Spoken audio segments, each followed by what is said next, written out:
The 2025 National Golden Tee Tour has been one for the record books. We've wrapped up 5 incredible stops across the country, and only one stop remains: the Texas Holiday Classic and the Player of the Year tournament. Who will rise to the top in the Lone Star State? Paul Luna. Paul Luna. He's done it. Has done it. The hug, the embrace. Paul Luna solidified his place among Golden Tee's greats in 2024, finishing the year by winning the Player of the Year tournament. A former world champion and multi-time national tour winner, Luna added yet another accolade to his remarkable career. The question now, can he go back-to-back on home turf?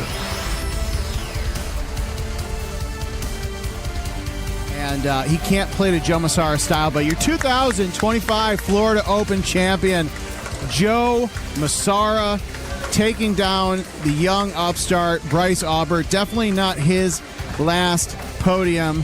The same for Joe Massara. The 2025 National Golden Tee Tour kicked off in style as Joe Massara captured the Florida Open title, double-dipping young Bryce Aubert in a thrilling finish. Known for his precision and calculated play, Joe once again proved why he's one of the sharpest competitors in all of Golden Tee. Can Joe finish the year by becoming a 2-time Player of the Year?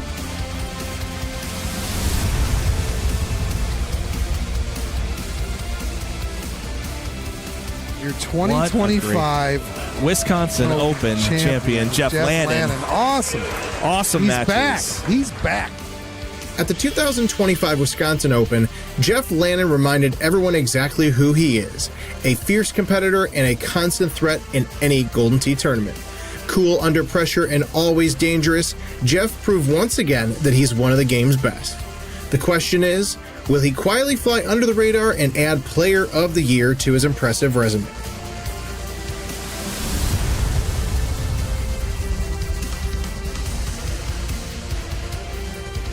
With that, pandemonium ensues here at the Funny Bone for the Missouri Open. Andy Haas has done it, hard charging the whole way through. Your champion for the 2025 Missouri Open. The 2025 Missouri Open marked the triumphant return of Andy Haas to center stage. With victories at both the Missouri Open and the Carolina Clash, Haas reminded the world why he's a true Golden Tee legend. Few can match his poise when the pressure is on. So, can the 4-time Player of the Year make history with a 5th crown and further cement his legacy? Forward bounces. And once again, as you hear the crowd, Andy Haas playing a road game here at the Carolina Clash. Here it is! The hole! Andy Haas wins the 7th annual Carolina Clash on a hole out. It's a long putt, but I think he's capable. He's definitely capable, but what is going to happen here? Up 6, left 5. He pushes it, and he's done it! Barack Tamel wins Music City Madness Tournament, beating 2-time world champion Andy Haas. At the 2025 Music City Madness Open, Barack Tamel captured lightning in a bottle. His relentless dedication to mastering Golden Tee paid off in spectacular fashion as he defeated the great Andy Haas in the grand finals. A rising star with undeniable skill, Barack's climb to greatness is just getting started. The question is, how will he shine under the bright lights in Texas?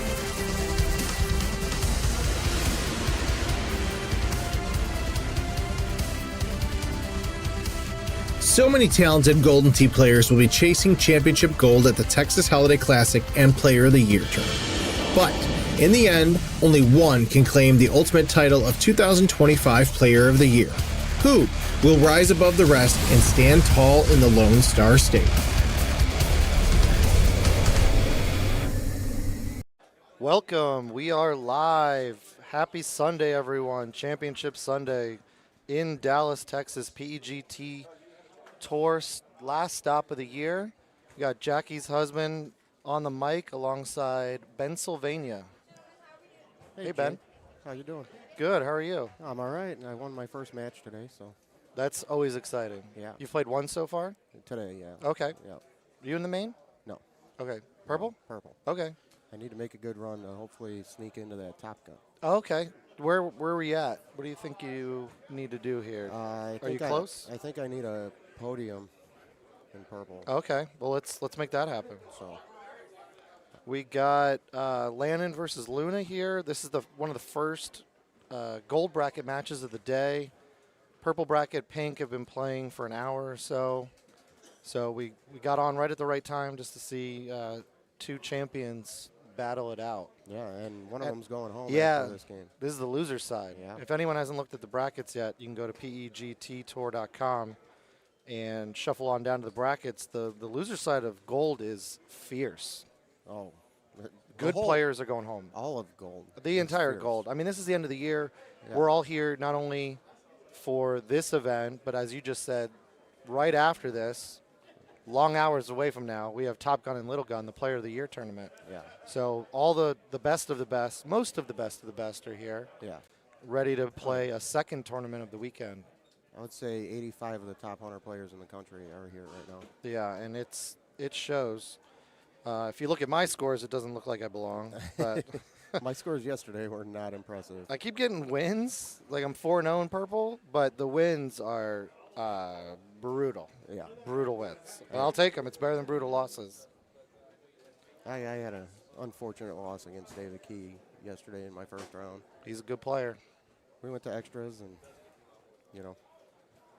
If you had beaten him, we may have played earlier today because I played David Key first match. oh yeah, because he was 2-0. Yeah. Let's see. I'm going to try to get some comments up, see who we got going. We got Mavy Beast already online. We got Neil. What's up, guys? Hey boys. We got JT. Hello. MG Dubs is on.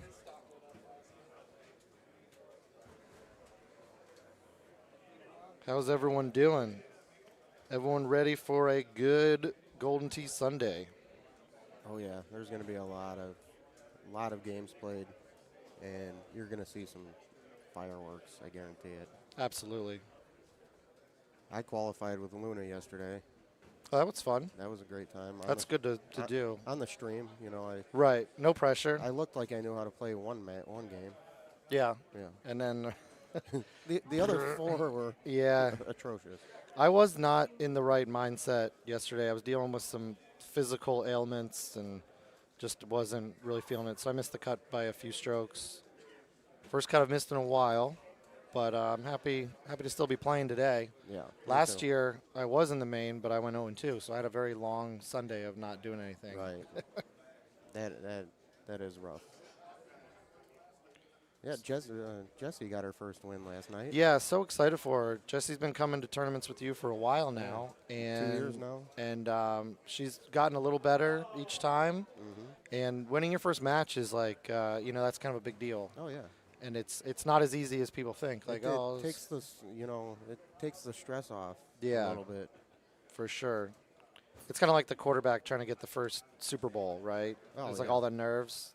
And then you finally get it, and then you can win a bunch, right? Yeah. You can win a Most couple of them more. win a few, Yeah. So we have a little Machu Picchu action.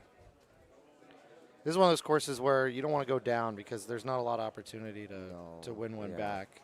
So I have a feeling we're going to see a lot of good, clean play. Someone might get a hole out, get ahead. But I don't see anyone dropping strokes from a bad shot. I kept telling Paul he's playing way too boring. He scared the hole like 87 times in 90 holes. So. Yeah, he does that. He only got one to drop. Oh, wow. That's unbelievable.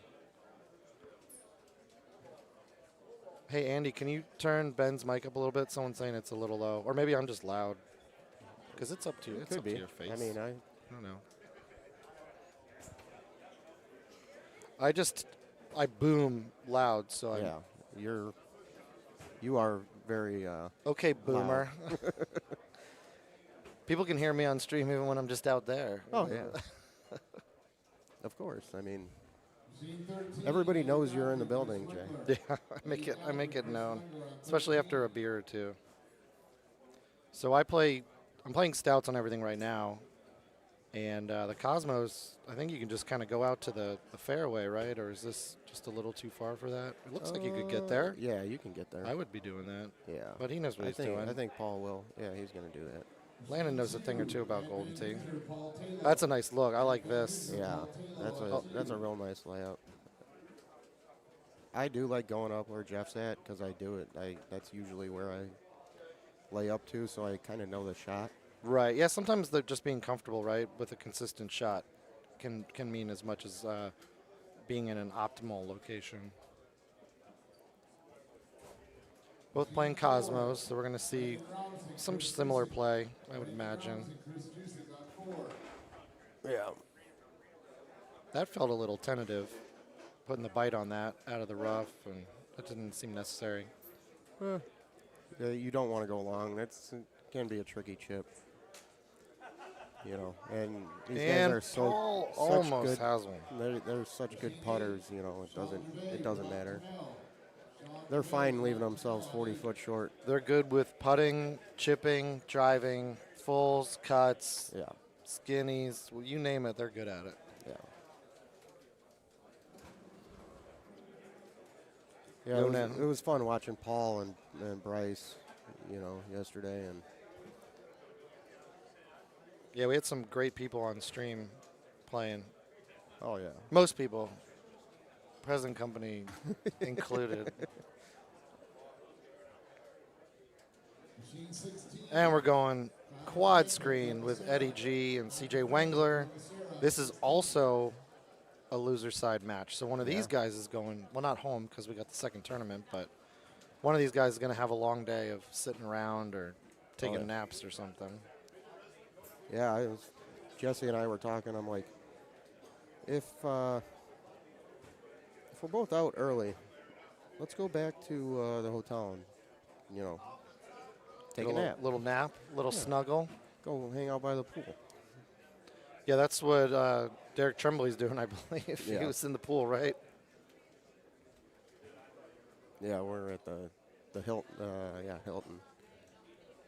Indoor pool or just heated outdoor pool? I'm assuming it's an indoor pool. I haven't seen it yet. You know, we're here from morning to after midnight. I think we got out of here at 1:30 last CJ's night. thumbs are cooking already. It's got a nice little hole one, hole out. See if Eddie G can match it here. You hate going down one after one, you know? Oh, yeah. Eddie will probably make this, though.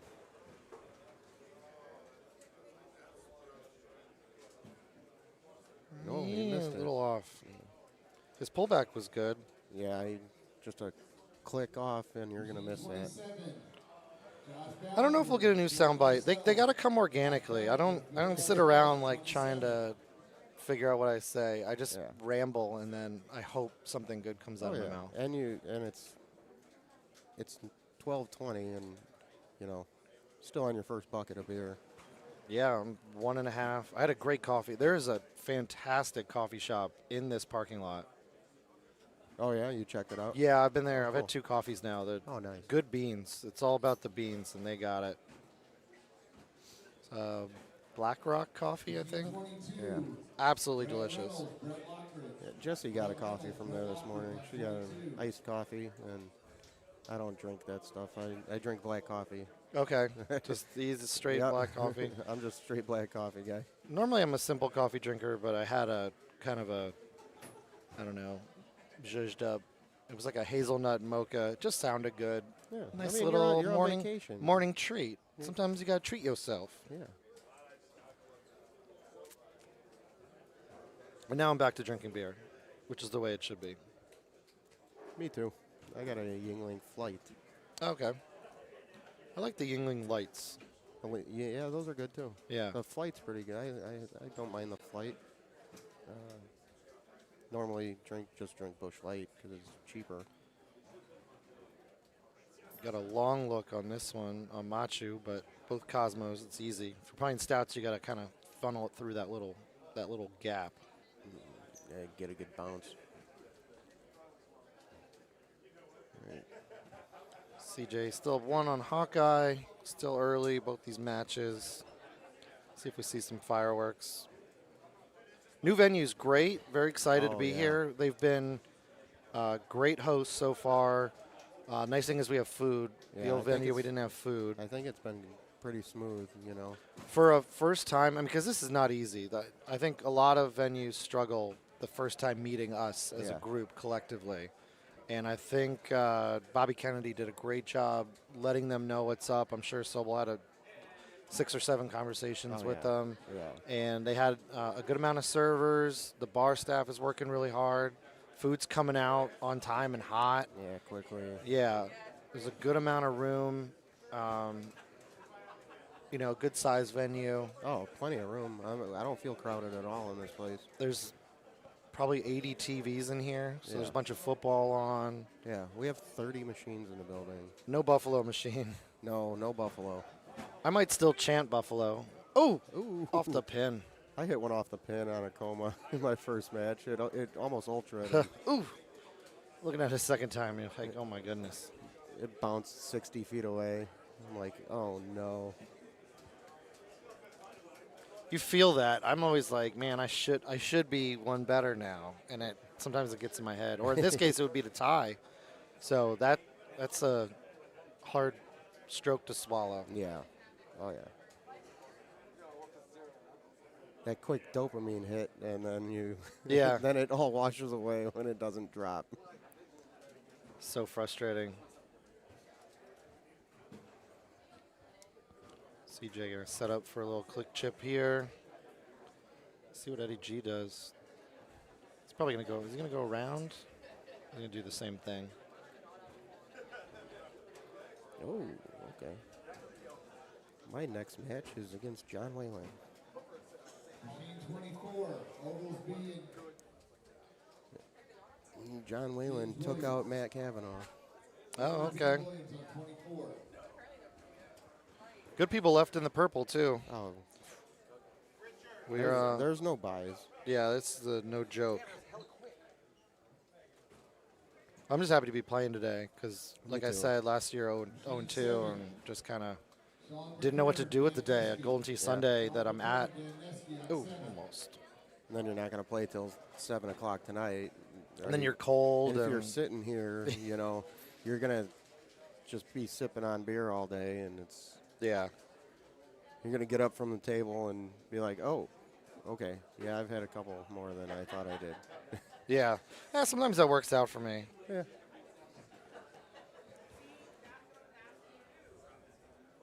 It's it's 50-50 there.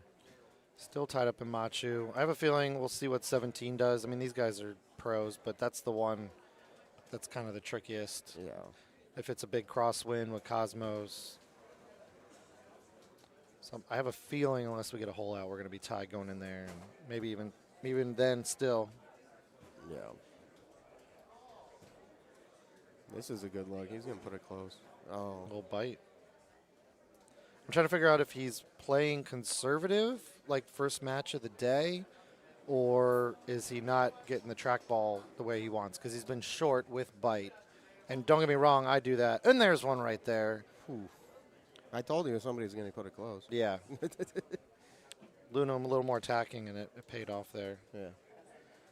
No emotion. He's just like, all right, let's go. Yeah. Next shot. They've been through it 100 times, 1,000 times, 10,000 times. Yeah. I'm playing, 8 to 10,000 rounds a year.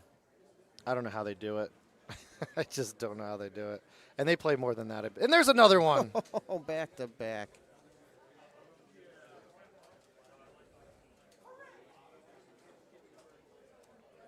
That's the Luna we know. That is a Luna ready to attack the loser's bracket. Yeah. He's not going to let that Brandon Robinson match go easy, Brandon was on fire. Yeah. Shot 18 on the front of Gunnison. He averaged eagle on the front line unbelievable. of Gunnison. So great. Machine 30, Nate Webb, Paul Same. Nate Webb, Paul Same on 30. Oh, the Boston boys get to play each other. That's funny. They're both playing really good. Yeah. Golden I Tee. saw Nate play his first match this morning. He was right next to me. Yeah. Holing out. And Paul was one better his first match, I think. I think he shot 30 on Machu. Uh-oh. Oh, no. Oh, I gotta play. All right, brother. I'll as I walk by, Yeah. I'll see if I can find someone for you. I'll probably be getting called here shortly too. But everyone enjoy the stream today. We got a long one. It's probably going to be cut into a couple because of all the events and stuff and the time. But hopefully the internet stays intact and we can yeah. just have one all day long. That would be nice. Instead But of 17. enjoy it. Ben, good luck on your next match. You too, brother. And I'll see you later. You too, my man. All right. Okay, I think CJ went wet. And Eddie stuck the green there. Here's 17. Ryan Driscoll, Keith Bennett. Ryan Driscoll, Keith Bennett on 20. Okay. It was a beauty. Nothing to it. He just wanted to give himself a putt.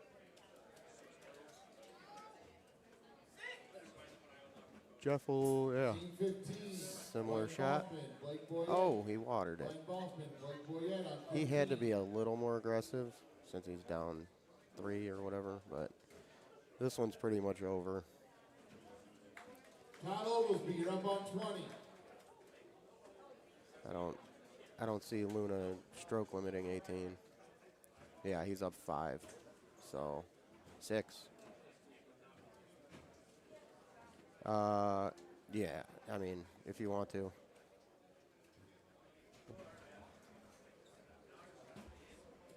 Machine All right. 14, Yeah, it's. John Whalen, Benvania. Oh, John I'm up. Whalen, Benvania on 14. All right, guys. We'll catch you later. Hopefully I can sneak back on later.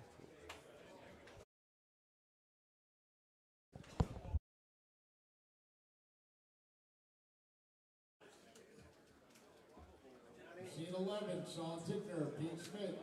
Sean Tickner, Pete Schmidt on 11.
Danny Skurlock, David Honeycutt on 25.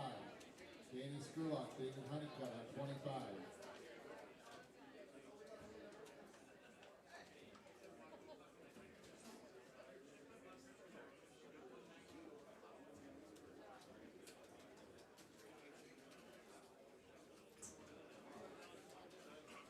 Bert Loftus, Lindsey Hartman on 19. Bert Loftus, Lindsey Hartman on 19.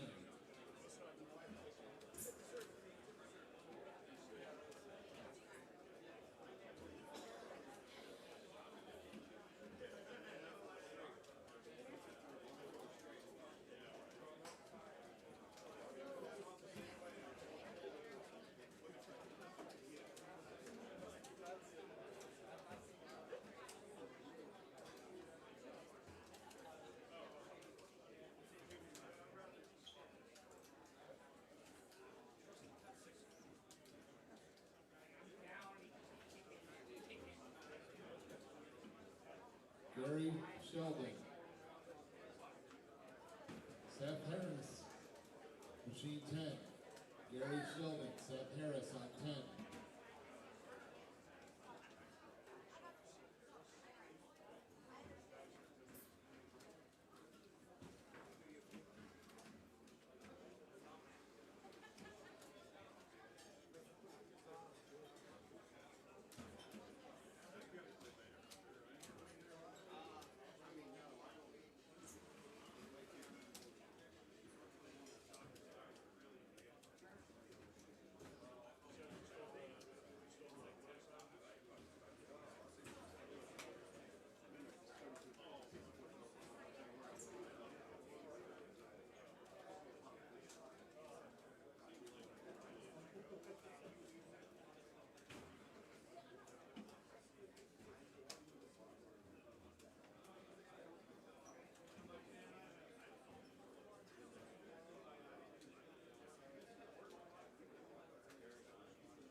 Machine 12, Andy Fox, Gordy Brown.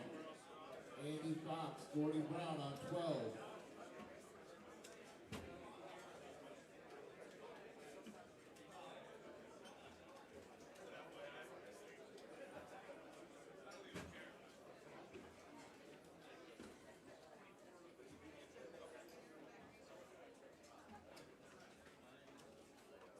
Andy Haas, Steve Kramer on 5.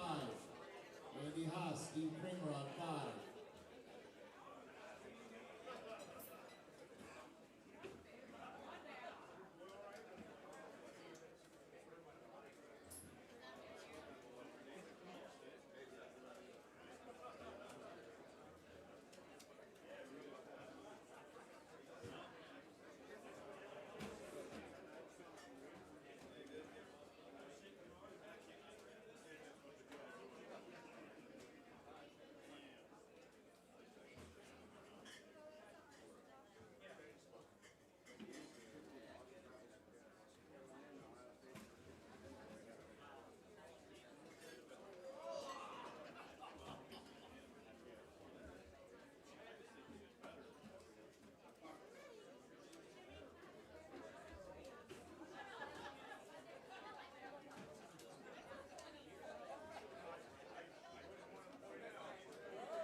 Machine 29, Michael Elmendorf, Phil Reeser.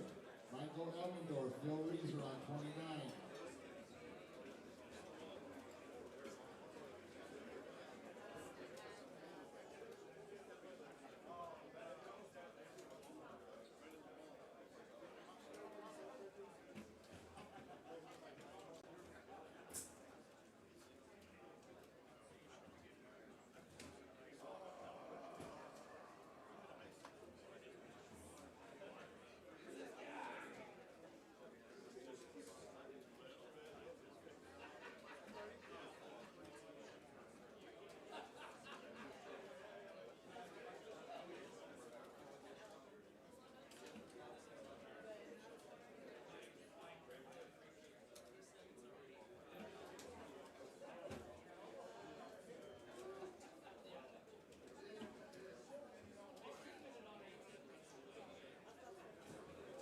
David Key. Jason McKinney on 6. David Key, Jason McKinney on 6.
Machine 17, Jeff Ellis, Sean Erskine. Jeff Ellis, Sean Erskine on 17.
Good afternoon, Golden Tee community. Lodell Park's coming at you guys, trying to catch up on what's going on. I know Eddie G and Chris Wingler are in extras right now.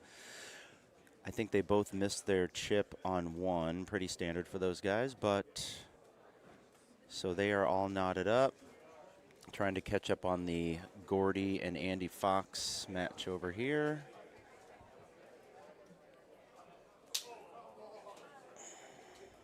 I'm also going to check the chat.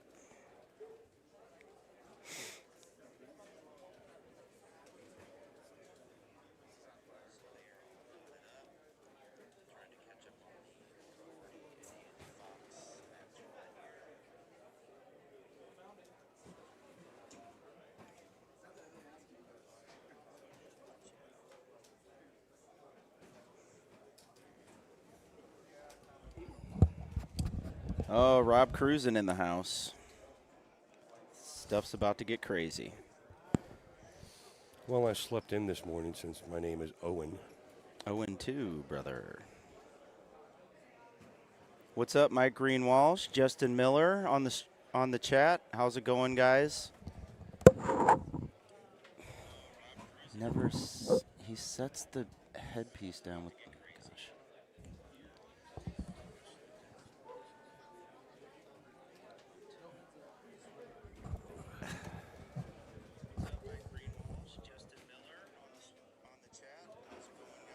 Hey, Corey. All right, let's get back to it. So we got Andy Fox up a stroke after 5 on Machu Picchu versus Gordy Brown, who is very capable of holding out at any time. Any of these guys, really. Godfrey and Wengler are in overtime. Correct.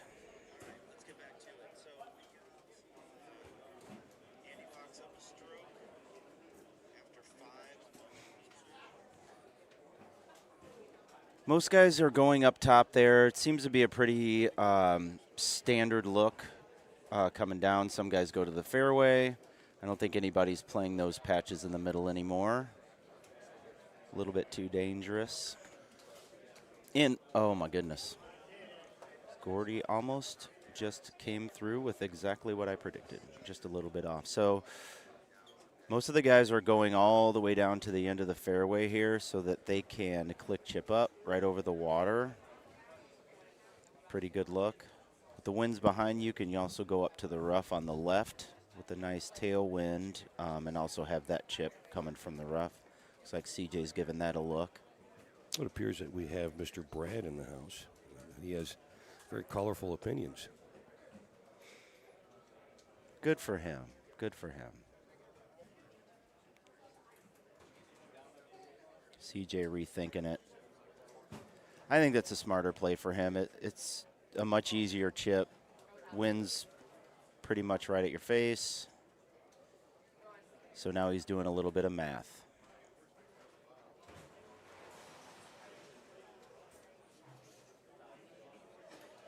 Andy Fox. Oh, wow. A little more trickle.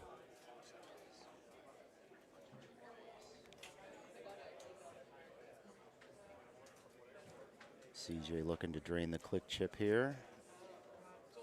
Yeah.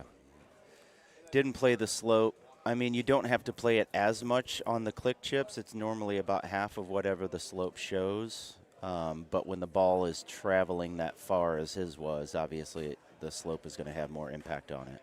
Well, plus it's uphill and to the right, so that you're going to lose it on the uphill. Yep.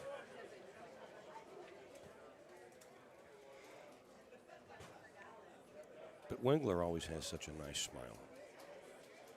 Really good, really nice guy. Eddie G pushes it a little bit left. Oh, his pullback. So he was the victim of the unstraight pullback on the click chip. Probably the biggest issue that people struggle with is getting that track ball to come back perfectly straight. Anything the other way is going to make the ball curve and throw off the click chip. So you'll see a lot of guys, instead of using their palm to pull back on the click chip, they'll actually use their fingers and try to just get it extremely accurate.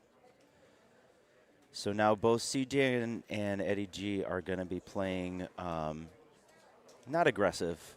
You know, they're still going to hit their shots, but I think that they're going to, you know, maybe not go for it as much to risk losing a stroke.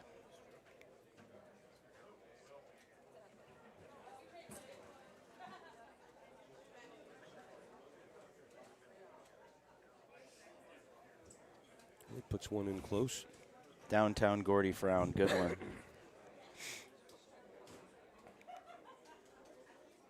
Ben Russell in the chat. What's up, Ben? Missed you, brother. I think this is the first tournament that Ben Russell has missed in about 3 years. So we're sad to see him not show up. But if his absence enters me into the little gun, I won't be all that upset about it. Again, we got the Big Gun, Little Gun year-end tournament coming up after the main event, which basically is a cumulative of player scores from all the tournaments throughout the year. They go into a ranking system, and then they have that year-end tournament. This will be my second. Looking forward to it. Very easy possible hole out here for Eddie G.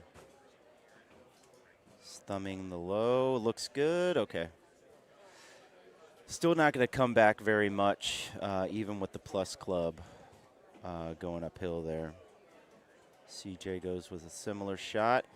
Yeah, it just dies. You expect it to come back with the plus club uphill just a little bit, wind in the face, but the Golden Tee gods are fickle, Rob.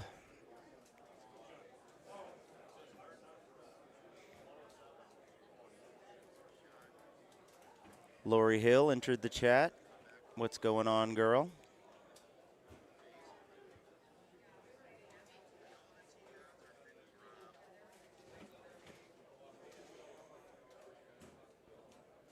Eddie G sizing up how he is going to cut this around. This could be a challenging hole. For us. Not for them. And it looks like in the Andy Fox still up one stroke on Gordy. Going into the back nine. Pretty solid so far. Looks like the only difference is Andy Fox getting the chip on one, which is not surprising. CJ, nice little smooth bend around. Very nice shot. Very safe.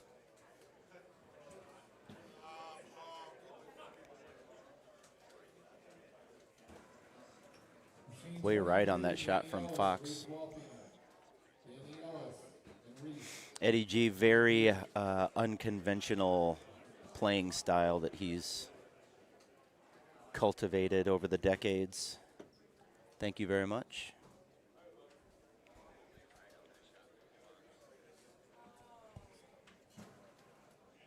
Gordy opts for the high 8.5, and it just does not get there. He's using stouts, so automatic disadvantage on that hole. Using stouts, that's real tough. That was a really, really long look. The 8.5 doesn't get enough loft, even with the high tee. So you gotta go for the bounce. You got to go for that little strip, yeah, and you know, the ball's coming down at the end of the distance, so it's almost impossible to get there. And he'd hit a really good 180, 144. So it definitely wasn't anything, you know, with him hitting the ball. It's just the fact that the stouts just can't get there.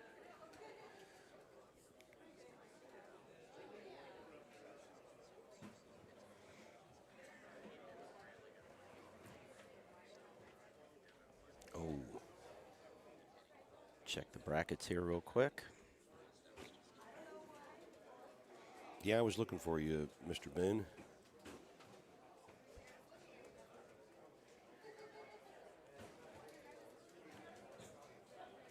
Even up. Andy Fox misses a putt on 10. So, you know, he could be up 3. He's up 2 still. So Gordy kind of got lucky there for sure. This is the loser side on the Godfrey Wingler match, FYI. And this is also the losers. These guys are both in the losers bracket. All four, rather. All main guys, right? Yeah. Yes. The loser of Fox and Brown is going to play my good friend B-Rob, Brandon Robinson. Let's see.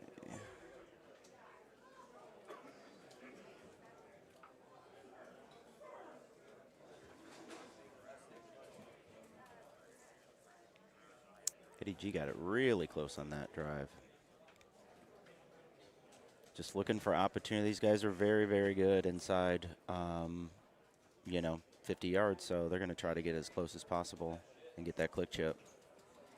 The winner of Eddie G and CJ gets to face the great Paul Luna.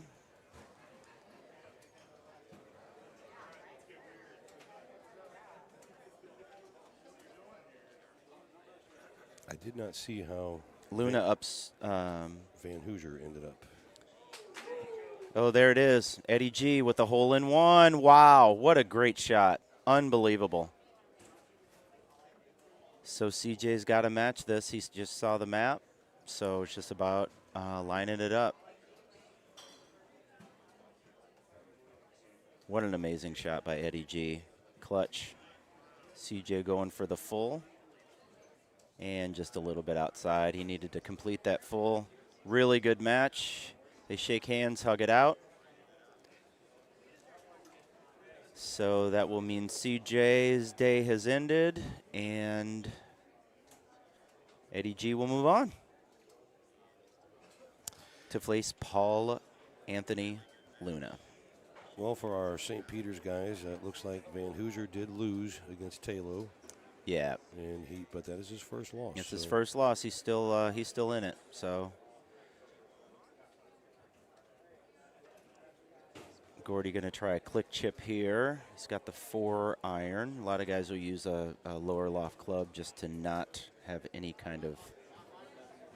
So you basically play that like a 1 degree, and pretty steady. In fact, he probably could have hit that straight ahead, and it still would have gone in. That low trajectory with the iron, as soon as it hits the green, it just beelines for the hole. You don't really have to play the slope at all. That's why the click chip has become so huge recently. Van Hoosier has solidified a 9th through 12th spot. He will be waiting for a while. Very nice. Good shot by Andy Fox. Floats it up there masterfully.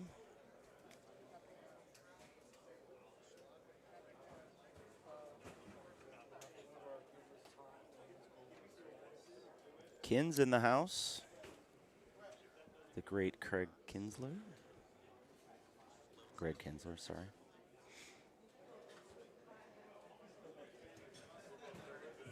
High 3 for Gordy. Also played that a little bit too far left, but safe. Putting. He has to find a way to get a couple strokes here. He needs a hole out. You don't expect Andy Fox to have many more hiccups in this game. So if you're Gordy right now, you're just thinking hole out, which does change your game a little bit, makes you play a little bit more aggressively, but I think at this point he doesn't have much of a choice. Great thumb shot there by Andy Fox. 17 could still be a challenge here.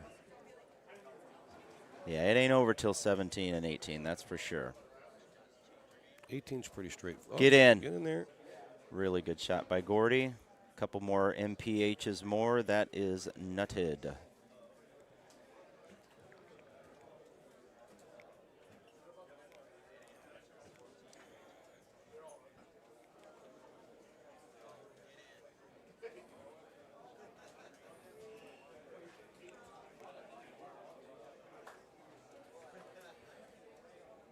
Pretty standard look here. Actually, really good look for Cosmos. Wind's blowing perfectly. Doesn't look too complicated at all. Just going to go with the 5 to get a little bit more distance over the water. Just a half Cut and shot. half. Yep, cut shot to take the distance off. And that's a great shot. Perfect. Anytime you cut the ball like that instead of hitting it straight. So you hit it straight, it's a 180. If you get a perfect 180, which means you pull back at the same angle, you push forward, that's how you get the maximum ball distance. When you do a cut shot, it does take 20 or so yards off of it, depending, so you do have to give it a little bit more gas. But Gordy he tried to duplicate Andy's shot, and because he's using stouts, he didn't get the same distance. So again, he only hit it forward. I don't know what the ball speed was, 134 or whatever, but he really needed to get that some jack to be able to get it there. So unfortunately for Gordy, again, he's got a ace stuff. So misses the click chip there. And pretty much desperation time for Gordy right now. He kind of shakes his head. He's disappointed himself. Really, really good competitor, Gordy is. Really super nice guy. You know he's beating himself up on the inside right now for his play because, he's super good player. So this is that shot where... This is a fun shot. Yeah, a lot of people using the high 7 wood. You just need to be... So it's a 589 look. He's going to play it safe. Super smart play there. He doesn't have to do anything fancy up 4 strokes, so he doesn't need to risk hitting the strip, going in the water. Whereas Gordy does. Yeah. This is I believe they're doing a high 7 thummy here just to kind of get it up that ramp. And since he's using stouts, he doesn't have to worry about the little thummy. He pushed it left. Yeah, he did not have to do that. He's just off right now. He's a little off his game. He's probably on tilt a little bit. But that one mistake can do that to you, and it's unfortunate. All right, we got Gervais and Haas starting up. This should be a really good game. So a lot of guys are playing that hump on 1. Yeah, that's the high 7. Got me in overtime last night. Are you still using stouts though? Yes, I am. Yeah. Actually, I got the chip 4 inches from the hole, but he drove it down and a little bit more. He was on the green. What a great click chip to start it off for Sean Gervais. Advantage. Haas has similar. You expect him to make this.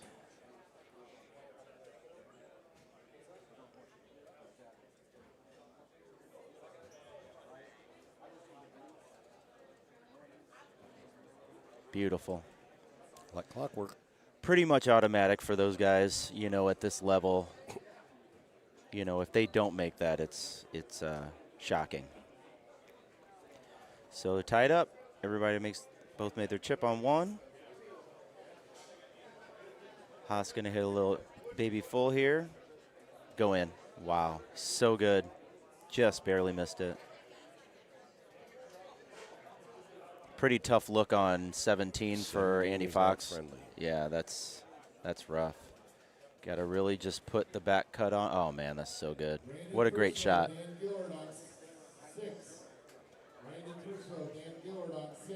Oh, Randy's still in it. He's doing great. Good for him.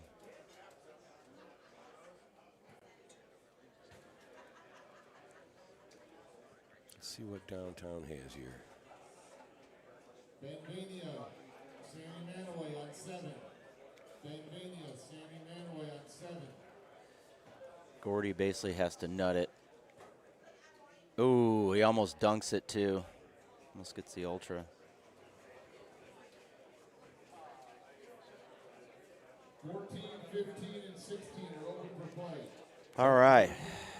15 and 16. Sean Travers is listening. Hope you're having a good time, my buddy. Oh, yeah.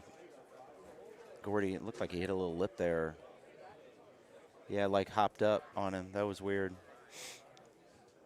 David Key, Glenn Bachman on 8. Gervais shaking his head. The reason why these guys shake their head and they're literally 5 feet from the pin is because, they're expecting all of those to go in every time they hit it.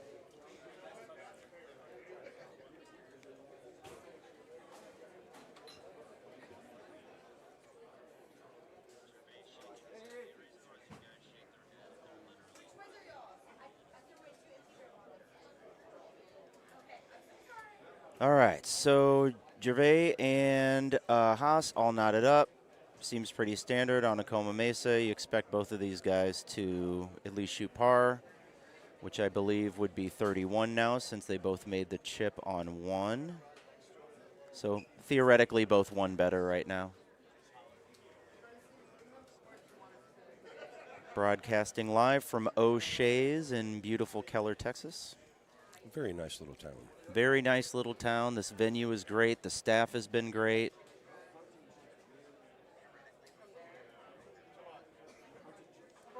Andy Fox just looking to close it out here. Super easy thumb. Wind should carry it up.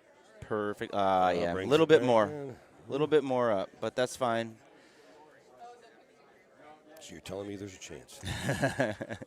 Gordy would have to ace this twice, I think, to win. Maybe 3 times.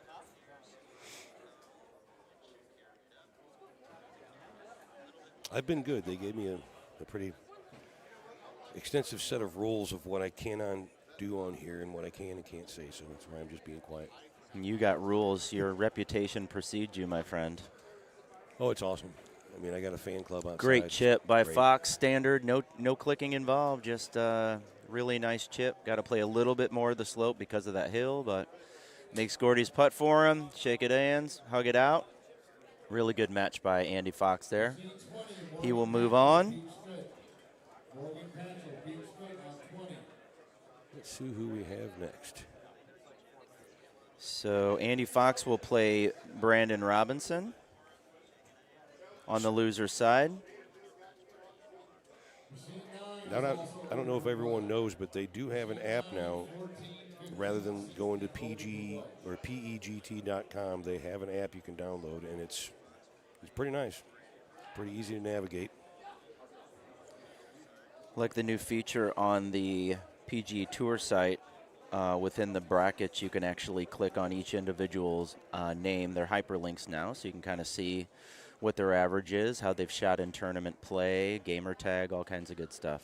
But don't use that going into play them, because I played a sleeper last night. I kind of he had a 24-something handicap. I'm like, well, maybe this should be a breeze, and I can tell you right now, he was a very good player. It came down to one stroke and overtime. A lot of good players here. Yep. I had a chance to win against Keith Bennett and made a bad shot on 17, so stuff happens. That's why we play. A lot of 16s and 17s have ruined people's games this week. Oh, yeah. I mean, with Alaska and Gunnison, So Andy's going over here. I think that's the play with Cosmos, especially with the wind at your back. Gervais just going to take the standard play. I think the benefit in going to the left is that you don't have, well, I mean, it's an open green on this one, so either or. But sometimes the pin is tucked to the right there, and that approach from the left is a little bit easier to navigate with more green to work with.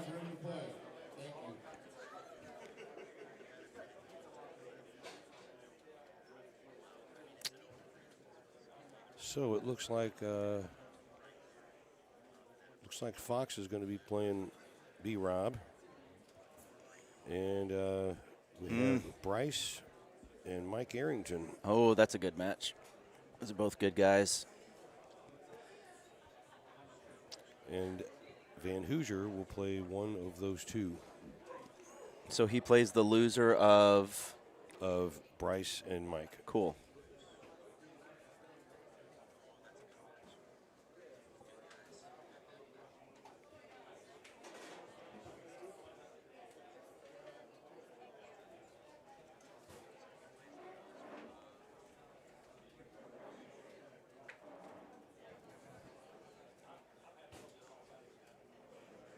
Don't adjust your TV tint. Gervais is actually that color. Come on, Brad. Ease up, buddy.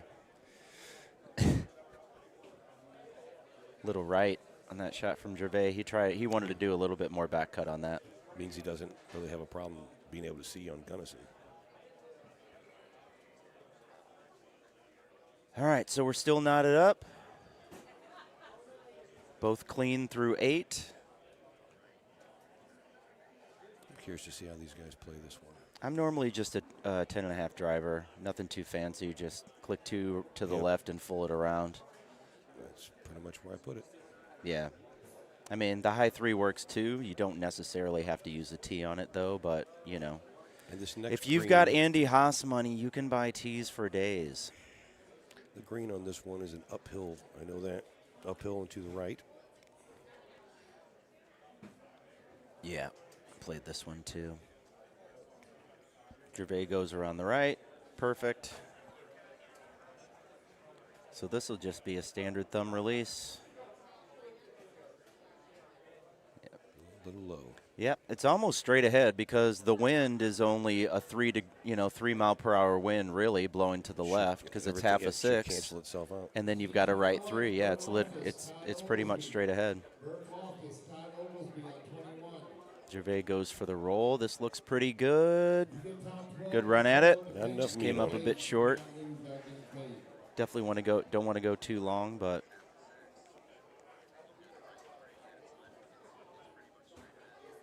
appreciate you guys hanging out with us. Don't forget to like and subscribe to the GT channel. We like to see all our friends. Even if you can't be here, we like to see you in the chat. Let's see if we can get to 1,000 likes today. Get in. Good shot there. Pretty standard.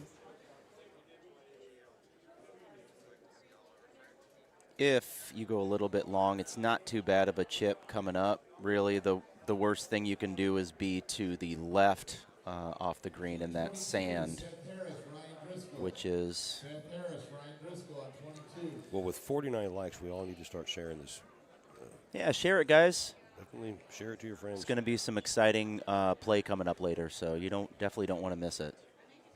I think at 100 likes, I will give away a free oven mitt. Well, all right. Just in time for the holidays. Yes. You know, it's a stocking stuffer, but really... Really good click chip from Gervais there. Stocking in itself. No harm, no foul. Yeah, we'll have to. It's going to. The poll is 300 likes. Okay, that's a little more. I'm going to give it a yes on that. I guess I should probably like it myself. It's the exact same shot I hit here. You don't have to do anything fancy. Just click one left, hit a full 10.5, bend around that little mountain there. I mean, you could tee it high as well. Not necessary. But he likes to be, they're aiming for their particular spot where they think they can hole out. So there's a couple nice little flat spots on the left side. Absolutely. Like a little deck. Yeah, this has become the new standard on where to lay up on this hole. I haven't seen anyone lay up anywhere else. Sean Gervais just going for the pusher here. Might be a little bit too far left. Get down. Okay. Very nice shot. All different kinds of shots with these guys. They have their full shots. They have their thumbs. They have their click chips. They have their push shots. You know, you got to have all kinds of different types of shots in the repertoire for all kinds of different situations. And these guys are just at the top of their game right now. They both excel so much. Gervais plays Golden Tee professionally. I'm sure he's bangs them out down there and at the Vector Room.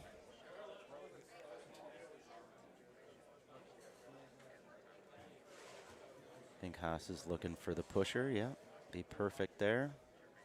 Very nice shot.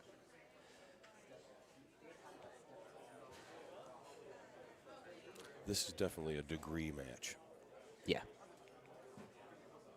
Same shot here from Gervais. Looks good. Maybe he left it a little bit short. Yep, he left it a little short. He needed about 110 on that pusher to get it far enough past the green. He's going to click chip with the gap wedge here.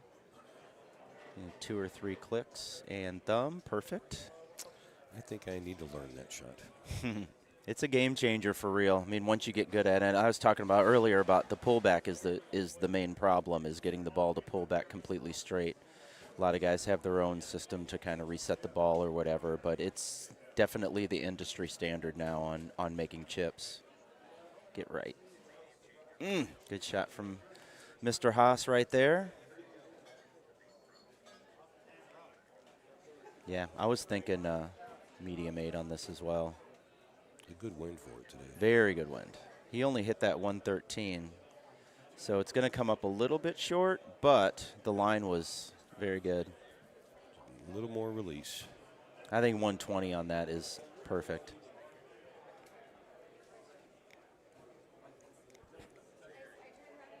If you have the finesse to control your ball speed. Most guys going down here on this look. Some people are laying up to the right on that shorter part of the on the first fairway. But this, with that pin placement, this is definitely the better look because you have all the green to work with instead of having to hit over sand.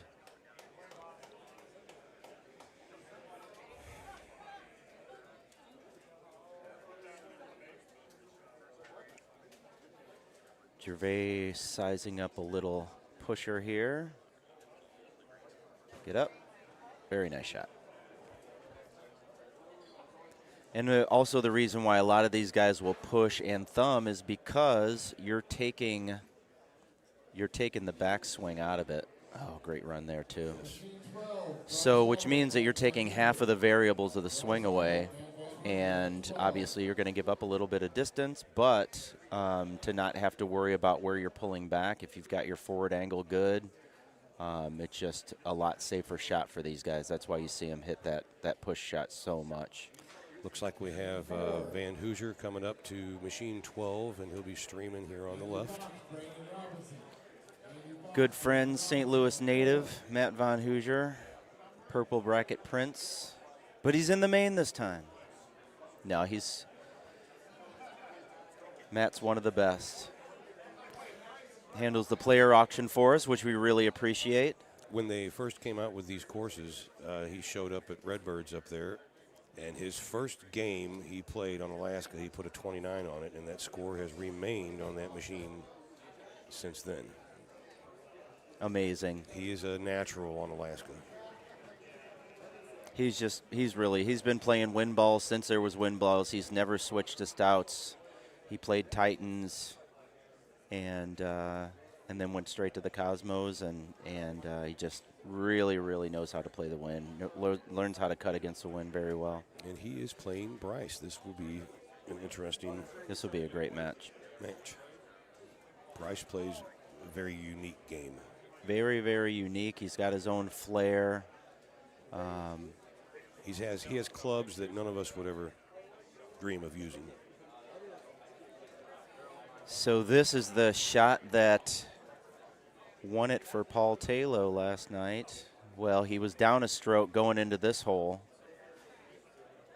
And I've noticed some people playing it over this hill. I guess they're going for a flat spot up there. Or well, here's the worry. So you can hit a high 10.5 over the top. It's going to roll down the hill, but if you're to that rock, if you go too far left, you're going to be trapped behind that rock. So if you're going over, you got to make sure that you're aiming it a little bit further to the right. Just doesn't seem like much of an advantage, because if you play it to the right in the fairway, you have a very clean shot. That is true, but again, it's a lot longer shot. These guys like to be as close as possible. So see if Van Hoosier can get a hole out right off the bat. Looks good. Had a good run at it.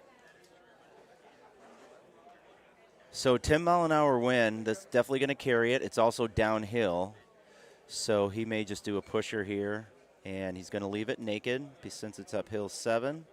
And a beautiful shot right there from Gervais. Bryce got a little chip on 1. You assume he makes this. Very nice. So he's using the two iron super spin to click chip back to trying to keep the ball with the lowest trajectory that is going to have the least amount of play once it hits the green. So he uses that 2-iron super spin. It's a super, super low loft club. He can get one click on it and probably go 20 yards at least. Really, really tough setup here on 17 for Gervais and Haas. Gervais and Hayes. Oh, my goodness. Andy almost leaves it short. Holy moly. He dodged one there because that could have very easily backed up in the water. Luckily, he had release on that. So just for people kind of new to the game, the release, bite, backspin, roll. The release, I believe, exists for this exact shot. Uphill, wind in the face. If you put roll on it, it's going to roll backwards. If you put bite or backspin, obviously, that's going to come back also. So release is the play when you've got an uphill slope and wind is in your face and you want to just go back a little bit past the hole, and that ball will kind of release. It's not just a clever name, guys. Just want to say that, we have 145 people watching. All right. And only 57 likes. Come on, this math does not math here. Smash that like button, Smash guys. the like button. We appreciate you guys. We really do.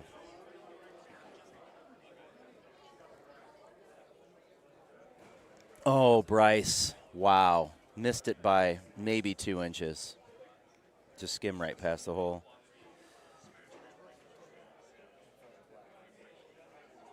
Gervais, nice smooth shot here. Oh, wow. Had a chance. All right, so it looks like Sean Gervais and Andy Haas are going to be going to extras. OT. Expected. So they're going to start up this course again. First person that goes ahead a stroke gets the W. So, which means that one may come into play. They're both going to be chipping on one. And the early par 3, we've seen some hole outs on that too. So we could see some early fireworks, or we could be in a, triple overtime kind of situation. You never know. With these guys, if they're both playing clean like they're playing now, it could go on. But at any time, either one of them can hole out and steal the match. So, well, especially being on a Coma. Coma is one of the more scoreable. Baja Ria Jr. Yes.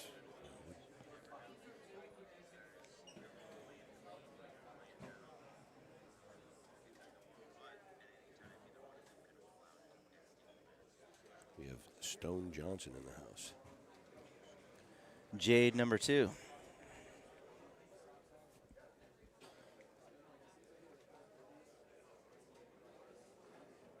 All right, so it looks like Van Hoosier is going to size up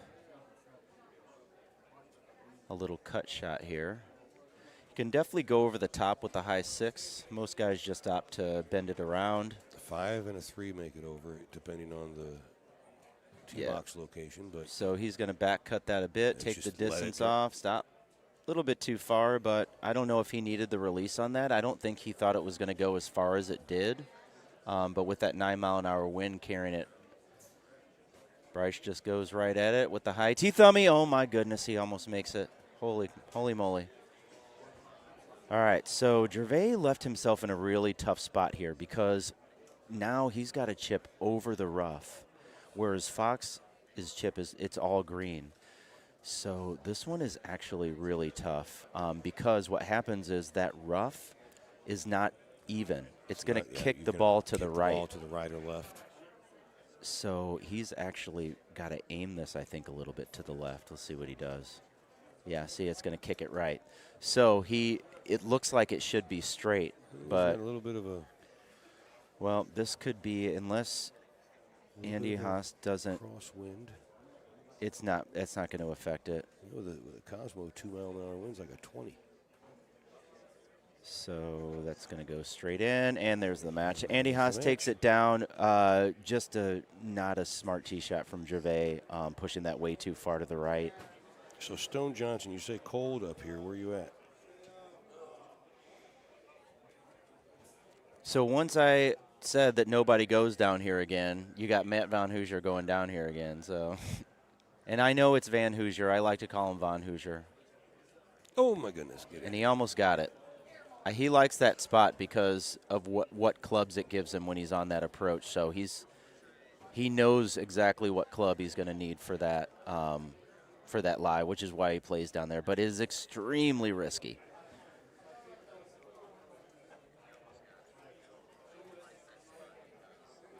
All right, so we're all knotted up. Both 10 under after 6 holes. Definitely a holeable one here. So we've got a little bit right to left. It's going to play probably 4 degrees maybe. And he's going to low tee release. We jumped up to 65. It looks really good. Oh, wow. 65 likes, and there's 155 people watching. So we need that to balance yeah, hooks that up, guys. number out. Only takes a millisecond. The algorithms love it. Bryce just going to – oh, that's in. Really good shot by Bryce. He hit literally the same shot, except that he ended up thumbing it, whereas Matt did the full swing. So when Matt did the full swing, again, on his back cut, he back cut a little bit too much into the wind, which is what took his ball. He back cut it to the right a little bit too much, which is what pushed his ball to the left, whereas Bryce took that out of it. And it's an interesting spot. They play it up here because of that punch shot chip from up there. With the actual punch. With an actual punch shot, yeah. I believe that's what he's going to do. Hmm. One of the newer shots in the game for this year, the punch and the flop shots, to get you out of all kinds of different situations. So basically the punch shot cuts down the distance. Both of them cut down the distance. The flop shot is about 25% of what the distance shows. And he's got a good position for the win, too. There's no doubt about that. Oh, yeah. He doesn't even need a punch. Down. He doesn't even need a punch. It's just literally straight downhill. Yeah. Wind took it just a slight bit to the right. Bryce is very, very accurate with his thumbs. Accurate and powerful. He gets good ball speed with his thumbs. Not Gary Sheldon powerful, but powerful nonetheless. I think Gary Sheldon's pretty consistently thumbing over 100 to 110.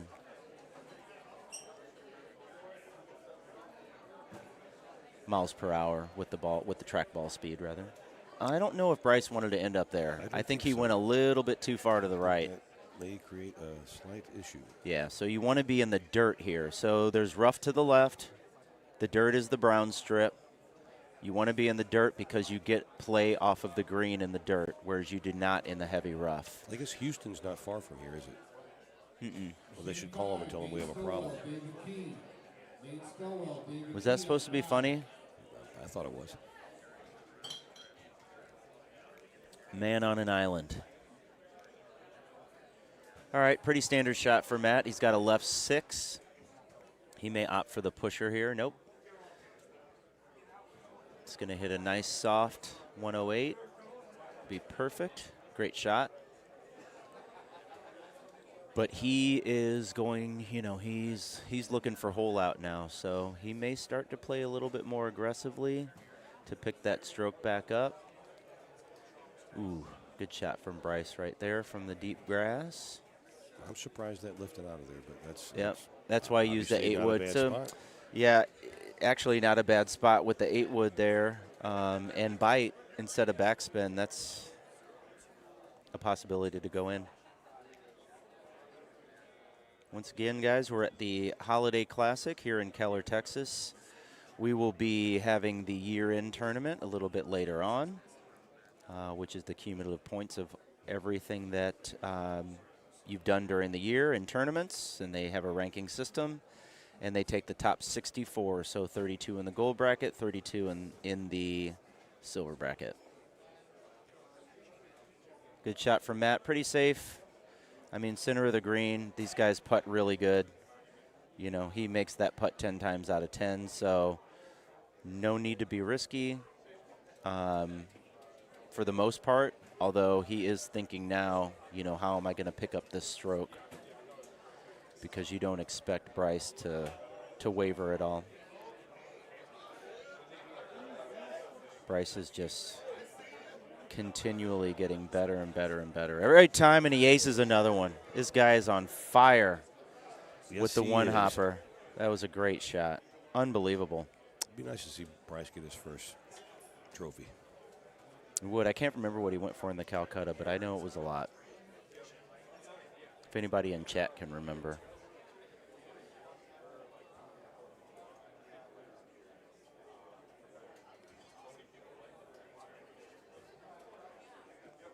Why do people knock on the deck when someone holes out? It's a good question. All right, we got JoJo and Eddie G starting up. It looks like JoJo did the same thing that Sean Gervais just did, which is leave it in that rough. You think that Eddie G is probably going to use the high 7 shot off the hump. Yeah, and that's gonna that shot got me. That's gonna get you right up, but you got to be left. You got to be left so as not to have to chip over rough.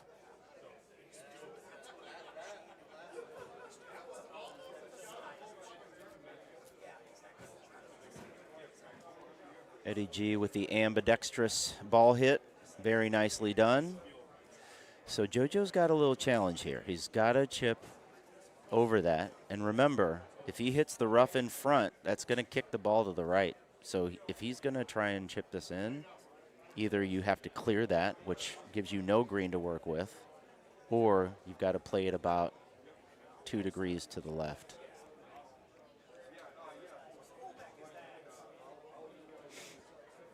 Little long on Matt's shot, but that's okay. Straight uphill putt. Oh, he pushes it left. Pulled back right, pushed back a little left. So if Eddie G makes this chip, he is going to get an early 1-stroke lead. He's also using the 2-iron plus to chip. 28 yards, probably a 2-clicker. Yep, and just straight ahead. Beautiful. Very nice chip from Eddie G. The question is, will they ever nerf that feature? Why? Why would you? There's no reason to. You know, you still have the variance on the pullback. It's not perfect all the time. The guys that are really good at it are always going to be good at it. And even if they do, they'll find another way. Used to be the chush. Now it's the click chip. The reason why people aren't chushing anymore is that was more of a stout type of shot where you just basically take a higher distance club and just kind of push the ball a little bit without pulling back. And you get about 35 to 45 on the miles per hour on the ball. But since everyone switched to Cosmos, now you have to play the crosswind, and those are obviously in the air longer than the standard, than the click chip. So that's why everyone has gone to the click chip, and a lot of handicaps are coming down because of it. Bryce going for the full here. He hits a lot of fulls. He knows how to line them up. He knows how to cut against the wind. Well, he's in a comfortable spot right now, too. Correct. Eddie G got another little click chip here. Shouldn't be too much trouble for him.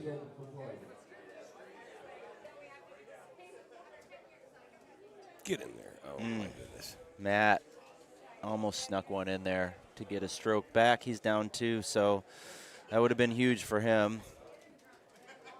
Bryce Aubert with the 2 hole-in-ones so far. Commanding lead. Working on those golden tee points. 1 better than his handicap right now.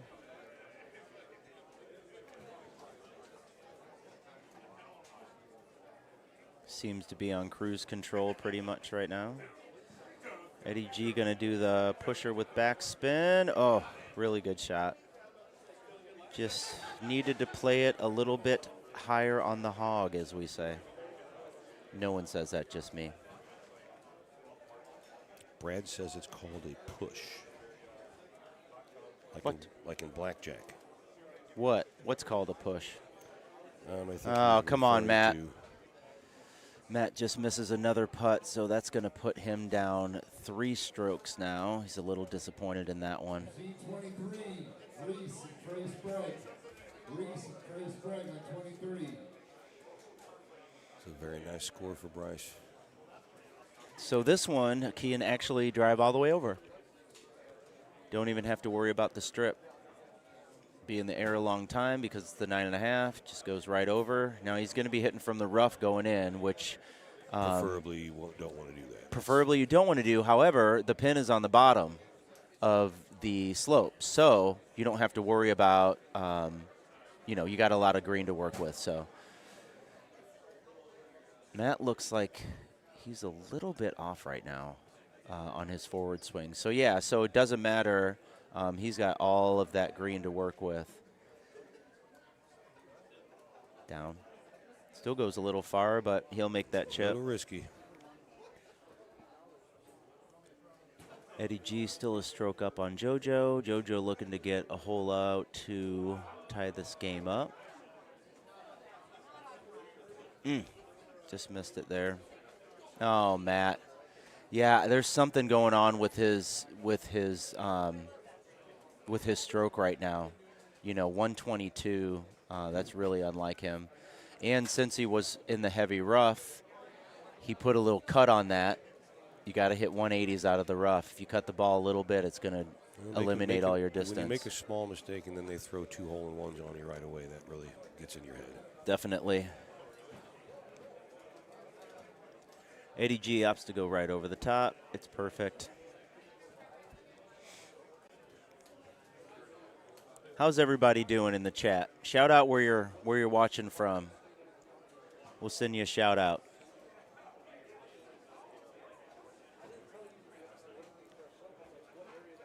It's a really tough look here. Bryce plays it really nice. Not a horrible wind. The 11 or to 16 mile an hour wind blowing right to left is going to be the shot that most Cosmos players. Oh, I like this setup for a 6-iron. I have a hold this one. So JoJo just holes out from the fairway. So in the hole. So he's great job, Matt. So we got back-to-back hole outs there. A 6 shot from Matt to A17 on Machu Picchu. That's a really, really tough look. Eddie G looking to counter here. Good shot, but not good enough. So they are now tied. JoJo with a huge double eagle hole out from the fairway to tie this match up. Really great shot. All Bryce has to do is get it on the green here, and he has a 2 better. He's going to do the high thummy release. Perfect shot. I probably would have pushed that going uphill with the wind in the face, but hey there, Bobby. He's got some really, really strong thumbs, so he's not worried about it. Bryce on his way to a 31 under, guys. 2 better on Machu Picchu for Bryce Aubert. 2 aces. Just unbelievable burial right there. No offense, Matt. So Matt shoots clean. He still loses. He can't beat himself up on that one too much at all. Tip your hat to the guy. Hey, you played a great game. He would have had to do a 3 better to beat him. So Bryce tough loss. Bryce moves on. Matt is now eliminated, I believe. Yes. We got North Carolina in here. We got a couple from Oklahoma. Who's in Oklahoma? We got Gravy and Patrick are from Oklahoma. Oh, that's Gravy Beast. That's Corey Neely. What's up, buddy? Okay, now see, look, here's another person, pointing it out. How do we have 156 people watching, but only 57 likes? Well, maybe their hands are broken. Actually, it says on my end 72, but that's no better. We need some. All right, we're going to go full screen here for the Massera Godfrey match.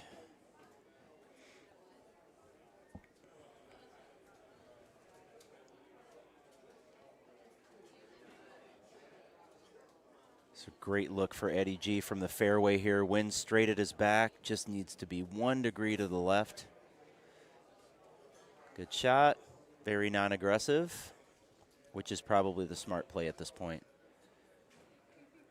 Looks like JoJo. A soft thumb gets that. Just a tiny. There it is. The soft thumb. Get left. Really good shot there. And we are going to have Rar versus Paul Taylor coming up. That's going to be a great match. Paul Taylor, one of the best stewards of the game. He is playing pretty solid today. And he's playing super solid today. One of the most intelligent people that you will ever meet in your entire life is Paul Taylor. Guy's got goo gobs of knowledge on every topic. And yes, I said goo gobs. I've subscribed to his YouTube channel. He has a couple neat videos where they're just tutorial videos, and information videos on how to improve your game. Mm-hmm. It's really nice that the guys do that. And when you're first starting out or you're newer to the game, oh, JoJo, great shot, great back cut. It's really, if you want some really good pointers, it's going to step up your game right from the get-go. They've got some really good videos out there. PMGB, Rob. Eddie G just going for the pusher here. Looks good. Oh, wow. 107 on the ball speed, so probably 105 gets that. Right now, they're both just trying to get that extra hole out to pull ahead. Quite a few people watching from here in Texas. Right on. Come on down, guys. Come party with us. We'll be here all day, all night. I believe the bar's open till 1 or 2 a.m. tonight.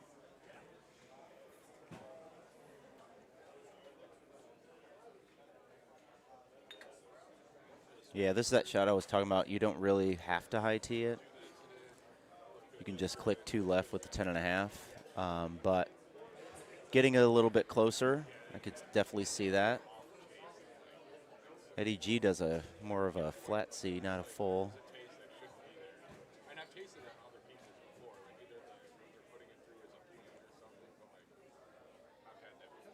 Great shot. Eddie G loves that 2-iron. Can be a great club for using Cosmos because of the low trajectory and being able to cut some of the wind down, especially on those 16 to 20 mile an hour winds. Man, they can be absolutely brutal. If you have a lower loft club like a 2-iron or a 3 bird, 3 hybrid, or if you're Miller Mons, the 1 bird, and keep that ball low to the ground. Wind doesn't affect it as much.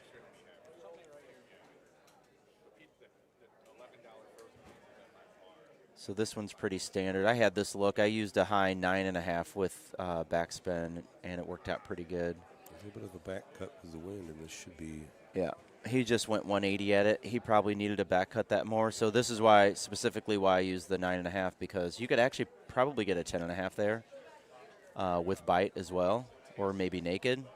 But I think the safer play is just to do the back cut high 8.5 with backspin. You do have to back cut a little bit more because the green is sloping right to left. He's going to use the 10.5, yeah. That's a really good shot. And that distance is money. Oh, yeah. So, yeah, because of the higher loft, once it hits the green a little bit softer. JoJo's probably going to click chip this. 1 click with the 5 hybrid. His pull. All right, we got dual screen coming. Really good match coming up here on the right screen, guys. Chris Jusek versus Paul Taylor. Yeah, Chisholm, don't see you here. Miss you, Chisholm. Well, he says that your voice is soothing, more soothing than butter. Oh, wow. Thank you so much for that, Chisholm. We miss you, brother. The only reason why we're doing this is for you guys. We appreciate you guys sticking around with us. I never really thought of butter being soothing, but I guess I could see that. Soothe, smooth, whatevs. All right, so they're both trying to get this close. It's a pretty standard click chip as long as you get relatively close to that sand trap. The wind looks favorable, so you don't really have to play the wind too much. Chris Jusick is an exceptional click chipper. His friends call him High Chair. He's got the face of a adorable little baby.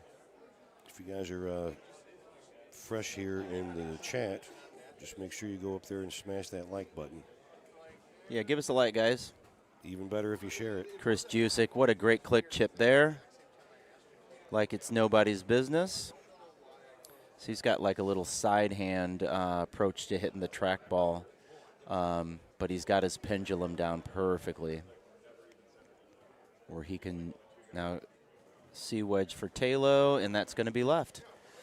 So Chris Jusick's going to take a very early one-stroke lead. That's a very rare miss for Talo there, especially with the C wedge. It's almost like a cheater club. Some people will thumb that just to make sure that they don't change the angle on it at all, because you really do got to be nut straight on it.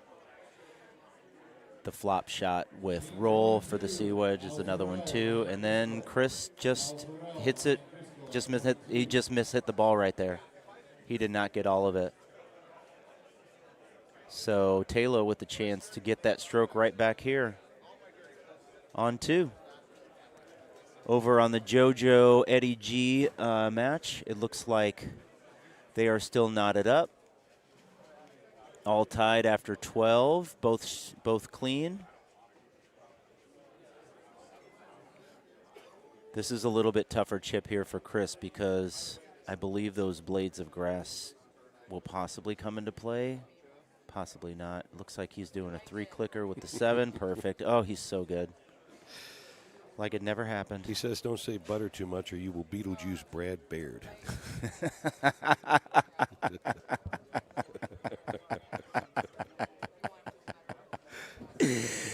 All right, you guys. Ease up on my boy now.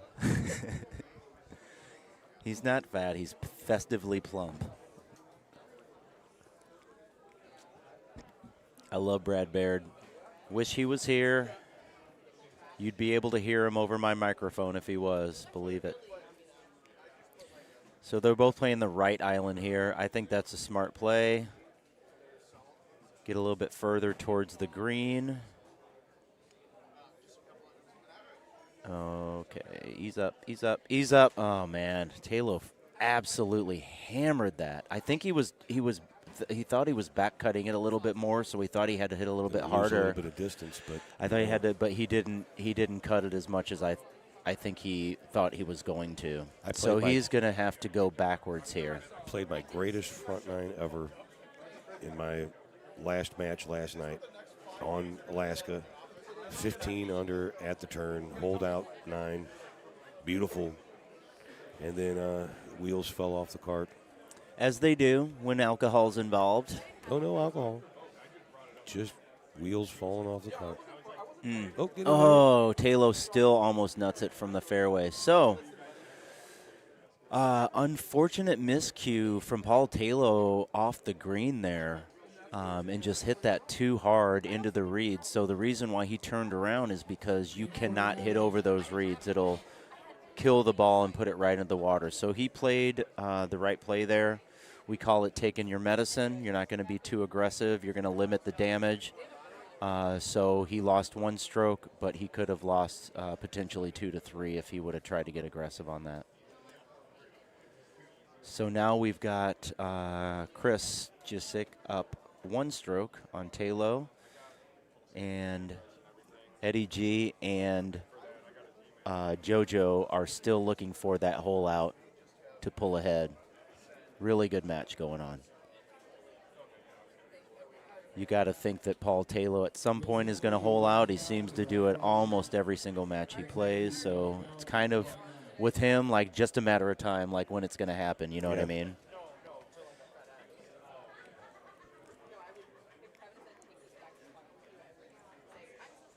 $15-mile-an-hour wind here on 15 shouldn't be too difficult. You want to be careful which is why he put a little back cut on it, took a little bit of that distance off. Really, really well played there. Oh, no.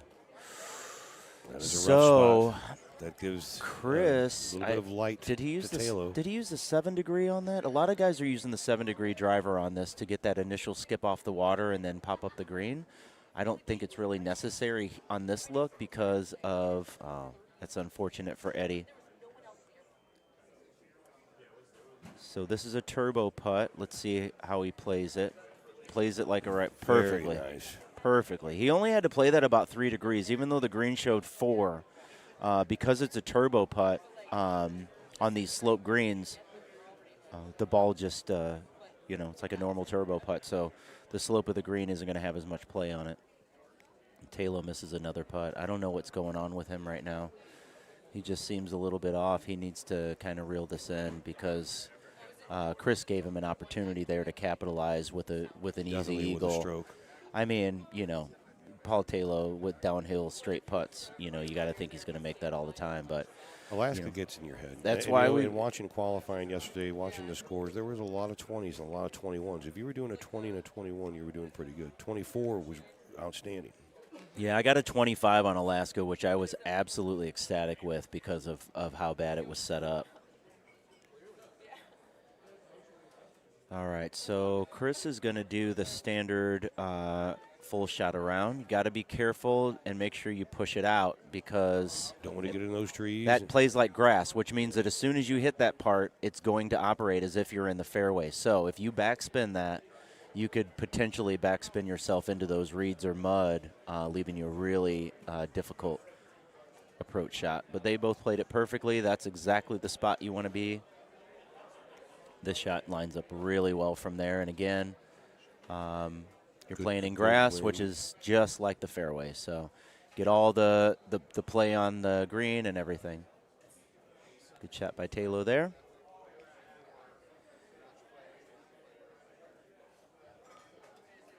And we got Eddie G and JoJo tied through 16 with a really tough look on this hole.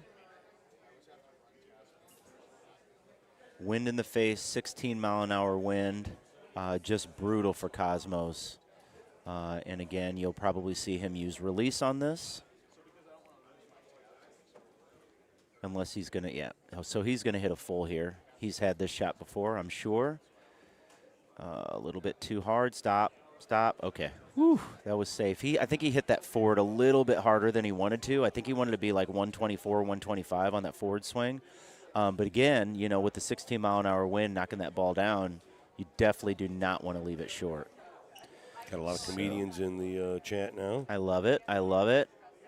I like a good laugh. Got some Chicago in there. Now, again, let's go back and check this. We are at 80 likes right now, so we have a long way to go. All right, guys. I like it, though. It is very late in the broadcast to have that little likes. 30 more than when we started with, bro. We're doing good. You're smashing it. All right, so JoJo's going to look for just a little click chip here. Looks like he's got the 8-iron. Well, we'll be talking about butter the rest of the day. Perfect.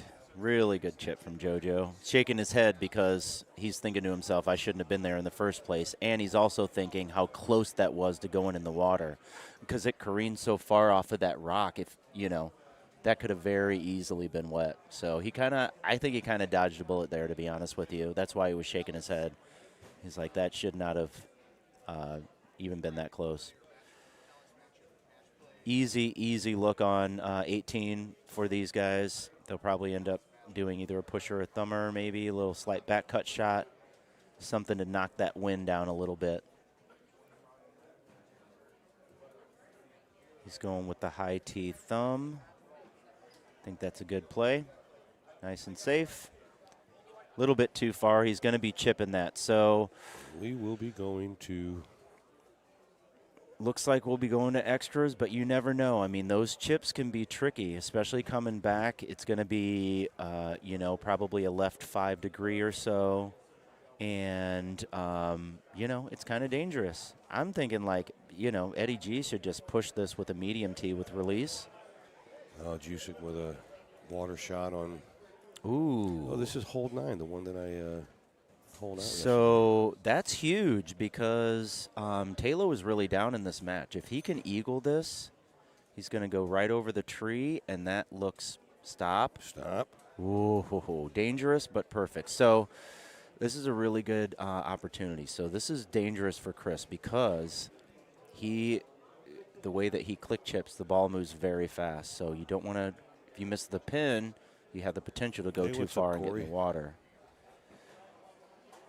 Oh, yeah. It stopped, though. Corey liked it twice. All right, Corey. Really picking up slack for other people. All right, so Taylor's going to pick up 2 strokes here on Chris Jusick on hole 9, and that is absolutely huge. That ties the game up. Going into the back 9. Absolutely. So Paul Taylor missed a couple of easy putts, and now Chris Jusick waters. So now they're all tied up after 9. It's a brand new ball game here. You got to think that Taylor is feeling really good about that, not being down 2 strokes going into the back 9. And JoJo and Eddie G are both checking in for their sudden death match. They will play the same course. Whoever goes up a stroke first will win this match. We saw it the last game with Gervais and Haas. Gervais left himself a really bad shot on the tee on hole 1 and just could not make the chip over that rough, and Andy Haas made it. So they paid $5 to play 1 hole to take 2 golf shots. Yep. That's all right. They can afford it. They can afford it. Well, you know, there's a lot of skillful luck on this drive. No. So you got to get a good bounce. Yeah. So Eddie G is opting for, instead of the 7, he's going to use the 8.5. Or sorry, JoJo. I don't think JoJo has a 7-degree driver in this bag. So you think that I would assume that Eddie G is going to hit that high 7 shot again. Yep. The cool thing about this shot is that it lines up right in front of the green. You just have to make sure that you're in that little channel. Yeah, that's going to be perfect. Go, go, go, go. Okay, almost. Maybe not. But here's the thing. He click chips with the 2-iron, right? So it'll zip right through that rough. Even if he has bite on it or whatever, it'll just knock right through that. Pretty tough look here on 11 for the Cosmos players. It looks like Chris is using stouts, however, but they're both using stouts. I just realized that. I'm sorry, guys. So just basically ignore everything I've said about this right match for the past 15 minutes.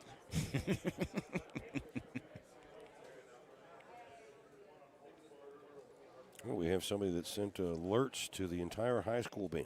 Oh, nice. So here's the thing. Like this. If they are using Cosmos on this hole, this is a look where you can get it to the green. Done it yet. JoJo just misses his chip. Wow, that was so close, and he is very, very disappointed because he did not hit the ball straight on that. Taylor with a very lucky drop right there. Yep. All right, so if Eddie G makes this, he wins. Catastrophic. Oh, my gosh, it just goes over the hole. So now he's got to make this, guys. He has to make this. No ifs, ands, or buts about it. Straight in. Perfect shot. So what happened on that last one is that he was thinking that he had to get over that rough, which made him hit it a little bit harder. Oh, Chris almost holds out there. JoJo's got to make this. You expect him to. It's pretty standard, flat, 1 clicker, thumb. Perfect. All right, so they both dodged a bullet there. Like this match honestly should be over with the chips they had. Matches going here. Yep. So. Great match play going on right now, guys. We welcome you. Here's a fun hole.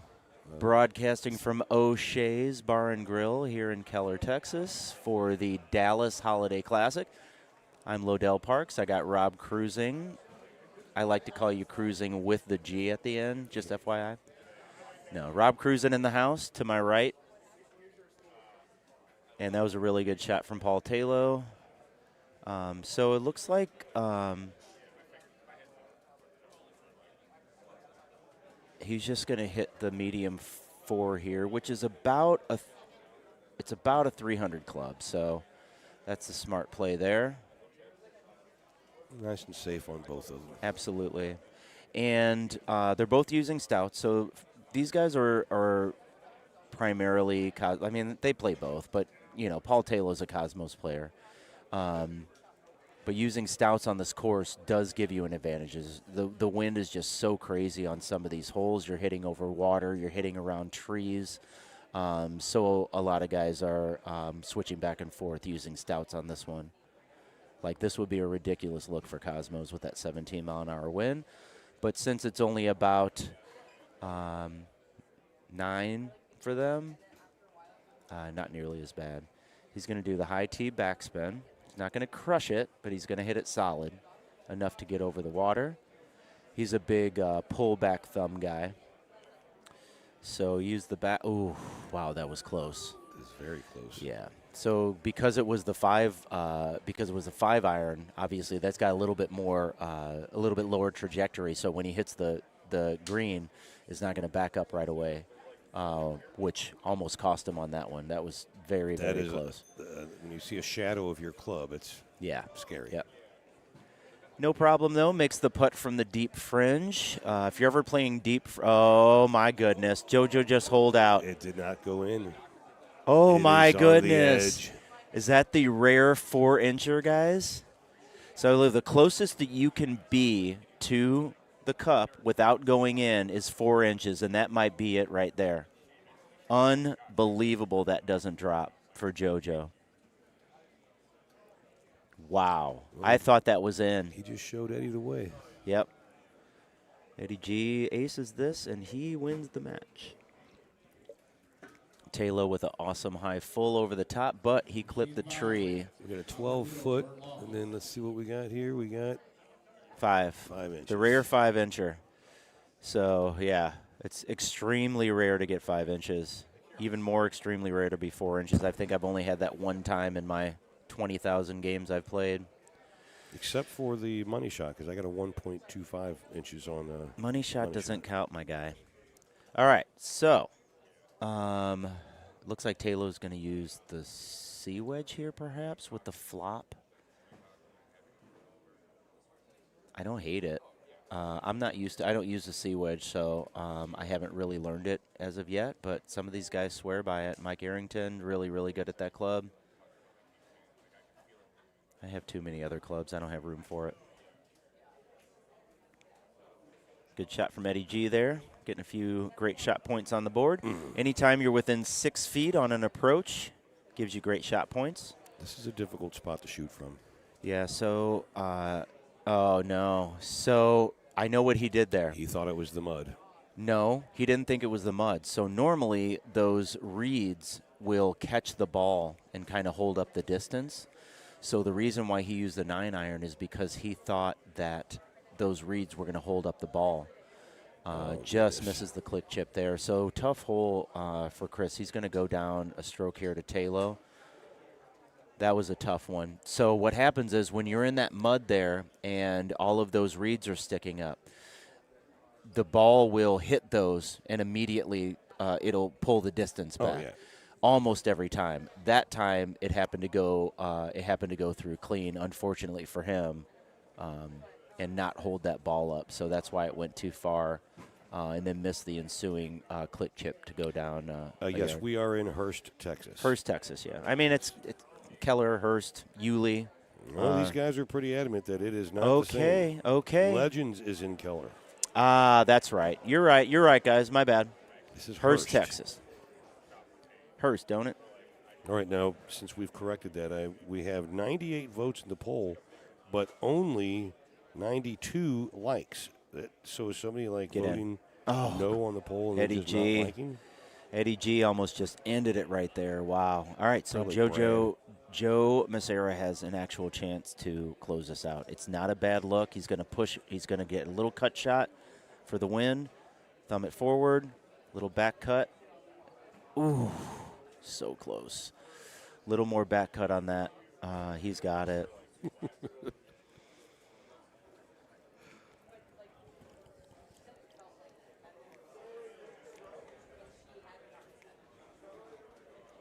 appreciate all our friends tuning in and watching, hanging out with us here at O'Shea's in Hurst, Texas. Good shot from Taylor, pretty safe. Nothing too fancy. Definitely don't want to be right on that one.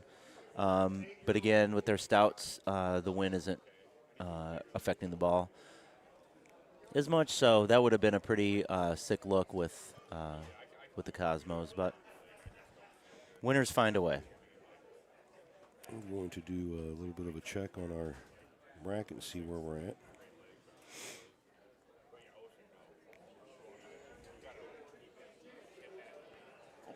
All right, main bracket.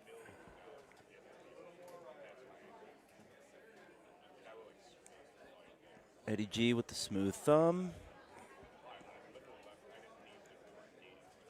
It's a grind, guys. You know, these guys have been doing it for, well, I know Taylor was here on Thursdays. That looks, it's going to go a little bit to the right. Oh. Yeah, we are down to the final 4 in the winner bracket.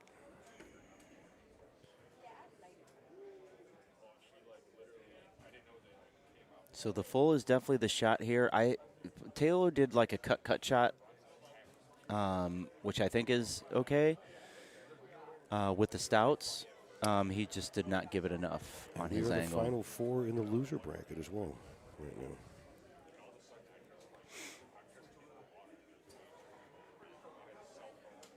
They've done really well moving this one along. This one has been a very smooth tournament all weekend. Yep. We appreciate everybody at IT and Steve and Paige and Russ for all the great work that they do for us getting this set up. Paige, of course, making sure all the money's right. Me, I just set it all up. You do the grunt work, Rob. Actually, I got to tell Paul you, Taylor with a beautiful click chip from the deep rough. That was really nice there. What a great chip. It takes a whole lot to make these machines in a nice straight line and get them all level. Well, the OCD in me appreciates that, Rob. Good chip there from Chris. And Paul Taylor is going to take the match. That was it. Good win for Paul Taylor there. The house will move on. He is the house because the house always wins. Then there's a process of running about 100 miles of extension cords. Are you still talking about setting up machines, bro? Oh, yeah. I got to tear them all down in the morning. But, you know, once you do it a couple times, it becomes a very well-oiled machine. So looking forward to Florida.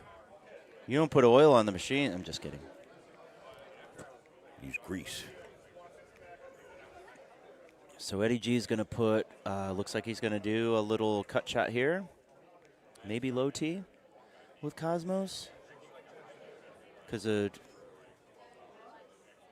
think he's just going to cut his wind off and hit a nice smooth 100. We are only a couple likes away from 100 likes now. All right, guys, come on. Let's do it.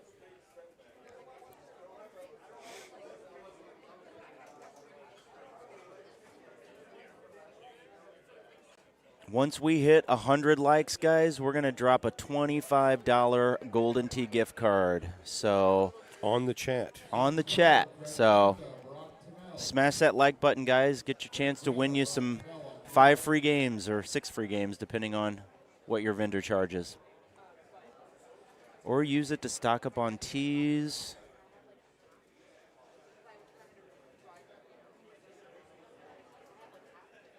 No monetary value.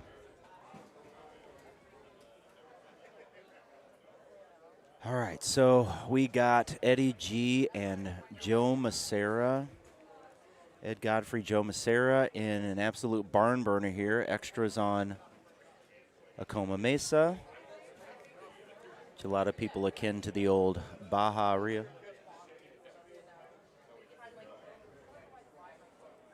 Not too bad of a look here. Little wind in his face, but shouldn't be too much of a problem for Mr. Macera. He did not need the bite on that. So the cross cut that he put on that took a lot of distance off. So if he was going to try and get that close, he would have needed well over 120 on the ball speed. Eddie G just thumbs it in there. Not getting too fancy with it. Got to pick your spots to be aggressive. I don't really know why he's chipping it on this, but he obviously feels more confident in his chipping than his putting right now, which is A-OK. Either way it goes. I believe coming up on the Machine 12, the left stream, I think we have Franta and Tamel coming. All right, Barack in the house.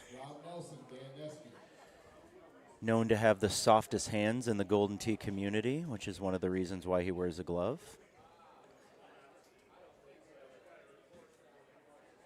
He's not known for that, guys. I made that up.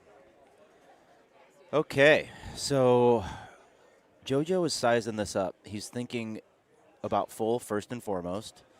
If that's not there, then he's just going to do a cut shot. Now he's trying to figure out what distance is going to get him there. So a high 10.5, as we saw on a few holes back with Eddie G, hit 374 easily with that type of wind. So I think that's what he's going to be looking at here, possibly with a medium tee, and maybe just a little bit of a. The problem with him trying to full is that the 10.5 cuts a lot more than the 3 does, so he's going to opt for the high 3 and hit that full almost straight as a really good shot. Stop. So the problem with using the high tee on that is that you lose your bite, you lose your bite and your backspin. So you really have to almost aim for the mountainside almost if you're trying to hit that shot. In the past couple minutes, we have skyrocketed to 111 likes. Let's go. So someone in the someone chat, is going to get a free $25 IT gift card, courtesy of IT and the great Andy Kuhlman. Good shot from Eddie there. Oh, wow. What a good run that was. So, yeah, he opted for that medium 10.5 again, and it almost worked out for him.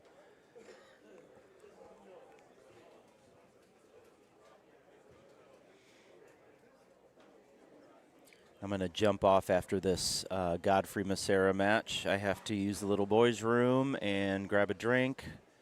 Yeah, I believe I need to get something to eat. Yeah, I'm starving. They got really good food here.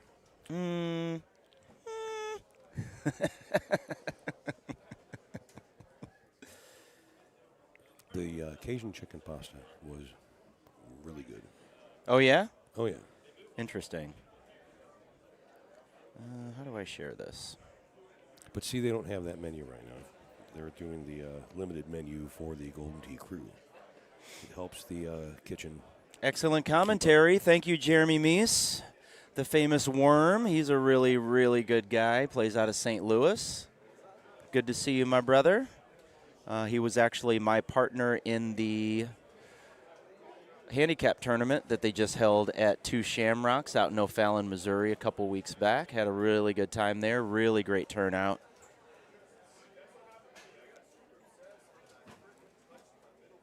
That'll become an annual deal. Ooh. That was a pick your partner. Yeah, I love it. Yeah, once per year. That's going to be a really fun tournament. I hope they keep that going. Yeah, we had a lot of people from a couple states around come to it. Heck yeah. Had the Springfield boys come up. We had the Cape Girardeau boys up. Ben Russell, Matt Miller and company. Shout out to my man Trevor down in Springfield, speaking of. We had Brad with a hat off for the whole day. Hatless Brad. No. Some of us still it was the craziest thing ever. We can't get that out of our heads. It's just hatless Brad. Yeah.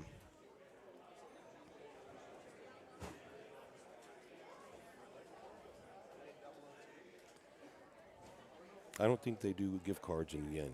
Brock's going for the long click chip here. If he can. Oh, wow. What a good shot that was.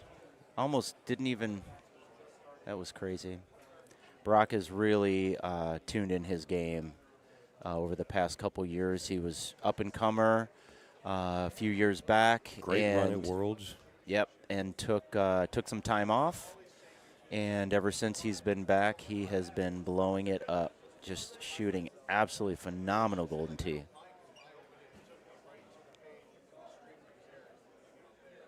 Oh, get in. Oh, great shot by JoJo. Just went a little bit too long.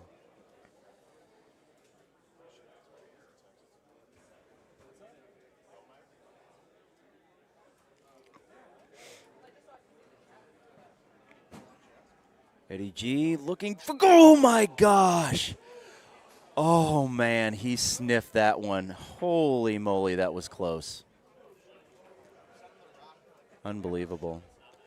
So on the Franta Tamel match, a lot of guys using the high 7 here on the cut shot to try and get a little close.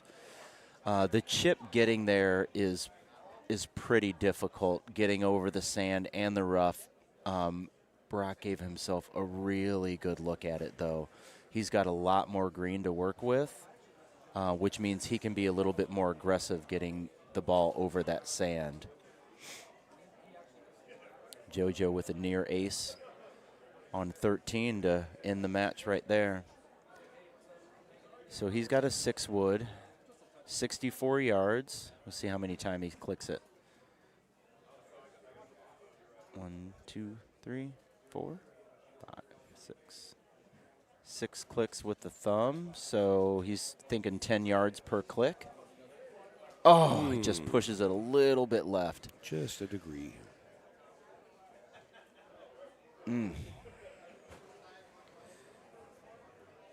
Sudden death over in the Joe Massera, Ed Godfrey match. They have been banging it out for almost an hour now, so to speak.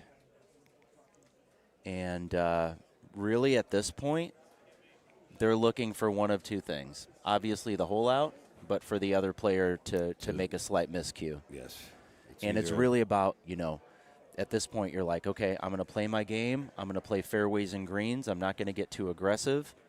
I'm not going to be the one that has the mess up. They both kind of have that mentality right now. So it's an exciting match to watch over here on the left machine. Good wind on this one.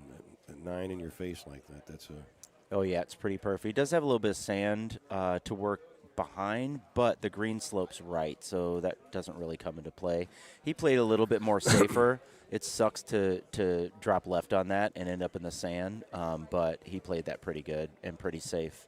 Another great wind on the right. So you do a pullback or just a straight thummy here. That looks good. That's in. Good shot from Barack Trammell right there. Let's go. That was set up perfectly. Yeah, it was. Couldn't have been more perfect. Really great shot there from Barack.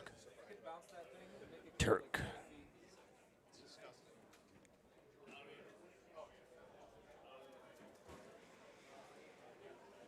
All right, Connor.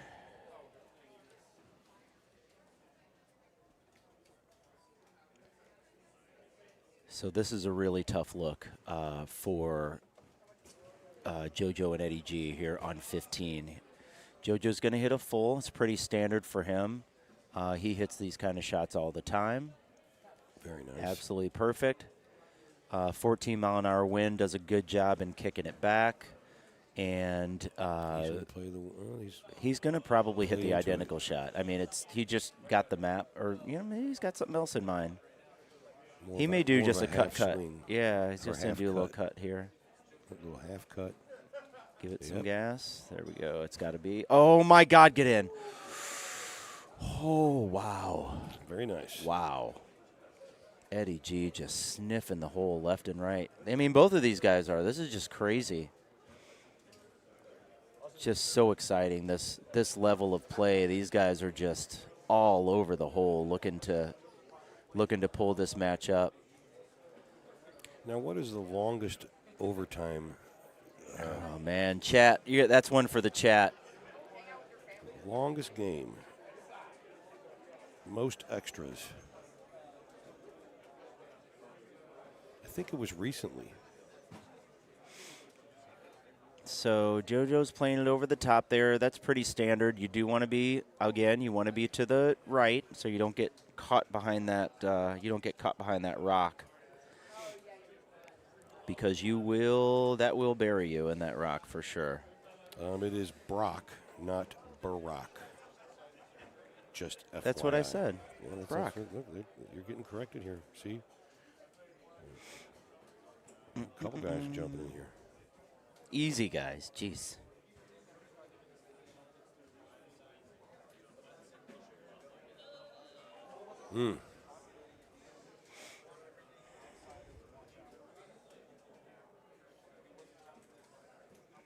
It's Barack, you guys. I'm sorry, but you're wrong. I'm right.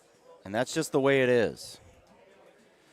I mean, how would you pronounce B-U-R-E-K? I would pronounce it Barack. But I will go ask him personally if you guys really want me to, and I'll get it straight from the horse's mouth. I guess the U is silent. Oh, silent U. Interesting.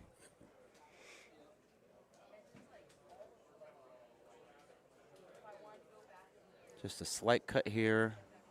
Just play to the top part of the green. Nothing too fancy. Super safe. Definitely don't want to be right on that. And you definitely don't want to leave it too short because you have a very challenging left putt with water right behind you on the right machine for left machine. You got a dead wind at the hole. This is a rough hole because it's a very short landing area. So you see how Eddie G is lining up more to the left? That's so he can have more of that green to work with. Very, very safe shot. JoJo. Very safe shot. Very smart. If you go too long and hit that back, you're risking getting either caught in the dirt back there or, even worse, the ball ricocheting off and getting wet. So Eddie G played a little bit more aggressively. I think JoJo played a little safer, but no harm, no foul. They move on to 18. Sudden death.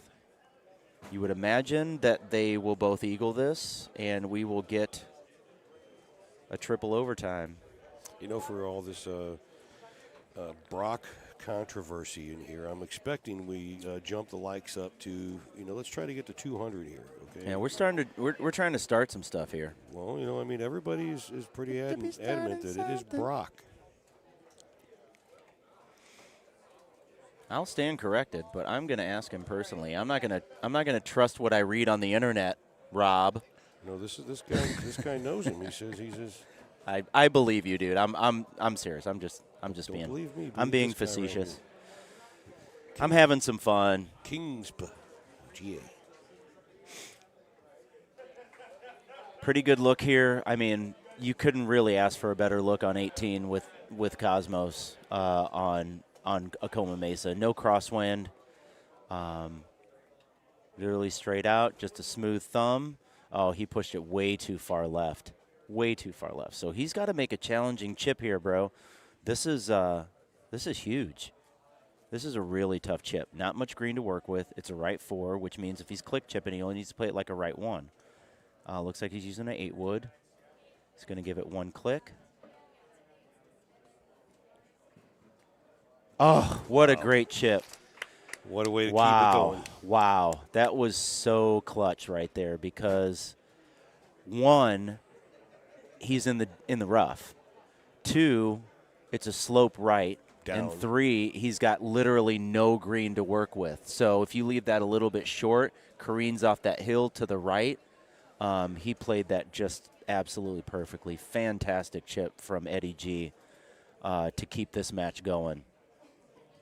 And I'm going to stick and stay until this one's over, but then I got to dip for a little bit. Hopefully this won't last for the rest of the evening, but you never know. I mean, with these guys, if they're both shooting clean. But I said that on the last one, and it ended up in after hole 1. So we'll see what happens. Brock is it looks like he's lining up possibly the ricochet shot. So on hole 7 on Gunnison, during the qualifier, I hit the high 3 off the wall, bounced back, and it aced it. I seen it. It was unbelievable. First time I've ever aced this hole. But that's a shot for a lot of people is ricocheting it off the wall. With a favorable wind with Cosmos, you can hit a full here if the wind's blowing right to left. But for the most part, you're just the safest shot, I believe, for the most part, is banking it off. You might be a little short, might be a little bit long, but He hit that pretty perfect. This is now third sudden death. Second sudden death match. So triple overtime.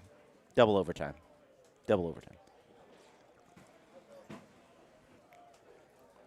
Eddie G hits the same shot he hit before. Should be standard there.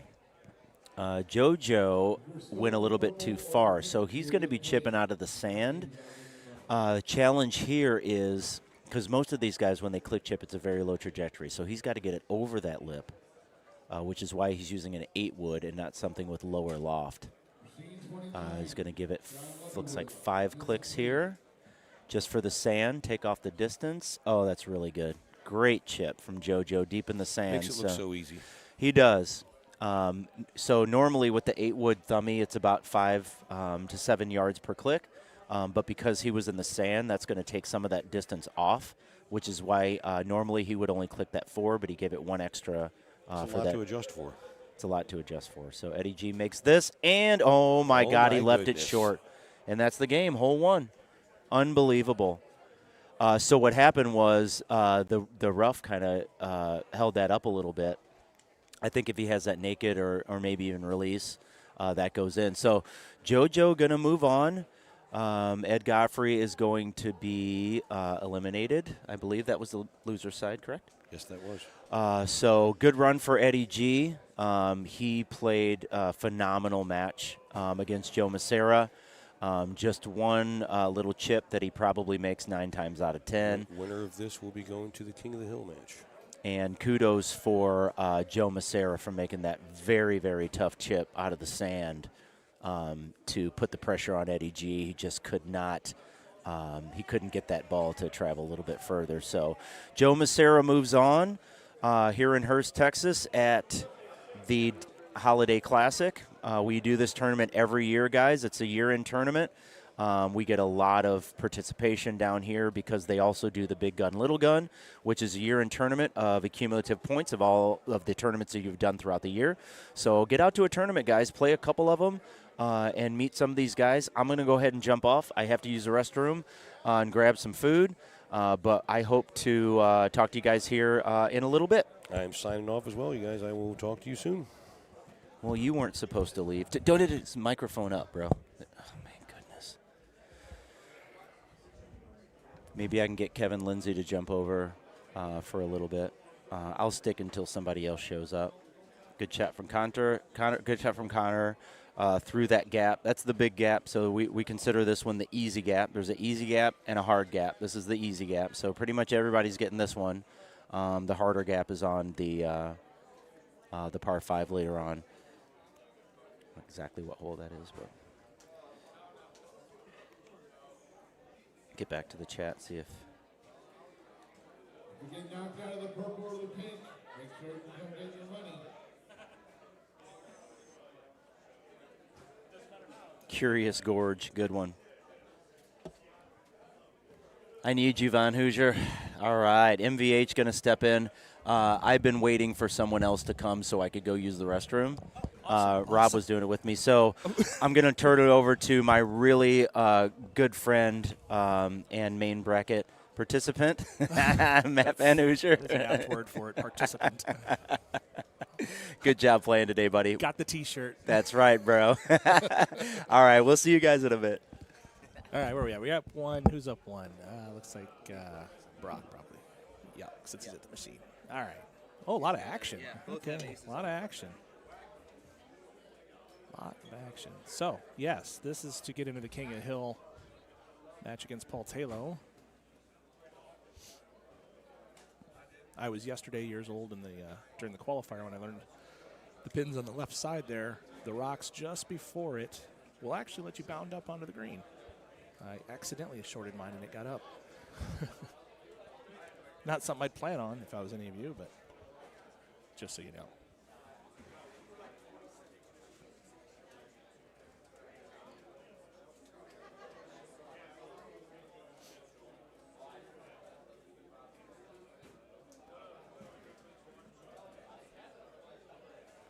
That's a really good shot. Really good shot by Brock. Takes a lot of knowledge to wrap a full towards the rock, well, towards the rocks, away from the rocks, but starting at the rocks into a tiny landing area like that. Crosswind obviously slowed it down, but that's not one you just see immediately.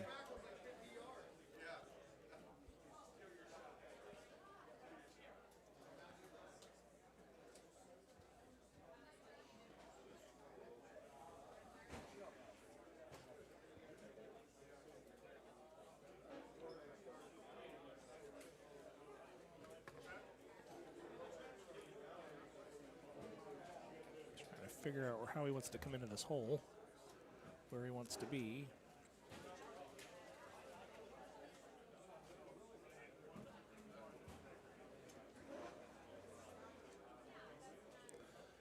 Most players electing to kind of lay in the shorter part of the fairway there. That way you don't mess with those taller rocks and trees that kind of sit in the main part of that penalty area there.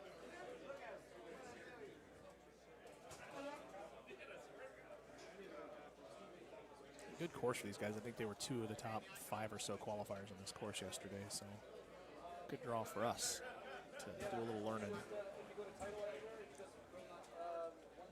Yeah, safe. He didn't like it.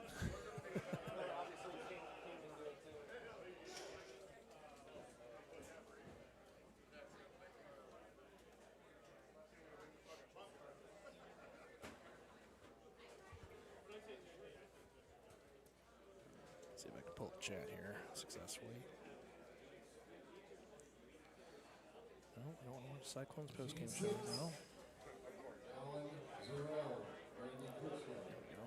Chat window up. I gotta take my glasses off. Gomez, Team Wisconsin. Yeah, you know, them Team Wisconsin guys. Good round for Bryce, though. Wish I could have been more of a show of it. Couldn't anything to drop till 17.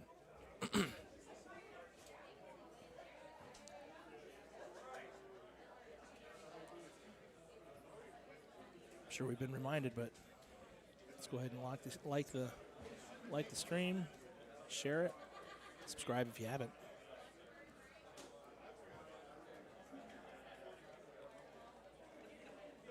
Kids, I thought John Tortura was going to come shovel your walks for you. I'm sorry Brandon was here, but you got options, buddy.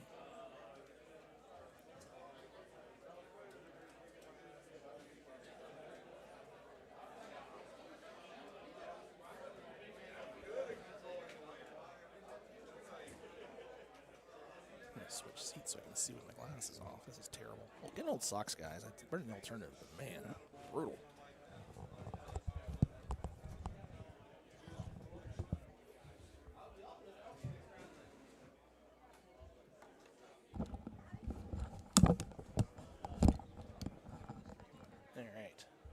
Instead.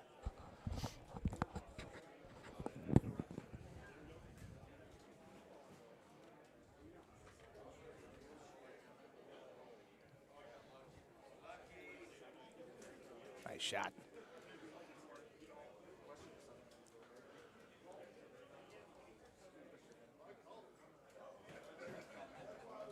Team 13, Bryce Albert. Oop. Got Ben Vadia coming in. How's it going, Ben? It's going. I just got eliminated. Oh, I'm sorry about that. Yeah, it happens. Dr. Helstein, am I better now? I think so. It was pretty far away to start when I switched. You still rolling? I am also eliminated. Yeah, I made 13-16 in purple. Nice. Was a 9-12 main. Solid. Mm-hmm. Just enough to not get me in big gun, I think. Oh, yeah. One more.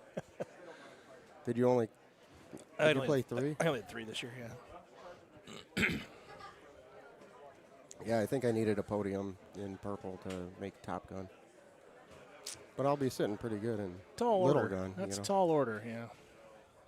Let's see if this is the look that clears. Tough distance. Look at that low gap in the bushes. All right. He hammered it. He did. I mean, you kind of, if you don't, hit it pretty hard. It doesn't want to get up. So I get the dilemma. But, well, that's what makes this hole tough, honestly. Yeah, it's a better one. Advantage stouts. It's a better one. Yeah, right. That's the drop in distance.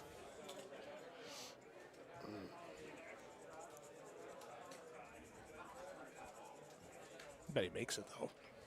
Oh, yeah, this ain't a bad chip at all. Is it, this is a winner side? Yes, this is to get to the King of the Hill match. Oh, okay. That putter's hot. Yeah.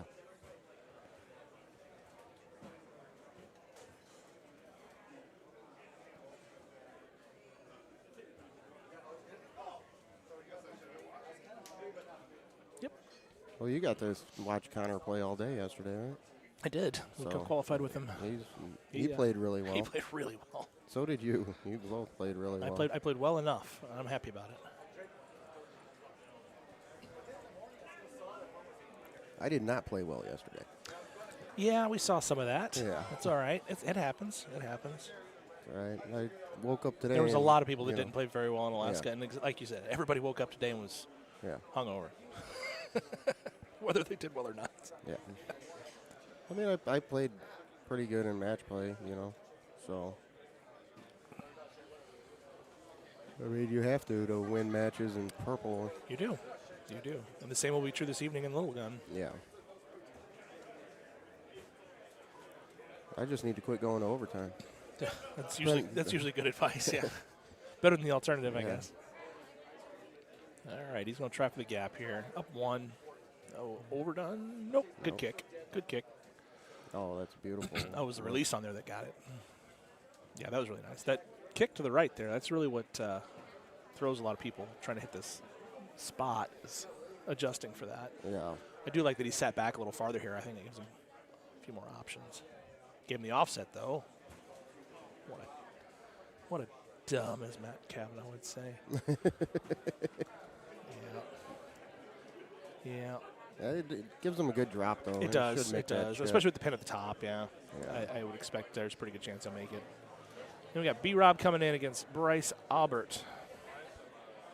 B-Rob had, I will say it, B-Rob had the best two-in segment yesterday, for sure, by far. Wow. By far. He was on fire. Bryce and I just played Machu, and he shot a 31 in his previous match, so he's primed and ready to go here. Yeah. We had a lot of holeable setups, that's for sure. Yeah. Kind of surprised it was only two.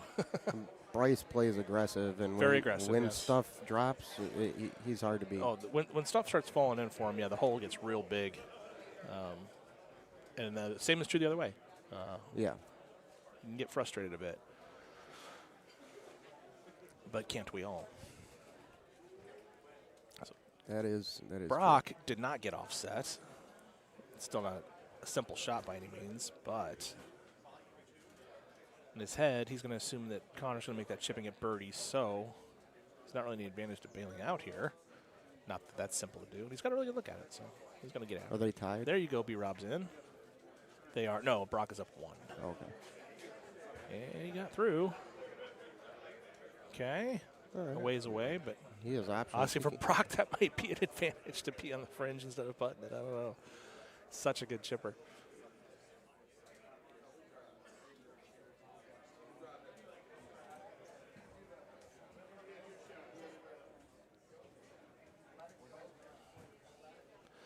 Gins, you ain't wrong, buddy. The pacing yourself on these Texas tournaments is just a lot. Oh, yeah. Nope, shorted it. Yep. Tough to gauge that one. I was kind of surprised he putted that, actually. Yeah, pacing is top priority. I've been here all day, and I'm only on beer 4. That's good work. I'm keeping track. I'm making a I see that. You're going to get your own snake cup going.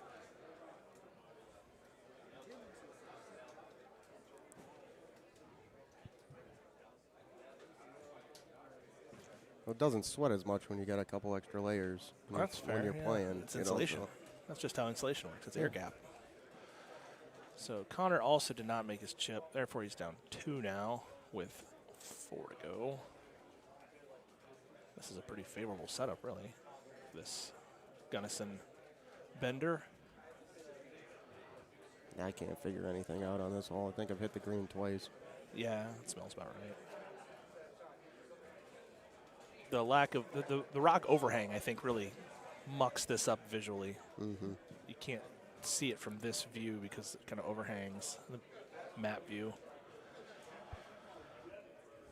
I'm ready for new tees on Gunnison and Alaska.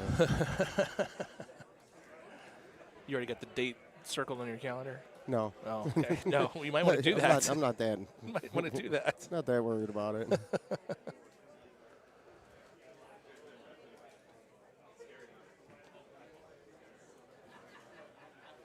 Yeah, left it out there. Oh, what? Wow. He walks up like he Oh was my planning God. on that being a thing. I don't believe it. Oh, But he walked away like, yep, that's what I meant to do. Yeah. Doesn't everybody do that? No. That's a bit more standard, although he hit it about he hit it about 10 yards farther than he wanted to, I think, to clip that rock on the backside. He got in the heavy If rough. that catches green, though, it rips off Yeah. real easy. Yeah, it's real touchy there.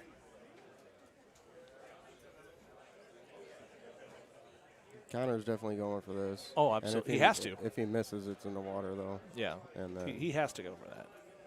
oh, no. He laid up.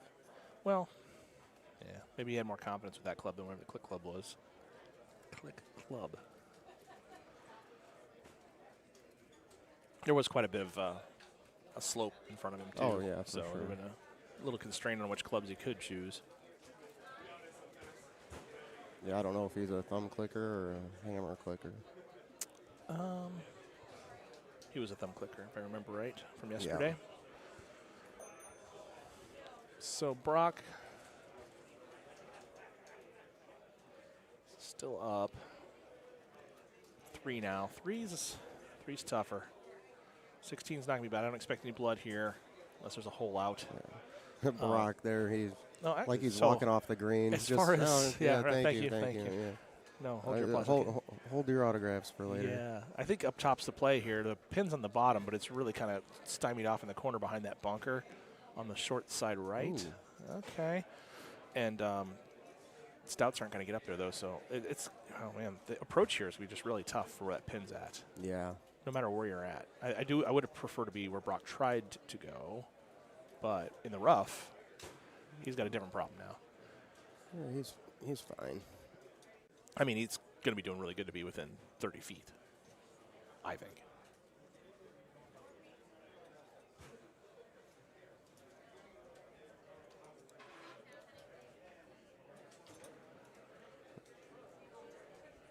Yeah, that tailwind's going to be interesting. That ball's not going to want to stop. Yeah, and I mean, you can't short it up and let it bounce up with that bunker there. So Actually, he's thinking about playing this down the hill, I think. Yeah, I don't. Top side then down. I don't hate that. I don't actually. either. No, I think that's probably right. But you can't leave it top side. We'll see how far to the left he tries to hit this. Just a little bit. I think I'll get down there now. Yeah, so that's a really, really good shot to be within 30 there.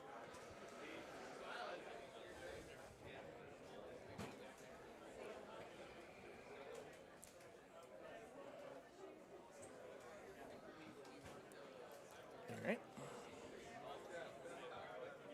Clicker for Bryce from the fairway. Can't say I've seen anybody try that one yet. You got a little off pullback there. It did.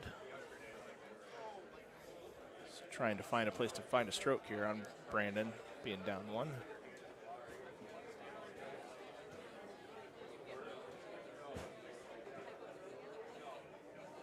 Ooh. Okay. It's got a chance for some fireworks. Honestly, as far as hole-out potential, although if somebody gets really aggressive with it and misses, can go down that slope. We'll see. I would expect Rock to be safely in the middle of the top with a pretty reasonable putt. Connor, I think, has to get hyper-aggressive with this one.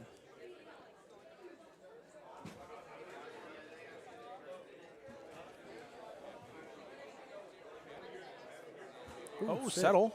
Okay. It's got a fringe putt, though. Yeah. A little more meat on that bone than he was looking for. Okay, here we come. Incoming. Cut in. Yeah. Okay. Yeah, that was properly aggressive. Low T was nice there. Yeah, So I'm here's surprised, I'm surprised Barak didn't use a low tee there. I was too. This one's not what you want to have. You're up 3 on 17. Not sure what he's looking at. He's thinking very hard. He's trying to think if he should lag this, I think.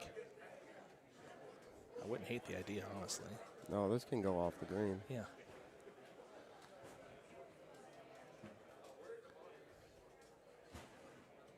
A C putt will still go down the slope if he misses. Yeah, that's what I wouldn't worry about. I think if you'd have turned one left and C-putted it soft, you could have just taken your par and moved along. He had a tee box for 18. You're still up 2. He's far enough now that he can just probably get the ramp putt there. Yeah. I think it's supposed to be bare hair right.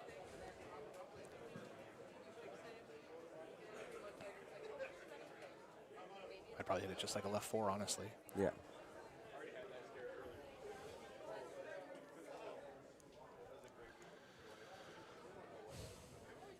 Yep.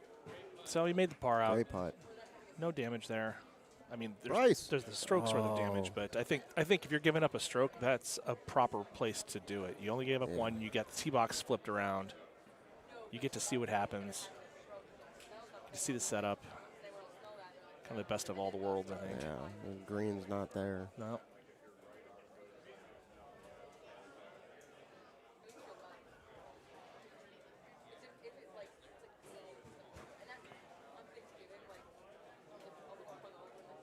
He's going to try it. I mean, he kind of has to, right? If he can land it. Yeah, that's the ball game. That's the ball game there. The bogey at best for Connor, I think, barring miraculous chip or approach. Brock is going to figure out a place to go lay up. You can even do honestly, you can even do the right side fairway, shoot it through the gap, on the other fairway, bump it up, pick par, move on, but I don't suspect that's what we'll see. All you have to do is just not put it in the water on the right side, which he's done successfully. And I don't know where you're going. Your shot. He's farther away, but Connor can't not even get to the green. Right. Farther away and in the ideal position.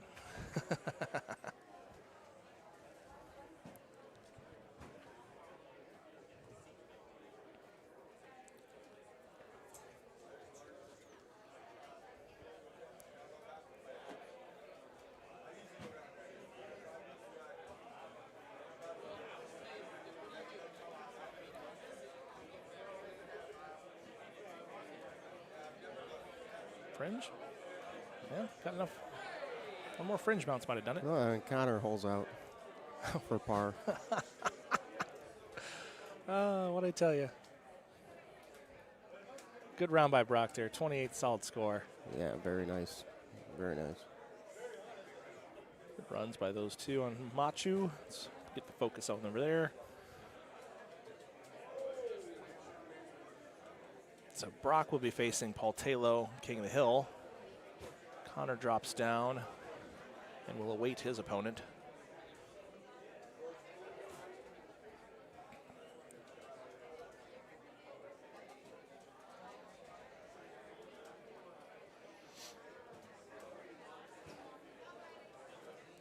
Bite. Ooh. That's fine. He'll make that chip. I think so. That's not what you want to do with a stroke lead, but he didn't check much at all. He high-teed it. Oh, that would be. Oh, he just completely yanked his thumb out. Complete yank there. 108 thumbs. That's so silly. If he gets hyper aggressive with this and misses it, he might end up with a par here. So you gotta be careful. He's already clicked one. Yeah, see. Okay, is he gonna do it again? That's the trouble with the click sometimes, is if you do miss it, you're going to miss it a ways away. But you get to try again. Second one always goes in.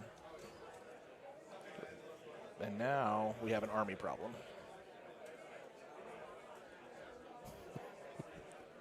That's right. Live, right, live. There we go. That wasn't an easy click chip. No, it wasn't. Like I said, that had a chance of doing the same thing.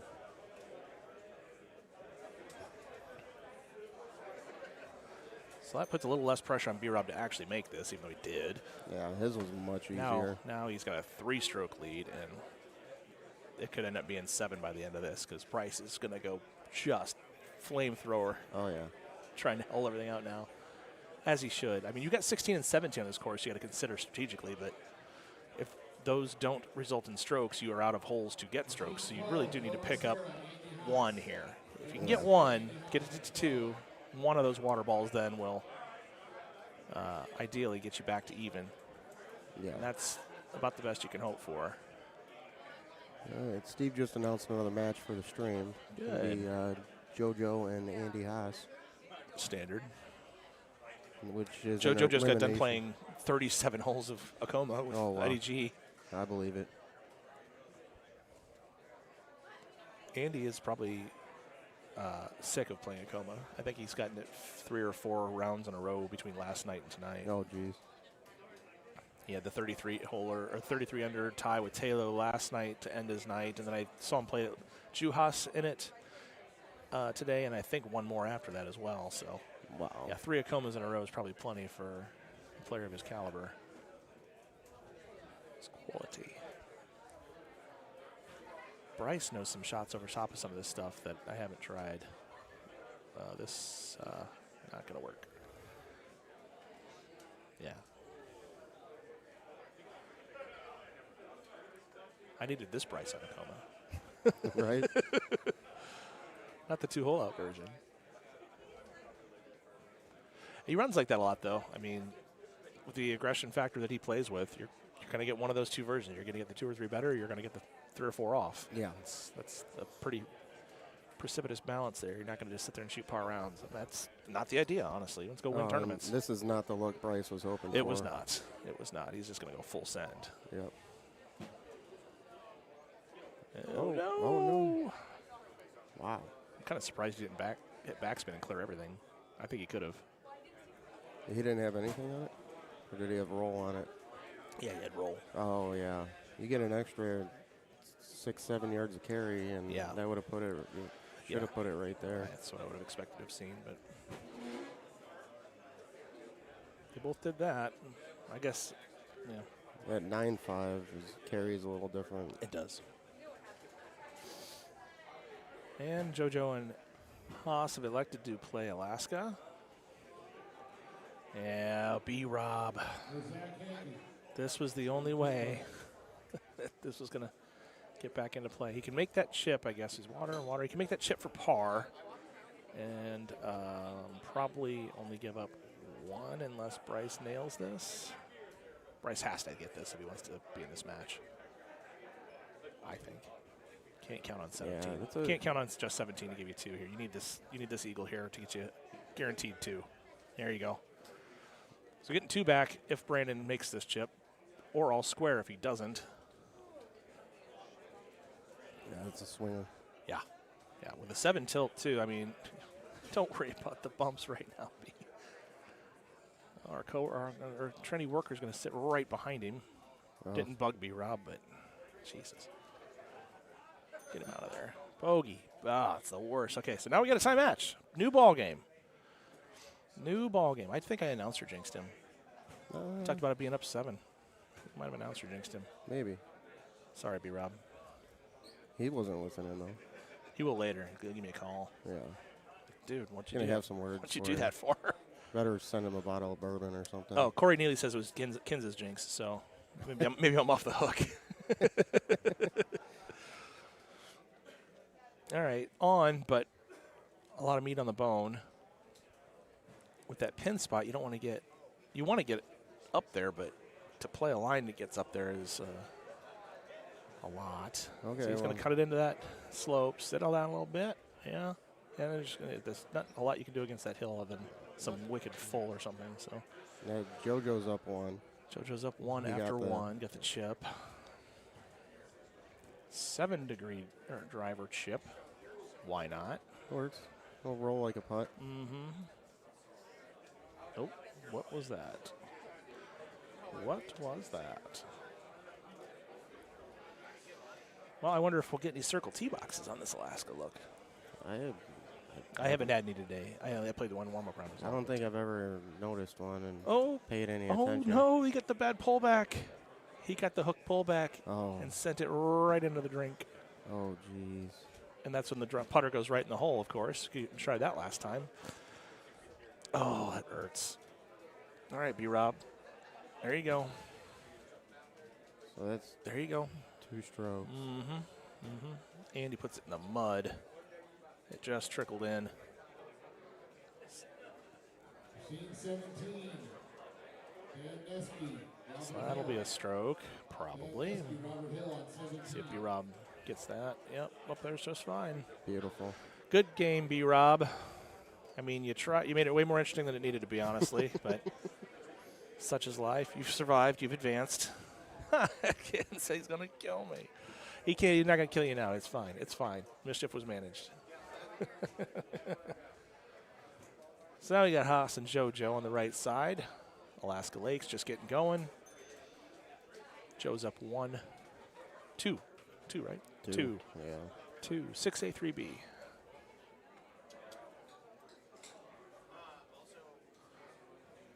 All right, we'll be full screen here for a few minutes. A little while. Probably through 9, I'm guessing. Full incoming. Yeah.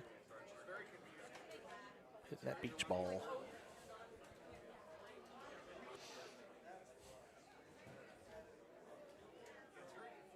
Got it. Oh. Ooh.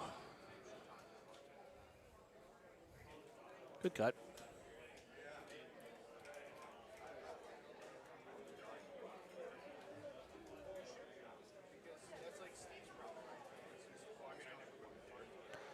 Did you end up in the big gun or little gun, Ben?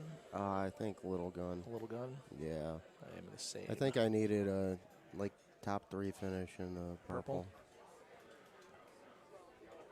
Yeah, I kind of, coming into the tournament, I thought if I went main 2 ends, I'd have a puncher's chance. But I think I'm going to be a couple spots short. Yeah.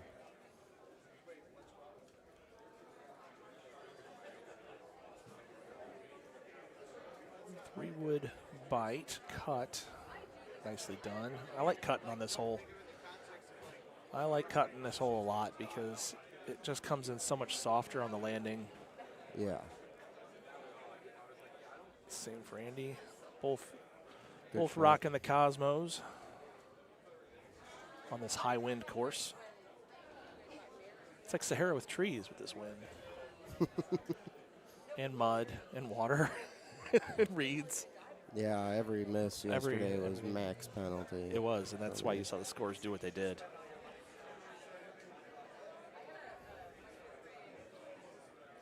Yeah, Brian K. When they were doing those click chips with so few pullback, each of those clicks is going to register some amount of pullback, either straight back or sideways, and so with only 1 or 2 clicks, especially like that driver 7, if you get one and it's not quite right, then it's going to read way off because there's no other pullback to balance it out.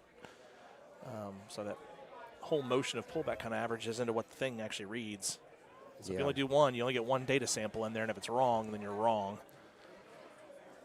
Yeah, I don't know if this is updated fully. It should update as people finish. So if there's people still in the tournament, you're talking about the PEGT points on the Top Gun, Little Gun. That updates live, but it will only put points in for you after you've been eliminated. So if you're still in the tournament, then your Dallas score will not, or points will not be in there, other than I think 20 for being here. Mine says 100, but I feel like it should be more than 100 because I won 4 matches. Did you win 4 in a row, or did you drop to the loser side early? I dropped to the loser side early. That's the problem. I went 13-16 though, so it's not many points down there. I would, I could believe that. I went 0-2 in Missouri, and I got 100 points for that. So in purple? Yeah. That doesn't sound right then. It might not be updated. Yeah. But I'm right there. I'm 35th with 775. Oh, you're right above me then. You've got 750. Yep. That is correct. Oh, good run, Joe. Keith Bennett's right ahead of me. I think he's still playing. He's got 130 points today. No. Okay. Well, yeah, maybe they've adjusted how they run that. I don't know. I'm not sure.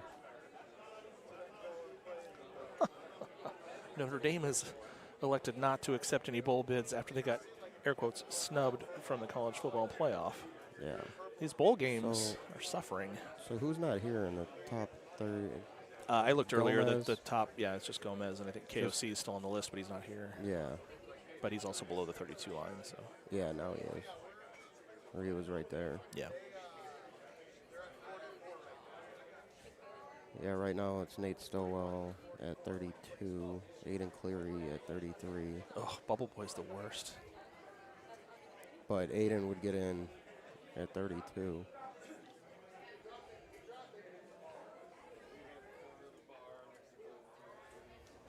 I mean, if I make a little gun, I'll have a good seat at least, you know. Yeah. Yeah, you will. Be You'll be like top number, 5 or number so. 2. Yeah. It feels like that should be an advantage. I remember one year I got the top seed in Little Gun, and the 64 seed that year ended up being somebody that just made like 1 or 2 tournaments. So it was a good player but didn't score well, and so I ended up playing like Mike Jagger as my first match. Yeah. Great. Thanks. Glad I got that good seed for somebody. I mean, there were no buys in the purple. I mean, I did not have an easy match. I had confidence I was going to win a couple of them, but, you know, still put up a fight. Mm-hmm. It's nice that it's double now. Before, when it was single elimination in that side, it was kind of just like, Well, the Little Gun is single. Is it still single? Yeah, it was single last year. Shit. Okay. Yeah. I stand corrected. So. Well, that sucks. That sucks.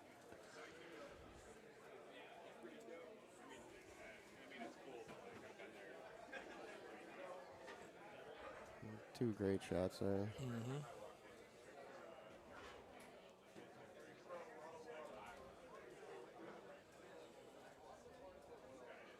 Everyone's getting a little grayer. Yeah. Yeah, we commented on Joe's beard earlier because with the black shirt in the background, effectively, it really accentuates it when he kind of leans down a little bit. Got that Wolverine look. Yeah.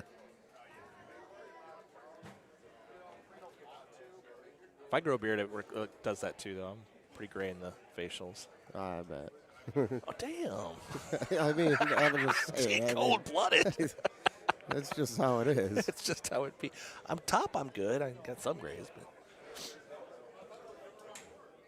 you know what? I got gray. My beard's full of gray too. Andy, we need somebody else. I'm a couple years younger than you, and I got a bunch of gray.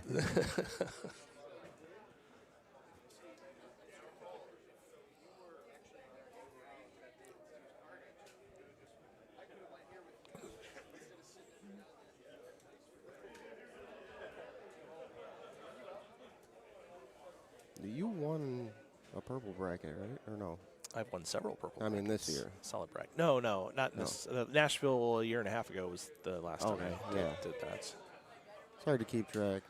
Well, you know, it's a lot of Golden Tee tournaments. Yeah. So are you playing tour mode to try to win your world spot? I'm playing tour mode because I like playing tour mode. I don't know that I'll win. I'm just playing the home edition one. Oh, okay. Which is only 15 spots, so that's to be a tough order. But yeah, I just like playing the mode, and I don't have the time that I would probably need to get out to the bar every week to get those 5 games in. So I didn't even shoot at that angle of it. Gotcha. I mean, you definitely have the skill set to make that top 15 at home. Yeah, it's just like a regular qualifier, right? 5 rounds without really messing up. And I would tell you, you've seen it too, I'm sure, but some of those home edition guys are just absolutely insane with it. Adam Harris is one of them. Steve Beatty, Derek Trumbley, right? These guys just absolutely nuke some of these courses. Al Jazz. Yeah. Al Jazz might win his purple bracket. Kind of surprised to see. Win it through the purple bracket now, he might, though. Yeah. He's kind of surprised to see Joe even I in this. If you've got a 2-stroke lead here, this is one where I would very seriously consider not doing this. Well, he's going to hit a 3-wood. Yeah, it's going to have to be right center. I mean, he got it, but that was a beauty. It was a beaut, Clark. I guess. Yeah, I mean, hard to argue with the results, but I don't know that I'd have been so brave. Oh. Got it. Expletive delete. Expletive delete. At least they're not mic'd up. Right. That would get, we'd get shut off pretty quick. We would. We would.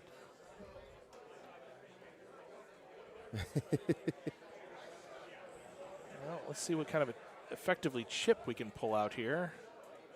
How the fact that he touched the green with that club is very impressive. That was beautiful, actually. So if he can make this, he get a birdie out of it, which where he's sitting there, I'm like, that's 5, right? It's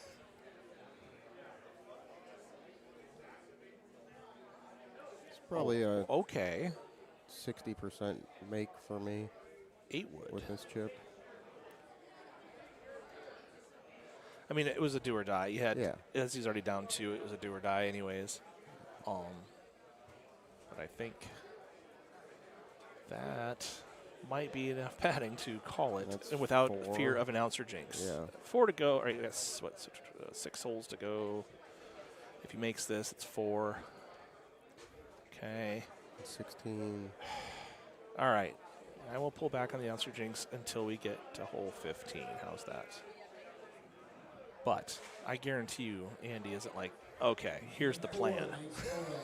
That's not this setup here. The plan is, please, JoJo, water twice. That's the plan. I don't know that I love that spot.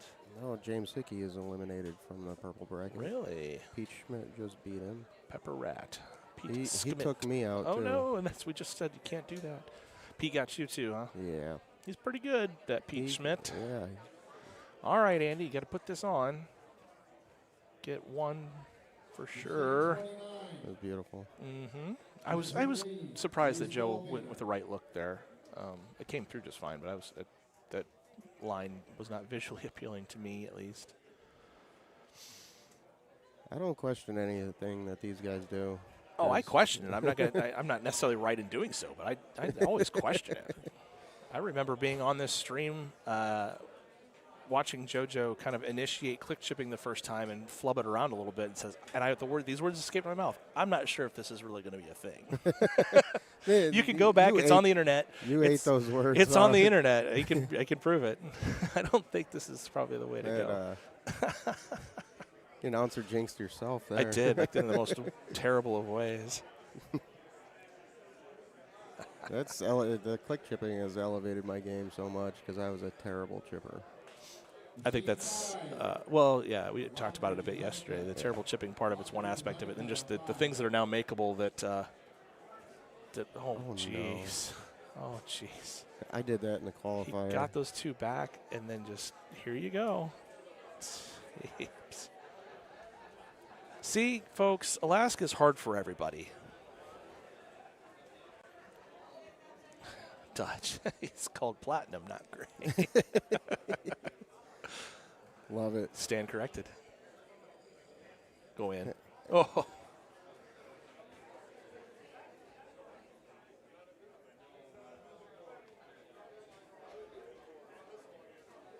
Hey, I don't care if it turns gray. Just I'm glad I still have hair. Yeah. True. So the other one outer. Got it. Boom. That was silly. He's just like, whatever. You got a stroke on me. Cares that it went in. Down 3 again.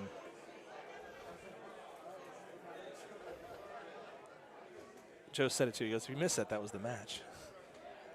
Might have been anyways, but favorable look. Not terrible. What are we doing here? High 9, or are we going to do something medium like ridiculous? Nope, it's got to be high, I think. Which one? That's a hell of a gap in your bag. 9 wood to 6 wood. You see that? I have a 2-iron in between. I think I have 14 clubs in between those 2. That's not true. That'd be too many. Well, the 9 would. That 9 would cover. That one covers a lot of distance. It does. Yep, there you go. We'll go like 300 with a 15 out one. It would, yes. I guess, yeah, I only have 1 club in between those. It's a 3 hybrid. Love my 3 hybrid. I love my super 2-iron. Did you hit that Super 2 before the Bahama year? When it started, like that was kind of like required at that point for that I think T so, set? yeah. I think Curious. so. I think that T set introduced a lot of people to that club. Yeah.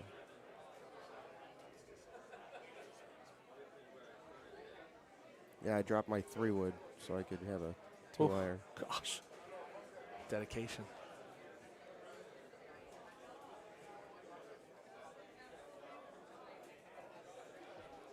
I did not go down into the mud, so this is pretty makeable, man. Yeah. I was afraid it might have trickled all the way through.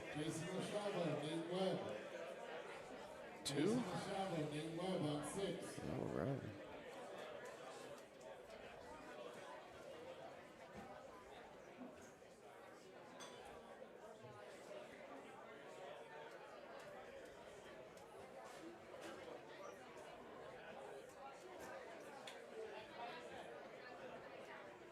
This isn't the hardest look, but No, it's not. that big headwind makes club selection a lot easier. Sticking that green a lot easier. Yeah, it turns this into a bite shot if you want it to be. Well, that's going to come off the green. No. Andy wanted 100 there, and he got 95. I need 110. Looks of it. Oh, it down. All right. Yeah, see what I'm saying about bite there? Yeah. This isn't too bad. He's going to get it out to the right. He's going to punch it. Okay. I don't know if I love that. I think it's fine. It doesn't catch you in that wet grass there? I don't know. I don't Flop. know. I don't think flop's the way to go. Too much breeze. I don't think I've ever had that. I got it for the first time in my warm-up rounds, and I just had a regular, no flop, no punch, and it got through just fine. But yeah, I definitely had it in my head. I was like, I wonder if this clears. Andy's. He's consigned to his fate. Yeah. Neither 17 nor 18 is going to give up. So is this more than 2 strokes? 5-6 match then?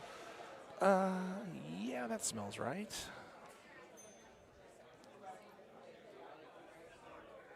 Properly done. I think. Points it. Yeah, because we got Andy and Joe. Oh. Andy has first place in the Top Gun bracket locked up. Yeah, with this many wins. Yeah, he's got 2 this year. Let's see if Joe can ice off the 29 here. 29 with a water ball, mind you. Yeah.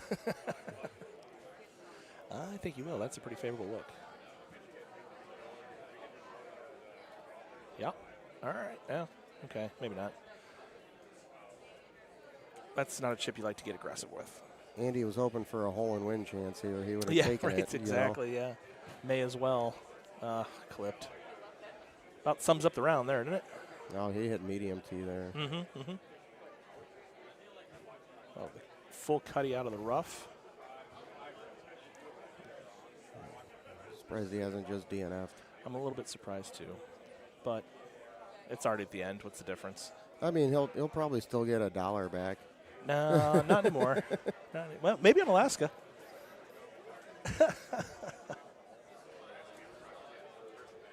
I'm pretty sure Andy Coleman, our producer, says he doesn't know how to spell DNF. I'm pretty sure what happened is they don't actually have the quit player option on Andy's account. They've removed that from the yellow button option. He can't even do it if he wanted to. He doesn't need to. Why would we give the players something useless?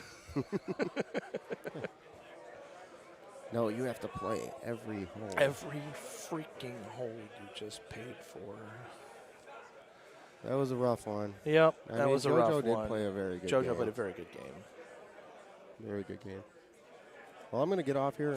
Yeah, I mean, we're kind of at a lull here. In, Jesse and I are going to go get something to eat. I would expect before to see the Top Gun. I would expect to see the big King of the Hill match coming in here. Yeah. Real quick, but I am going to also grab a beverage. All right, it's been fun. See Hopefully, see you later tonight. Later. Bye.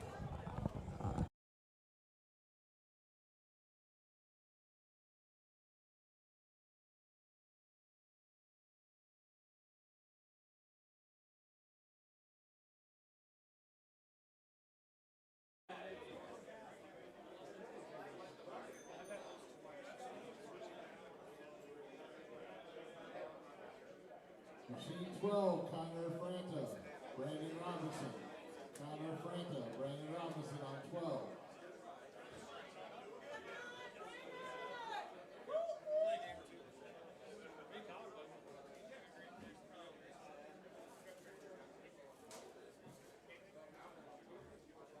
Machine 13, Chris Cusick, Joe Macera.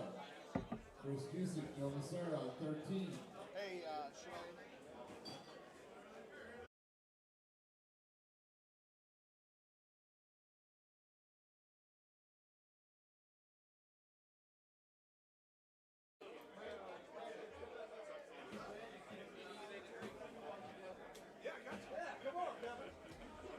I'll just get the extension. Oh yeah, throw me the head. Please. I'll get you both one. Yeah. Oh, that was pretty fun actually. It's like, that's gonna be a next year goal.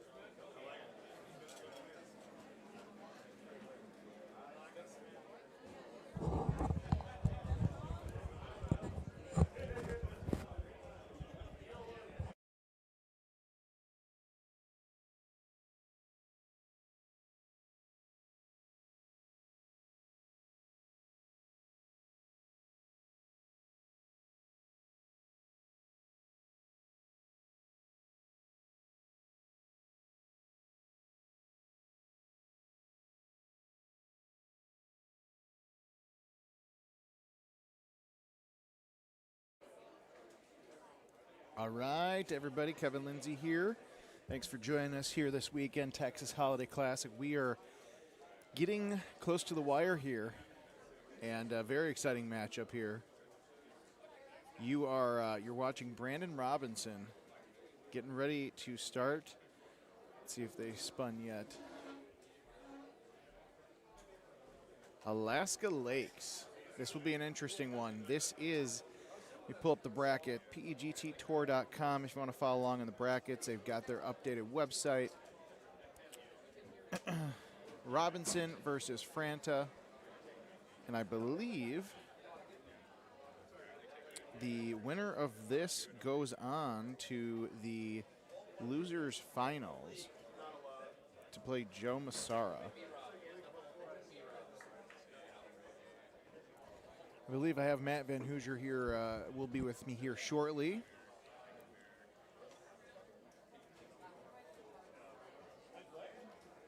Make sure if you're watching us live here that you are also subscribing to the Golden Tee YouTube channel.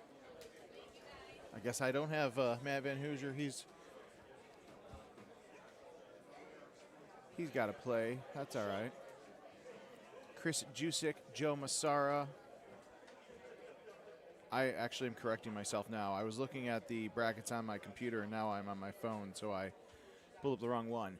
The winner of these two matches, I believe, play each other in the winners or the losers semifinals.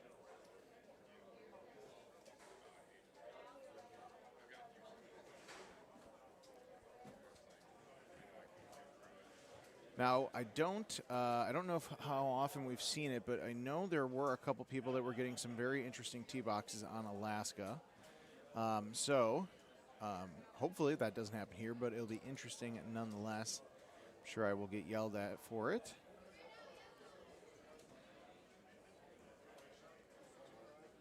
And tough break for Franta, missing that putt on one. So he is already down one against a Brandon Robinson who's playing probably some of the best Golden Tee I've seen him play. He's always been a good player. You know, made a run at Worlds a couple of years ago. Good shot there by Franta. But going 2-0 on a Saturday night after a long day of qualifying for the Texas tournament, when you've got two giant tournaments in one weekend, trying to cram it all in with 150 plus people. It's a lot to do, and I want to say I think most of the people got done by 12:30, 1 o'clock last night. So even though you don't have to come back till noon for the gold bracket, it's still a lot of Golden Tee to play in one day, and to be primed and ready to go here, and not just go through this long process of playing, but also getting ready for the Top Gun Little Gun Player of the Year tournament, which is going to start not much longer after this.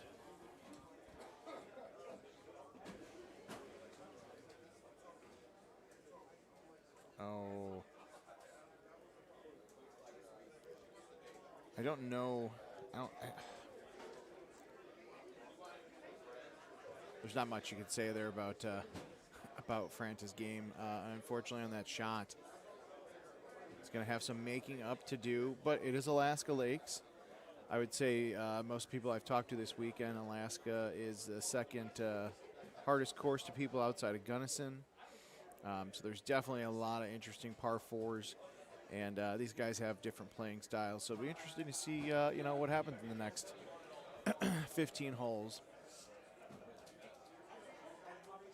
Joe Massara on the left-hand side, of course, going for a click chip. And he's got it, taking a one-stroke lead there. Joe coming off of a big win against Andy Haas. Somebody who is going to be looking to make some trouble for anybody in the Top Gun bracket here, being out of the Texas Holiday Classic tournament.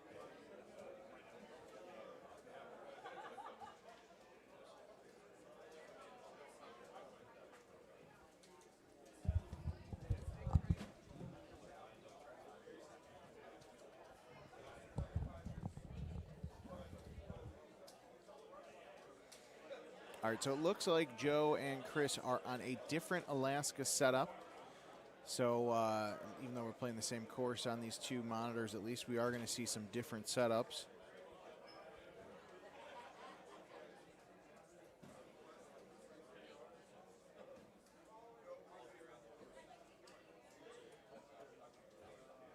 Alaska, one of those courses that early on threw a lot of people off in the qualifier. I think we had 149 people total that played in the actual main event in the qualifier, and just a couple of holes on Alaska that I know I personally laid up on a few because I knew I was gonna get shit for it no matter what. I'm sorry, I had to stop and take a deep breath because one of my besties is here, my commentating partner. Who could that possibly be? Miss Rachel Anthony Luna, as I will forever and always call you that. It's me. Welcome, welcome. Thank you. Happy to be here. So we've got two different setups here on Alaska.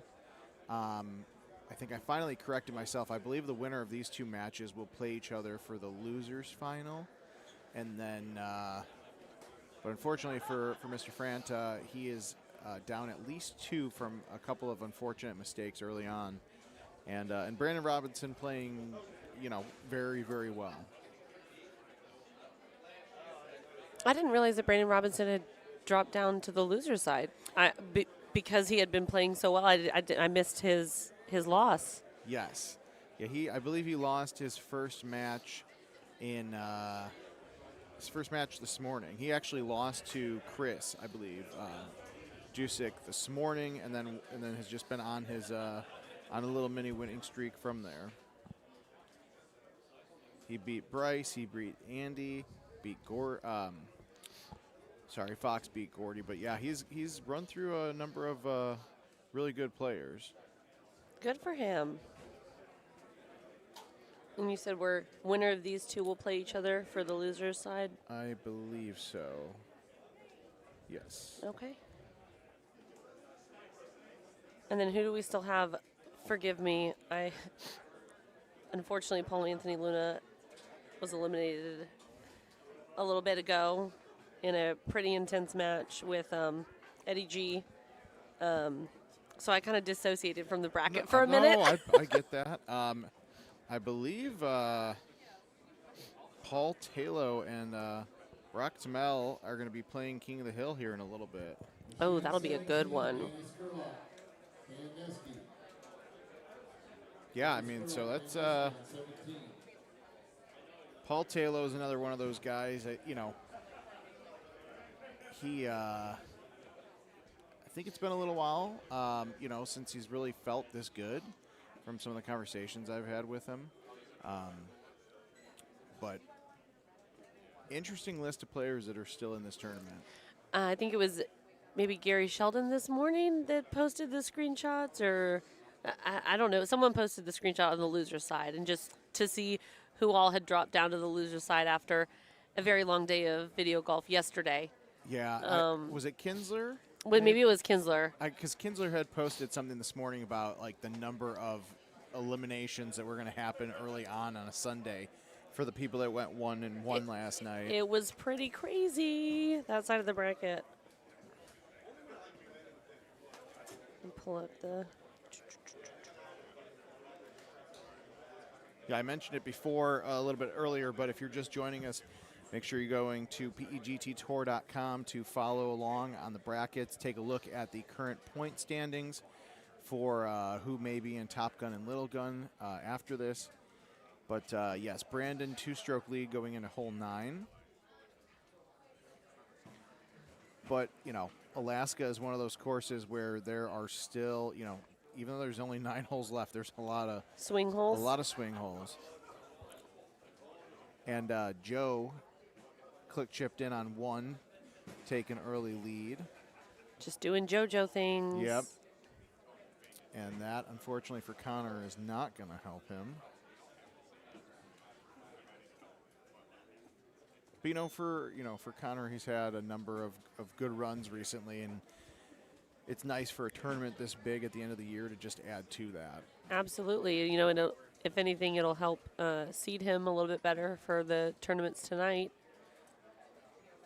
And that is, remind me, Top Gun is going to be double limb, and Little Gun is single limb. Yep.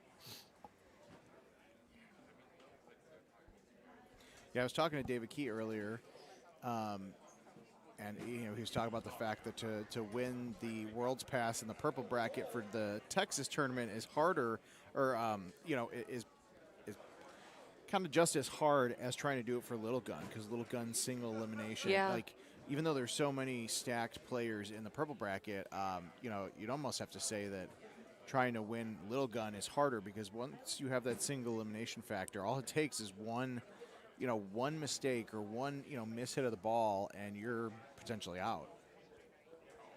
But I at least know, I got an early look at the numbers from Miss Paige Gossett earlier. I do know that there's almost, I want to say $25,000 in the free roll tournament between the two. Holy cow. And so even anybody like myself who's probably going to go 0-2 in Top Gun later will get at least $250. That's free money, baby. Yes, that's...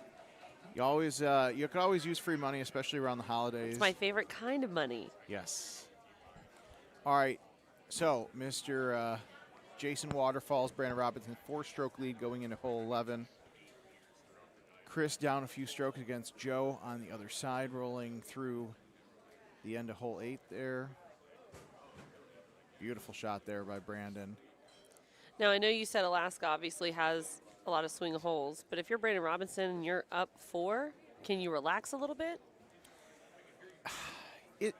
Yes and no. I think obviously with a 3 or 4 stroke lead, you can breathe a little bit more. But I went through this a little bit in the qualifier. I was laying up on holes that I didn't feel comfortable going on, and when you start doing that, every once in a while you can put yourself in a position where you actually, are worse than if you would have just went for a shot and watered it. And Brandon is one, it's been a while, but I used to play a ton of Golden Tee with Brandon. He's out of Oswego. It's a beautiful shot there. And when I lived in Lockport, Illinois, him Oswego, and I. is that a... Oswego. That sounds like a made-up word. It is, and that's what they named the town that he plays in. But, he's always had it in him. And now that I'm thinking about it, his run at Worlds is probably already almost 4 or 5 years ago, based on the fact that time is an illusion and goes by so fast and means nothing. It's all made up. It's like, whose line is it anyway? It's made up. It doesn't matter. Yes, a lovely show, a wonderful show. But Brandon is a good guy too, though. Not to say that the rest of these guys aren't, but I'm going to tell all of them what you said. They can all hear it. I'll tell them right now. No, but Brandon's working hard for this, and so is Connor. And regardless of who wins or loses, and that's you got to avoid that. It's not disastrous because that drop still puts you behind the green for an eagle chip, but an opening for Franta here. Make up a little bit of ground. And I think Joe's up 4 as well on the other side of the screen. Or at least he was one hole ago. I don't know if they made a difference there, but that's a beautiful shot by Connor.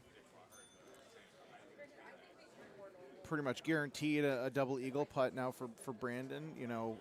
You got to find the balance. He's got the green to work with between like trying to make this chip and saving eagle versus you push it too far and something bad happens. But you can tell a look in his face, obviously frustrated. But I had this in some of my matches where I was up enough that I had a mistake or they had a great shot. He's still up 3, and it's kind of an advantage almost in my eyes because now Connor's going at some of these tough holes first. Going to have to be aggressive, yeah. And, he is starting to run out of holes. This is a really nice one here, the par 3. Good chance for Brandon to possibly make up some ground, but it's funny how, like, you kind of get mad at yourself for making mistakes. But when you've got a pretty good lead on a course like this, it's just play your game and do that. Wow. Do that. Apparently, Brandon did not like the lead that he still had after that. Give me more. Mistake on the drivable par 5. Apparently, he wanted the lead back, the honors back. That was awesome.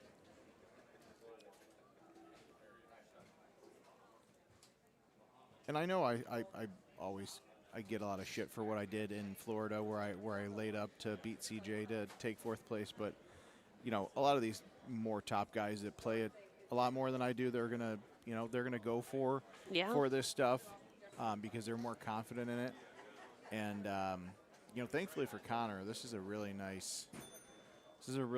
gettable setup if you can just get it up there. Oh, I think he stayed dry though, or no? Yeah, they both stayed dry, but they're in the mud. Oh, I didn't realize. I thought that Brandon watered that. No, it's kind of like, I wouldn't even say it's a nice part of Alaska, but it's surrounded by so much of that marsh. The mud and the marsh, yeah. And for Connor, he got put in a good position. He was in the rough, not the mud. So we're going to go back to all right. Connor taking the lead, and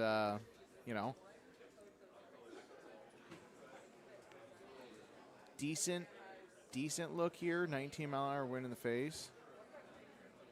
For Brandon, you just got to be calm, cool, collective, and just, play your game. Is that the max wind? No, I think the max wind usually is 20. We had with Sahara last year, we had a setting where we turned the winds up a little bit. I think there was a couple 21s and 22s.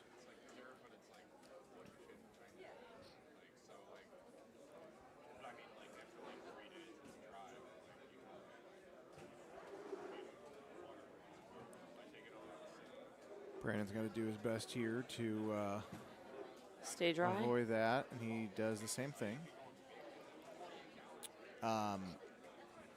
Both. I mean, with Brandon using Cosmos, you would think that 19 in your face is going to do a bit more.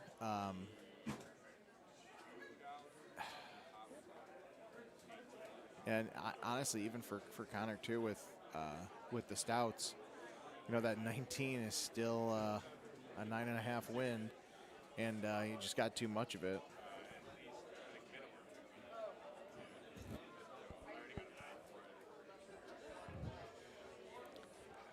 So now he's got to get aggressive. Yeah. Unfortunately, 17 normally doesn't set up to really do that.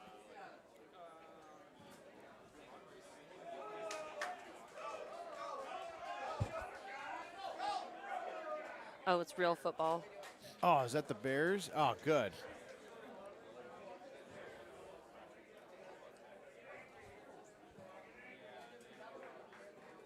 Oh, get up there. Okay. All right. Now, again, he's smart play here. He's got the room. not ideal. But also, again, back to what I said earlier, he's forcing Connor to tee off first. Absolutely.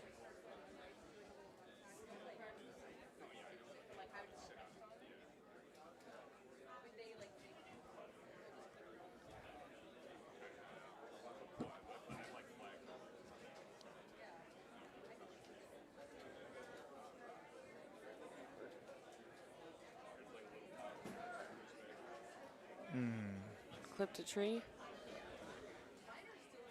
Yeah, and that's what makes this the most of the setups on 18 so tough, is because the trees are really always in your face. Mm-hmm.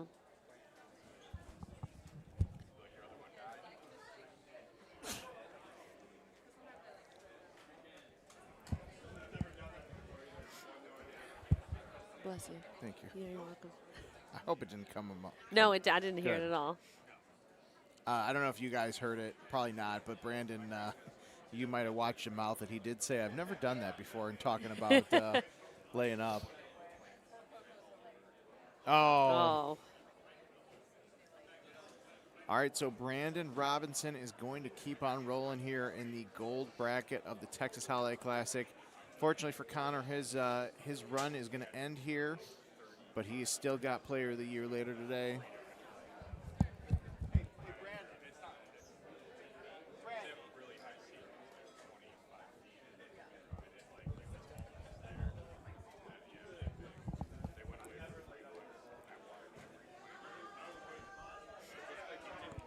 All right, back here, Jusik Masara. Apologize, we really were focusing on the Brandon There was just a Connor lot. match. I feel like a lot more was happening over on that side. Yeah, Chris still down a few here. Got to put some work in. Again, he's same thing that almost similar that happened to Connor. You're down. Not a lot of holes left to go.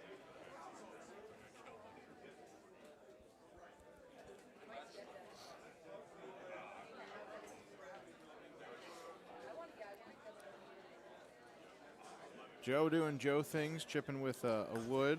Classic Joe.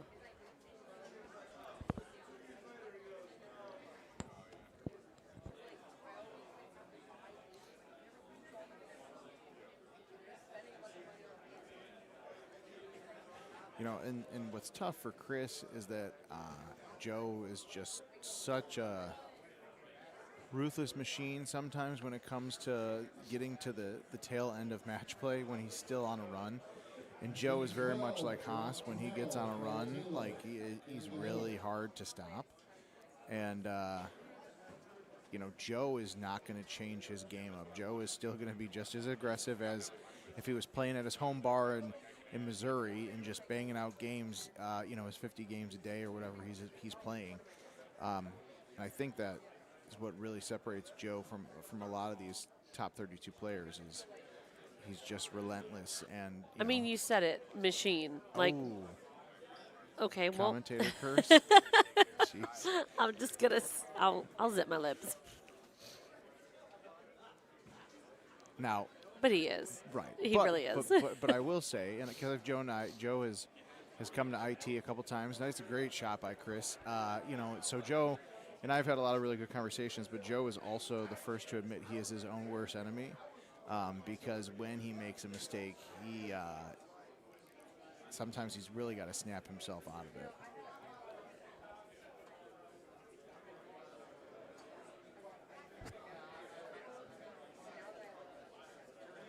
The fact that Joe is click chipping a little chip to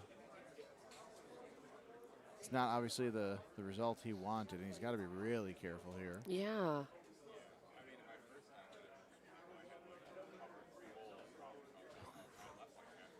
I'm not sweating, but I just got to do the brow sweat. That was,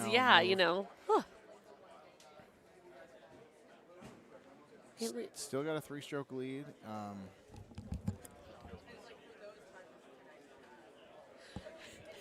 Bless you. Thank you. I think it's you. Oh, God. All right, now this is a nice setup for Chris because he's got that plus spin, so it's going to back a little bit if he hit the green. I think I'm just going to stop talking. Yeah. we'll just let you guys watch some Golden Tee for a minute. You just hear a sneeze in the background. It's just going to, I know, and I texted Paul. I was like, bring me a napkin because I could feel it coming, and all of a sudden it was like. Yep, too late. It's here. Yep. So tough break there for Chris. And it is, barring some catastrophe on hole 18, does look like Joe is going to move on. But that was a really great chip.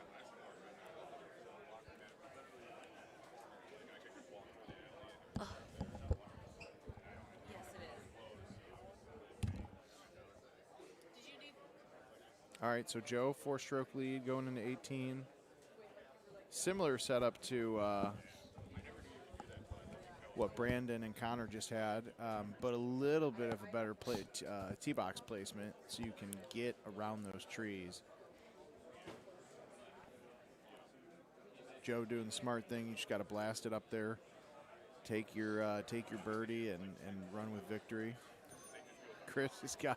It's a good setup, and he knows. Did he go for the hole and win? He's going for it. I love it. I love when they do that. His Sunday, his Texas Sunday run is over, but he had to try it.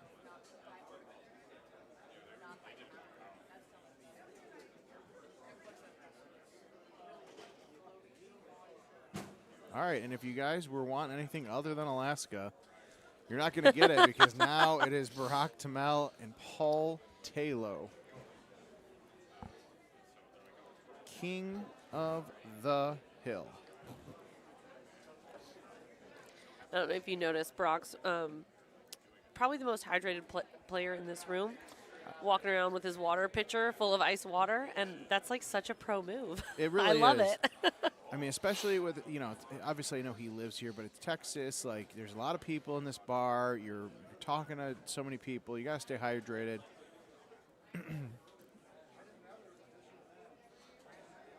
All right, now I'm trying to remember the last time Taylor won a tournament. Because I don't think it has been that long. Worlds? No, I don't recall. That's a great question. I believe let's see, let's check some Florida. I just figured someone in the chat would give us the answer.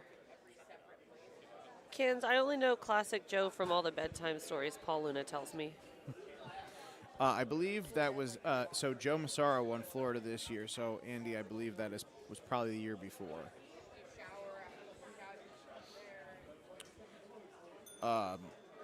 If you've never watched Paul Taylor play, it's pretty amazing. Everyone does the click chipping, or some of the top guys do the click chipping, and it's where you take a club and you pull it back and you're counting the number of clicks. It's clicks as in how many times the club head moves. Paul Taylor, before that became a thing, was running with the C wedge, the chipping wedge. Just like, there's a number of things that, some players do for years before they get caught on by other people. And he's pretty good with it. Although he missed it here, Brock with an 8.5-degree driver out of the rough from 36 yards has got a chance to drain it. Wow. And he does. Taking an early lead. It's the hydration, I'm telling you. As someone who was really dehydrated due to their activities yesterday, I'm going to have to get a water pitcher soon. Was that just being at a Golden Tee tournament for 12 hours? Being at a Golden Tee tournament for a really long time and never turning down a drink. I mean, smart lady. Helps keep your tab costs down. Listen, I'm here for a good time. You Not have a long be. time, So. That is very true. Now, if I am remembering it correctly, I want to say these guys are in the same setup as Brandon and Connor. That's what I was going to ask, if it was either one of. Because I remember this, see how he ran it up? That's what Connor did, and I want to say it was an 11-mile-an-hour wind. But it's a good look here. Barack getting close. Paul Taylor's got a 9.5 and a 7 degree. Does not have the 8.5 in his bag. It does not look like. So he's going to opt for the high 9.5. Does the trick.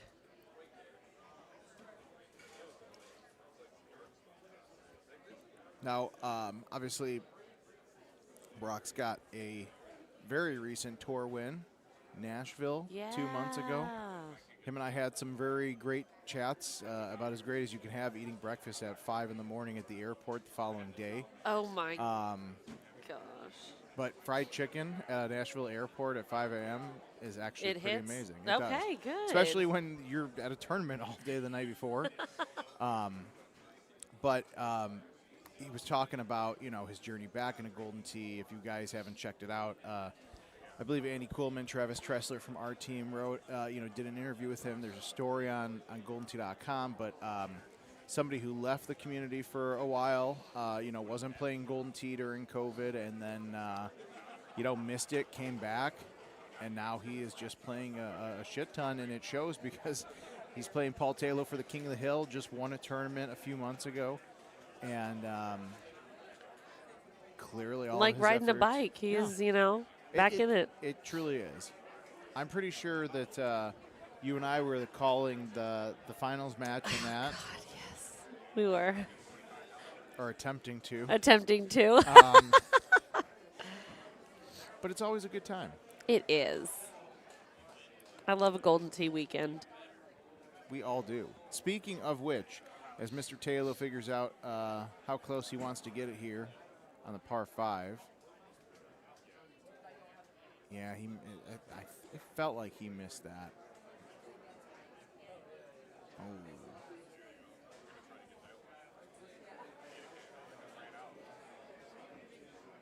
Oh.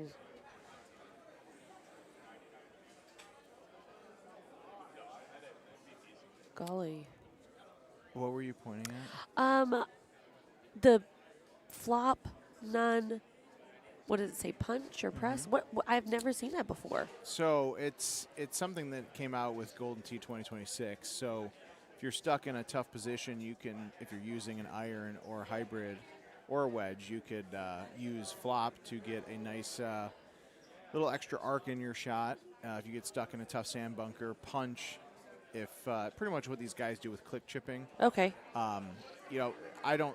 I used flop once yesterday to get out of a tough shot, but a lot of that's going to be more for like the newer players that are just trying to get into their chipping and things like that. Is that a brand new to the game feature? I know you said you just brought it back with, or have it with 26. Is it an old feature that you brought back, or is it a brand new thing? Brand new. Okay. Brand new concept, yeah. Now, Paul, again, if you've never watched Paul, he is kind of like Joe when it comes to like methodical and calculated and things like that, and especially for the issues he had in the last hole and being down one before that, he's going to start to get aggressive, I think. And there like he's that? got it. He's got it.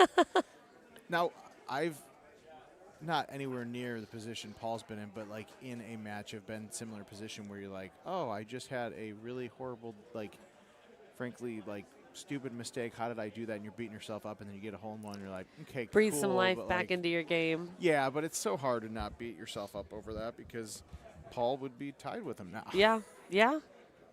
So now he's got to play out the next, 14 holes potentially with still being down 2, but, having honors on the hole. I think we'll see something from him that I just think that this course, like you said, the swing holes, the caliber of these two players, I think I wouldn't be surprised to see not necessarily a lead change, but to see Taylor come, get some ground back.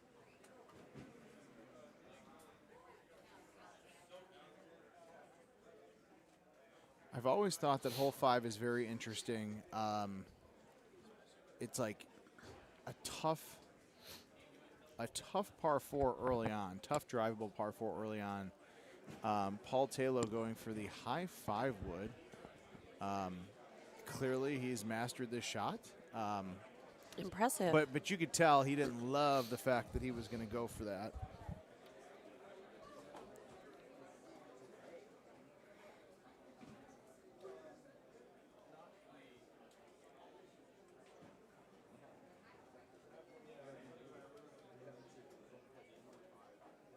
let's see what he's going to do here.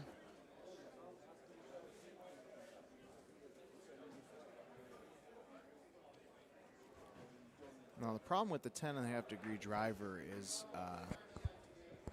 even if you're cutting into the wind, he's got to worry about the bounce, which is why he's looking to do bite. But if you hit it too hard and you're about to fall off the green, backspin would be the better option to help protect yourself. So you got to really find the balance.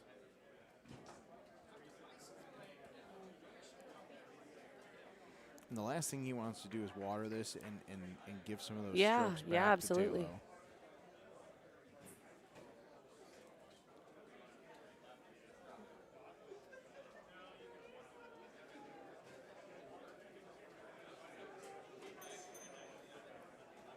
But one of the things that can throw a lot of players off is when you think too much about a shot.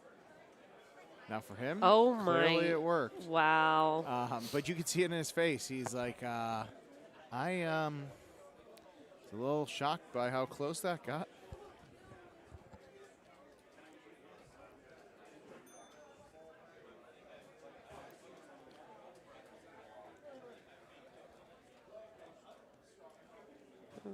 All right, hole 6.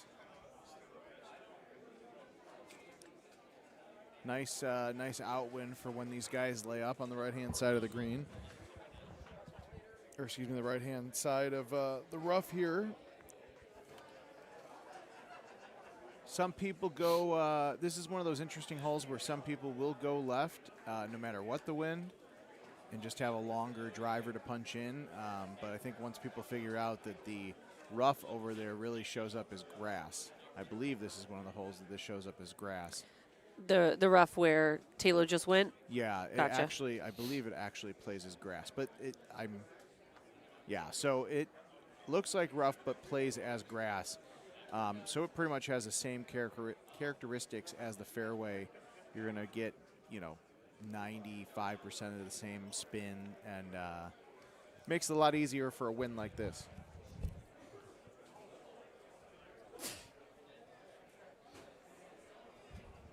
Bless you. Thank you. I'm so blessed to be here with all of you. Yeah, yes, you are.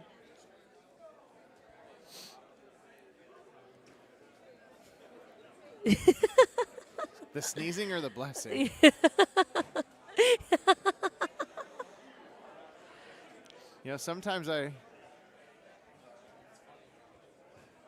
Sometimes I wish Andy Kuhlman wasn't afraid to be live on commentary and not just speaking into the commentators' headsets. Yeah, he's like the Wizard of Oz, the man behind the curtain. There's some funny quips there.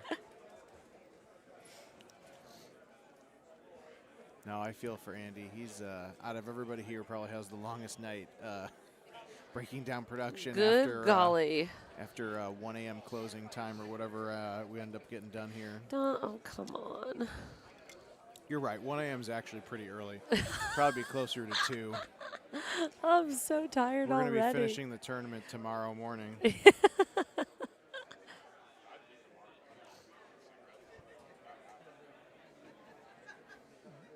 Oh, that's fine. I thought you were trying to talk. All right, Paul down 2, going into 6. But again, I will say this a lot about Paul Taylor. He is one of the, there's 10 people I could probably think of that when they're in a deficit, they are, they're more dangerous than when they're winning. And he's one of those guys.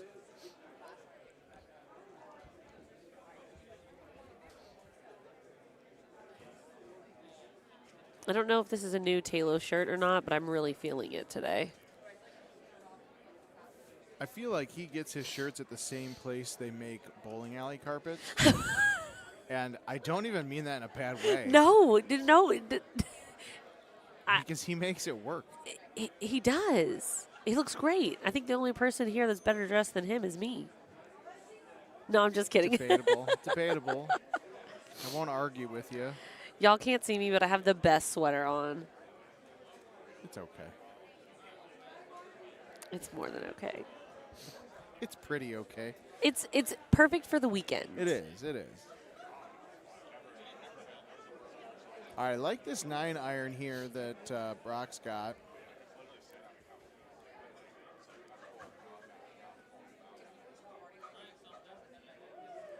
Doing his own calculations in his head here. Because you can get this close, but that pin isn't far from the edge of the green. No, it makes me nervous. And you've got a two-stroke lead. This is one of those where it's tough. You want to just play your game, but you got to make sure you're not being too careless. Yeah. Not that he's careless, but like carefree and just playing your game like you normally would. Was it the Nashville match that we were commentating that he played around with the setup for quite a while, Yes. and then he finally settled on it, and then he holed out, didn't he? Something like that. I believe that was Nashville.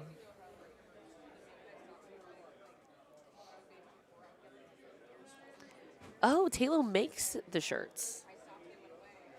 Huh. Is it a website where you also get bowling alley carpet? Maybe. Kidding.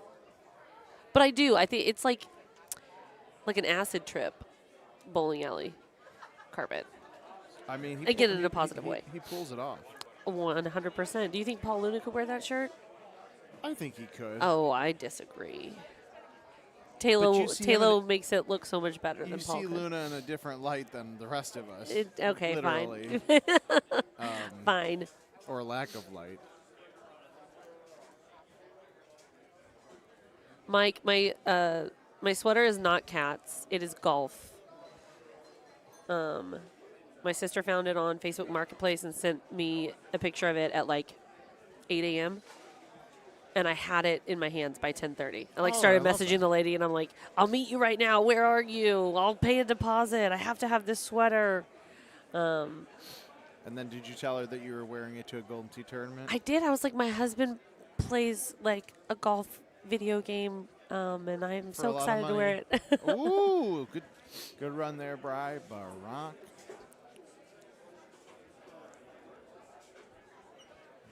I'm happy to see that there's people going over to the right-hand side here.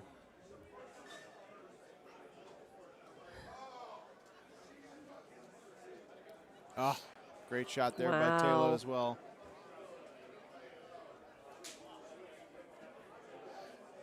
Mark Gomez in the chat, although I'm wondering why. Why isn't he here? Why isn't he here? Sure, he's got a good reason. Many people are asking this. It's me and Kevin. There's been a few. And yes, confirming for all three people that might have wondered, this is the same exact setup that Brandon and Connor were in. I just randomly thought of it because of this whole 9. And, of course, Paul Taylor was just hitting full. Because why do anything other than hit a full when you're surrounded by trees and water? Oh, Taylor's shirt is a cat. Oh, I see what you mean. But it has a human nose.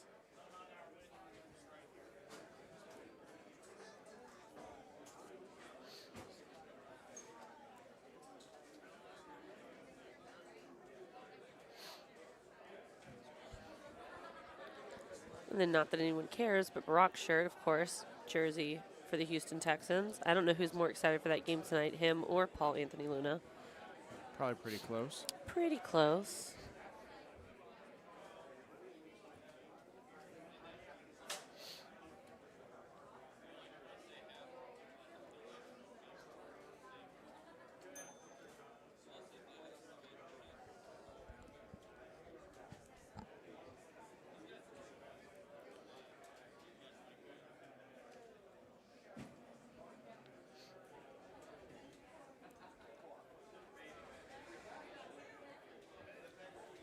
Now, this is an important shot. I mean, I know we were talking about it earlier, just him taking his time. Obviously, it's well worth it. But this is a potential swing hole for him because you saw how close Taylor was to the water, to bouncing off into the water, and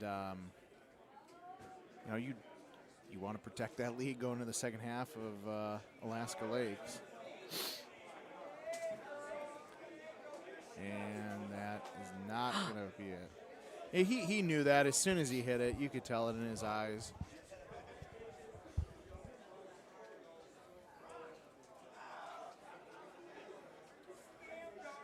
Oh, and he's got, this is not good.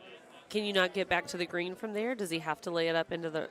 Does he have to He's go? got to go back, yeah, because unless you try to flop it, which he may, there's a problem, so to speak, with these drop spots because it's almost a guarantee you're going to clip those. The grass or the bushes. Yeah.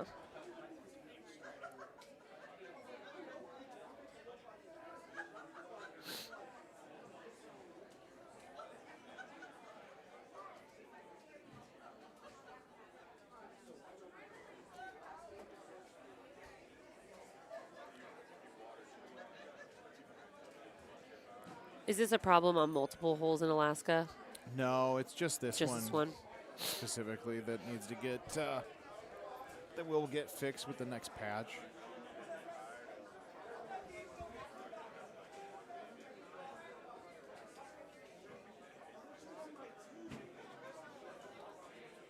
Well, the reason he went over there is just so he could have a good run at trying to save par here. But you're not used to laying up in that spot, so he's really finding himself in between clubs because that that G wedge is going to need a bit of love to get up there and stay up there. Okay.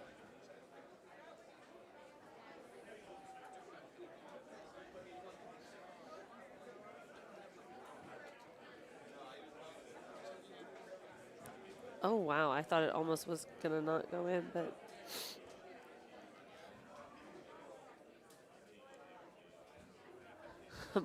Mark Gomez, don't hit it in the water. He fixed the problem with the drop. Just don't hit it in the water. Well, you could do that. That is, that's actually a really good point. I didn't think about that, so thank you.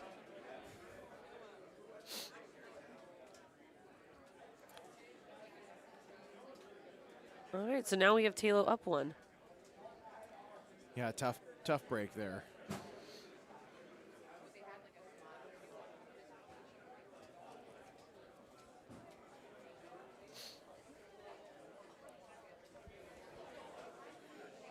But we still have, that's just the first half.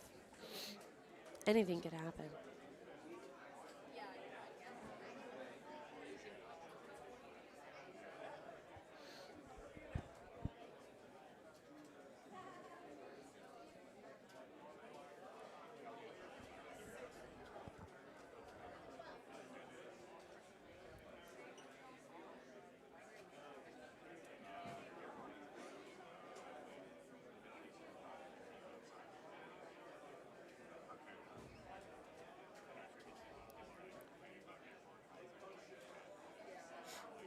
If I had to guess, Paul Taylor's going to hit maybe hit a full here. Distance will be a little tricky. Are we going to see a Taylor hole out? I'm just asking. No, I was making you sniffled. So I'm trying not to. Paul Luna keeps. He likes a cold. He likes a cold sleeping environment. So it is so cold. Objective, right? I'm from Texas, so I know this isn't so cold for you necessarily, but it's a chilly weekend. It's a winter weekend, and it has that AC at 60 degrees. That's a little bit. That's insane. Yeah, that is insane. Paul opting to smash the 10.5 because again, you want to have you'd rather have a longer putt than getting stuck in that mud or the marsh.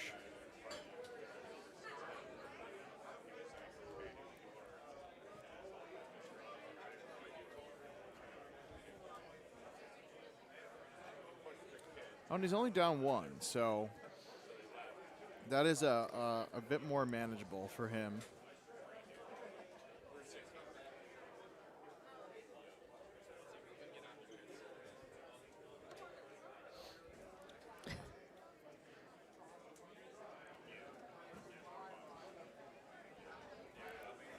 Somebody did say 60 degrees is diabolical. It is diabolical.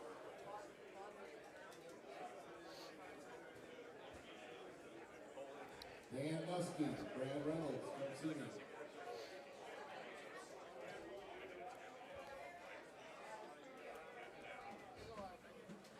It's a beautiful shot. Wow.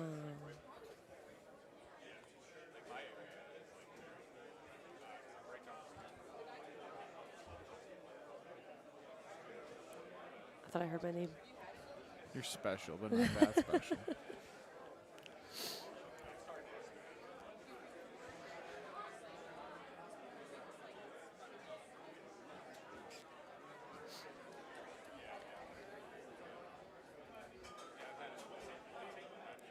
Is Sean Gervais here right now, listening to us? Oh, I'm sure he is. How can you hear, though? Maybe with headphones. I think Sean Gervais is going to make a run in the Player of the Year. I'm just going to call it now. Calling it now. You heard it here first. Is there a Calcutta for that one, too? Oh, my God.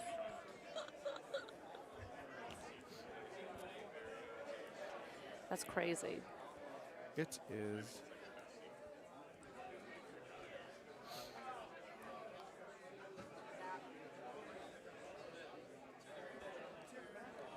Thank you, Andy. That's a good point. So even though we are going to go straight from the Texas Holiday Classic, pretty much, well, I guess technically Purple still needs to finish after the gold bracket before we switch over to Player of the Year. But once those are finished, we are going to cut the stream, and then we will restart with a fresh setup because we don't want to run into some of the time limits that YouTube and Facebook have. Because we do not want you guys to miss any of the action from the Top Gun Little Gun tournament tonight. GoldenTee.com/YouTube, YouTube.com/GoldenTee. However you want to get there, we'll let you get there both ways. Like, subscribe, share. You know, Andy's got a poll up there, and make sure you get there, participate. I think I already liked it. And we appreciate you guys for joining us today. 236 people watching now, with only 166 people voting in the poll. So get over to that poll and give it a thumbs up.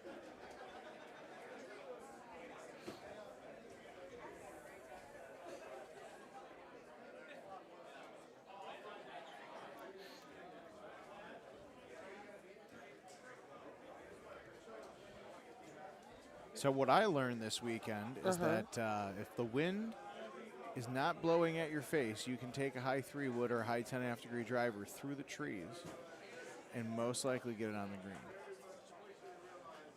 Now, Taylor set himself up for a click chip. Yep. Or his C-wedge chip. Oh, wow. Oh, he's got it. He's got it with the C-wedge. Paul C-wedge Taylor just casually getting it in there. Rocks in the mud here. Now, the nice thing is that he's going to do another spin around. If he takes like a 6-iron, he might be able to get up. And you want to make sure when you're chipping out of the mud, you don't mess up and just put yourself right back in the mud. Is this one of those situations where you got to flop it? No, he doesn't have to, but he's trying to calculate how he can make this. Safely get there. He's got to get that stroke.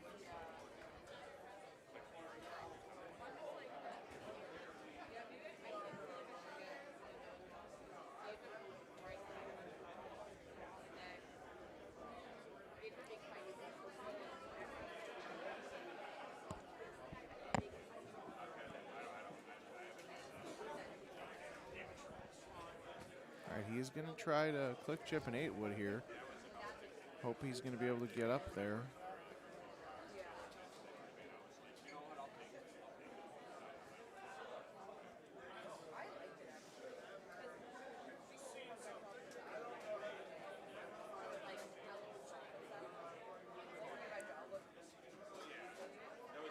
Oh, wow.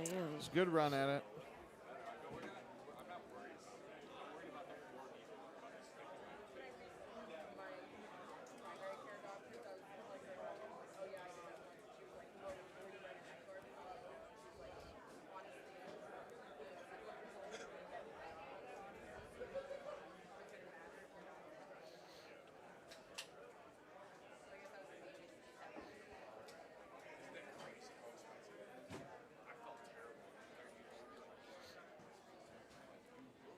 Now, I really thought for a second that Paul was just going to say screw it and lay up.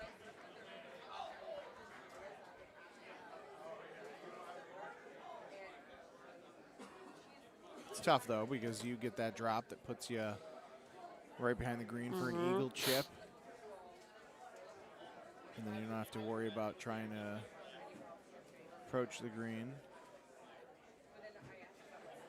Oh, wow. That's saved by the bridge. Yeah, that was he caught one of the planks of the bridge and almost went in the water.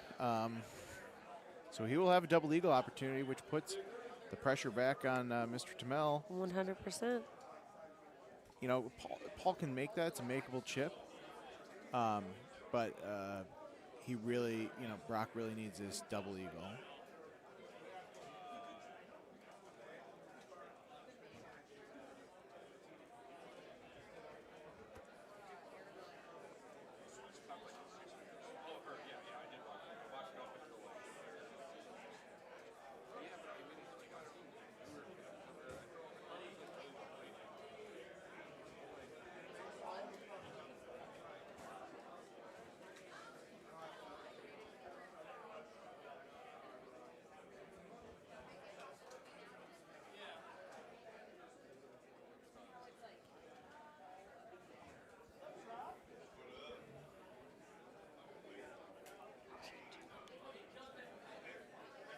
Just let him take his time here.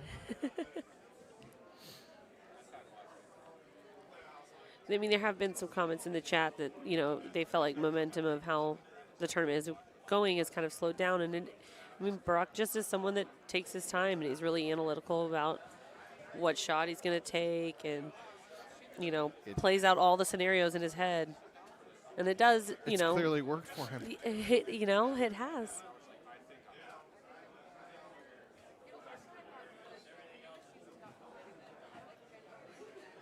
He'll be okay.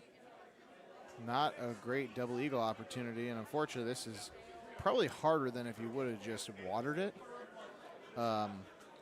which that part is tough.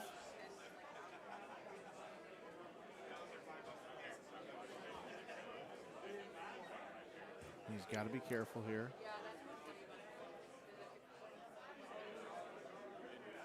Really don't like the C wedge here. Oh, it's a G wedge. Oh, I got scared for a second. It's hard to see the difference between the G and the C. It is. Because not too many people use the C wedge like Paul Taylor does. What is the G and G wedge? Gap wedge. Sure.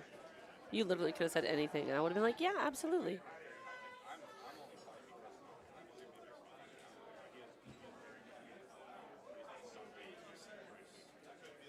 All right, he eagled.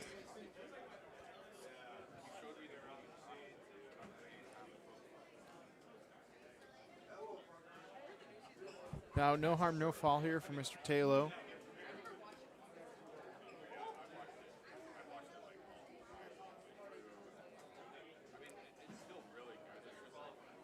Oh, wow. Little dangerous there, but that's all right.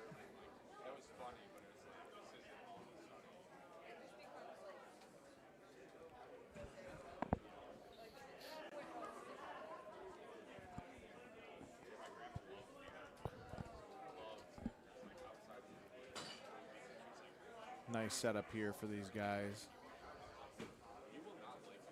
I believe Brandon aced this one in one of the previous matches, so good It's chance. possible. Good chance to get another stroke back here.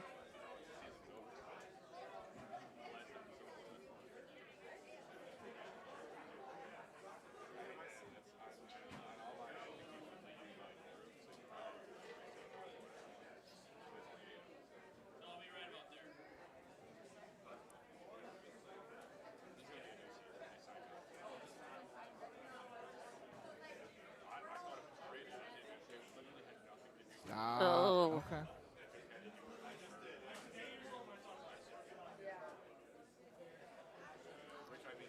You can see he's starting to get frustrated, I feel like.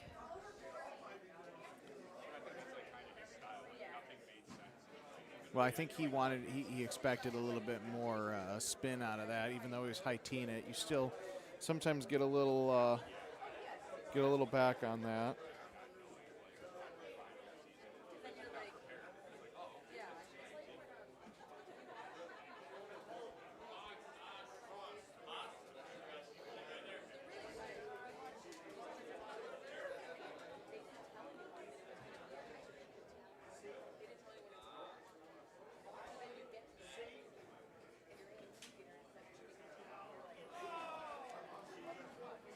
So going in to 15, Taylor's up 2, correct? Right? I believe so. It is 2.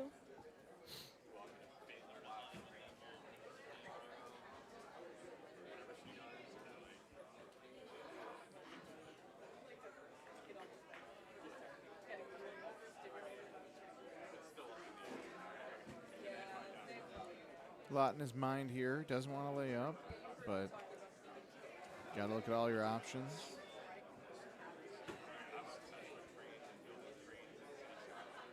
Is there a better side for a layup, left or right? I guess just the wind dependent. Yeah, probably going to be left here. What he's going to do.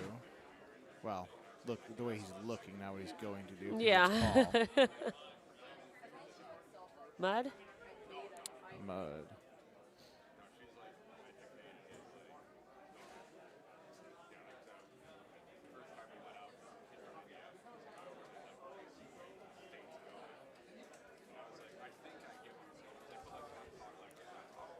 Now, if he can find a way to avoid these trees, get on the green, get that stroke back, knowing Taylor's got a tough chip out of the mud.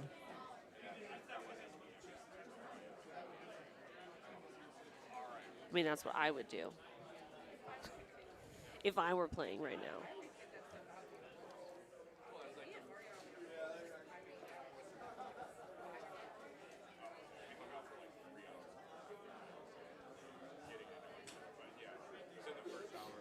A simple A1 steak sauce about Taylor's last hit. That's a A1 comment. Now he's okay. That's okay, but the look on his face is because that had an opportunity to be a lot worse than it was.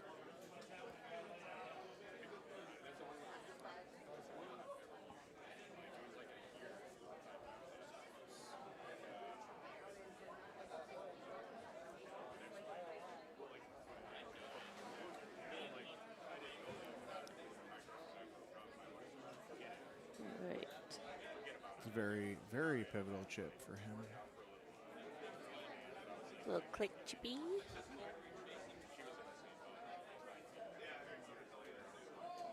Oh. Damn. Did he go down into the mud? No, he's. Oh. No, he's all right there.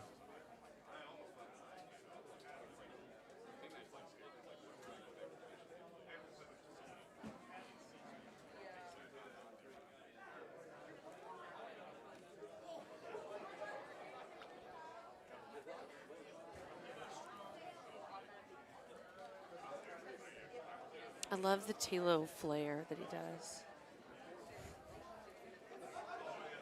He does have some of the best of it.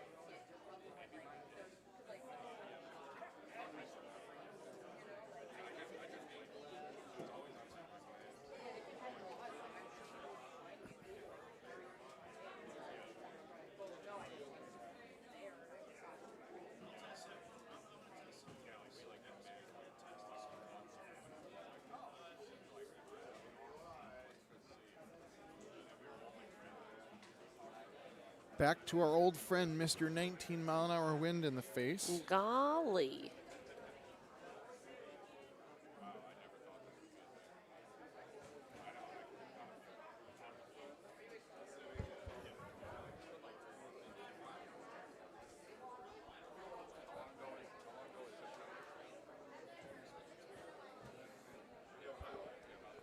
Paul Sane, Robert Washburn.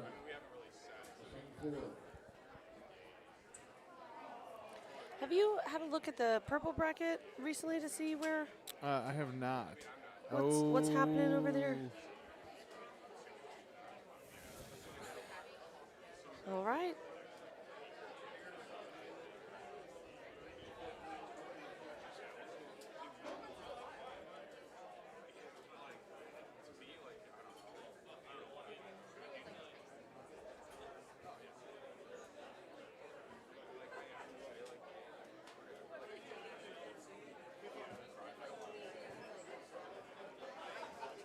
As Brock is looking at what he's going to hit here, it looks like Jason Lociavo is the king of the hill of the purple bracket. Oh, heck yeah.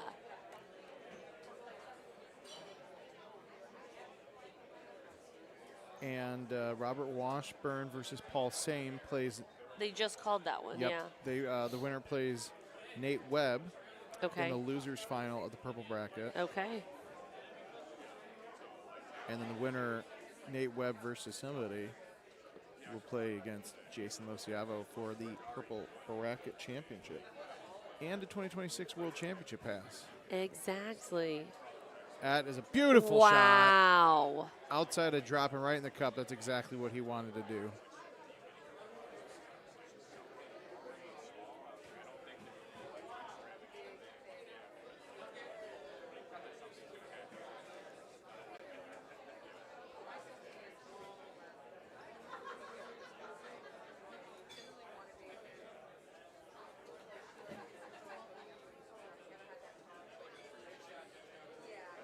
So is this going to make them even now? I think it will. Bingo. Going into 17, right? Because that was 16, Yep. wasn't it? Last time I checked, 17 comes after 16 still. Thank you for that. Didn't want you to feel out of place.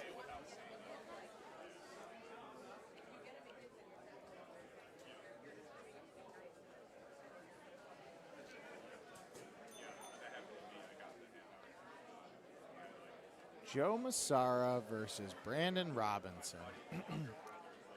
Winner of that gets loser of this, right? Is that right? Are we down that much? And I was just looking at the purple bracket. I now- know, and now I gotta. I'm so unconfuse sorry. Myself. I'm so sorry. No, that's all right.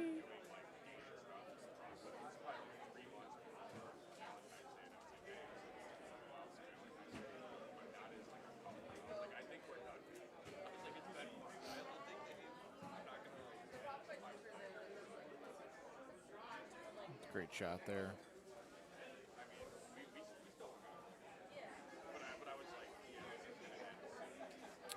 And yes, you are correct. So this is our gold podium, our main podium. These four. Yep, I believe so. Okay. Just in what order?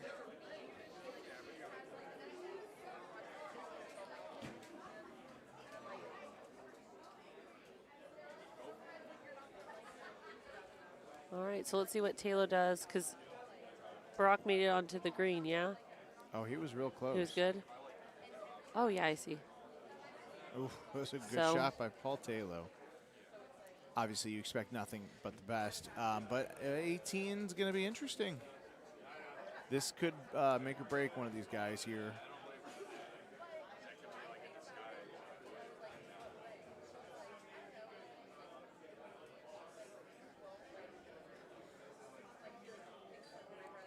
Remember, they had the tougher setup, Brandon and Connor, and this is the same setup that these guys have, so not as much room to work with to get around those trees.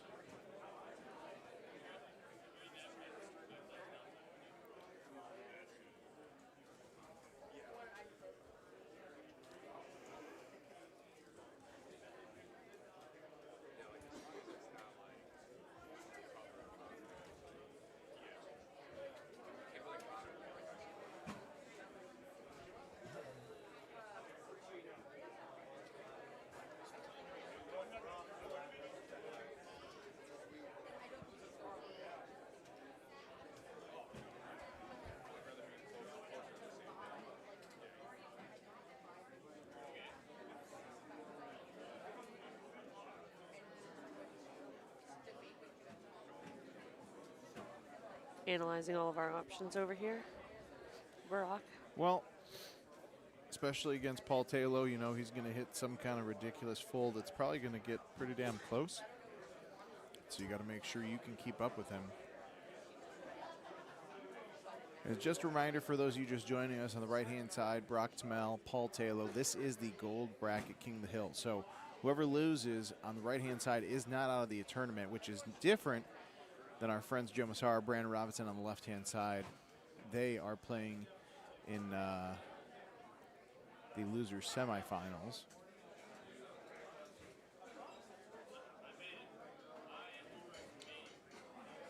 Now the nice thing about this look on Alaska is that pin is in the very right-hand side of the green.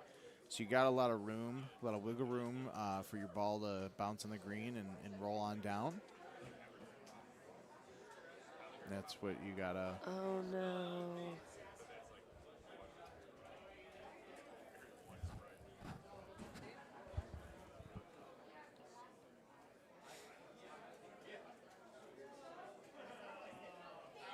And I know he won't do it, but honestly, Taylor could lay up and take birdie Yeah. and win, most likely, unless Brock's got a shot that he knows will get through the barrage of trees and land on the green for a birdie putt himself.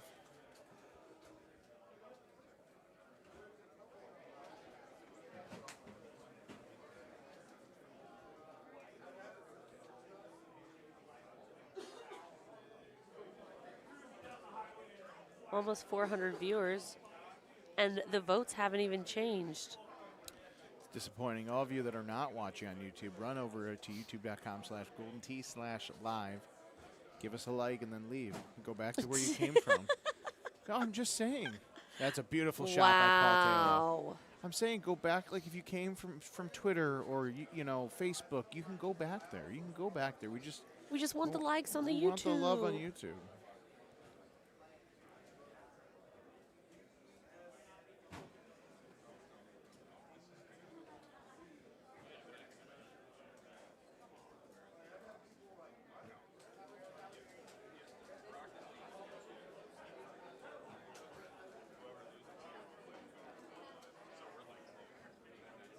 Oh no.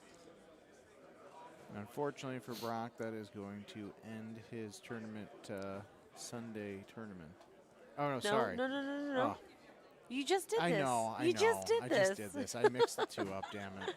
No, he will get the winner of the Joe Massara, Brandon Robinson match. So he'll have a little bit of time to sit down, relax, refill his water pitcher, get some steps in, you know, shake off this match.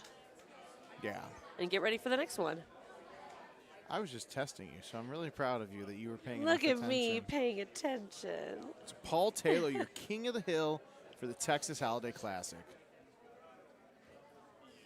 I'm going to go put myself in timeout really quick and use the restroom, so good luck. I'm also going to do a bathroom break. All right. I'm happy to come back, but I could use a reset. All right, everyone. Joe Massara, Brandon Robinson, loser semifinals here, the Texas Holiday Classic.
All right, Kevin Lindsay back here. I don't know if Rachel's coming back. Maybe she is. I believe her or Jason Lociavo will be here with me as we go through the last couple holes here. Joe Massara versus Brandon Robinson. Joe Massara, 2-stroke lead in hole 16 on Brandon. It's going to be tough for him to make this back up, but no matter what, for Brandon, that's a hell of a run, and there's still another tournament to go.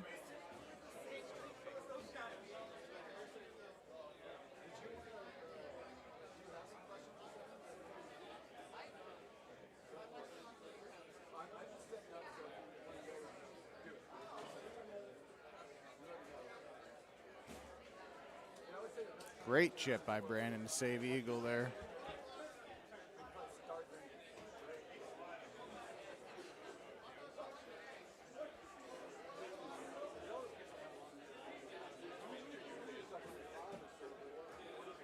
$17, always a doozy, but definitely some magic will be made here, I'm sure, from one of these guys. They're both playing so well.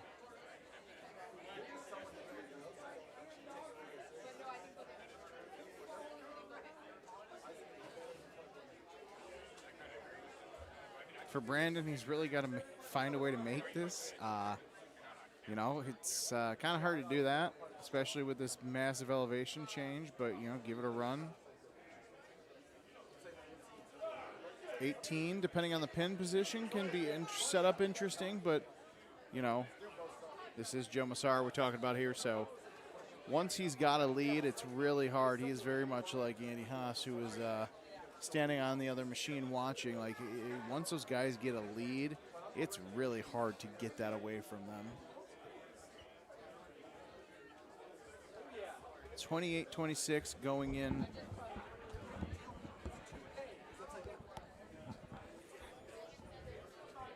All right, not a horrible look here. Not great for Mr. Brandon Robinson, who's got to make this and Joe birdies for this to go into extras. Otherwise, Brandon is going to be relaxing for a little bit with an amazing run, taking 4th place here at the Dallas Holiday Classic.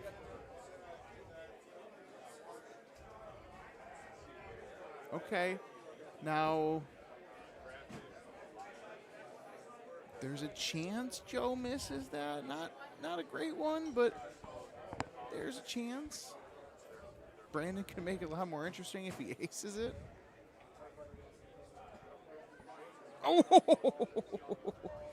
Oh. Now for Brandon, I actually like his chip better than Joe's putt. He almost missed that. Holy crap. Great run by Brandon. A great victory by Joe. But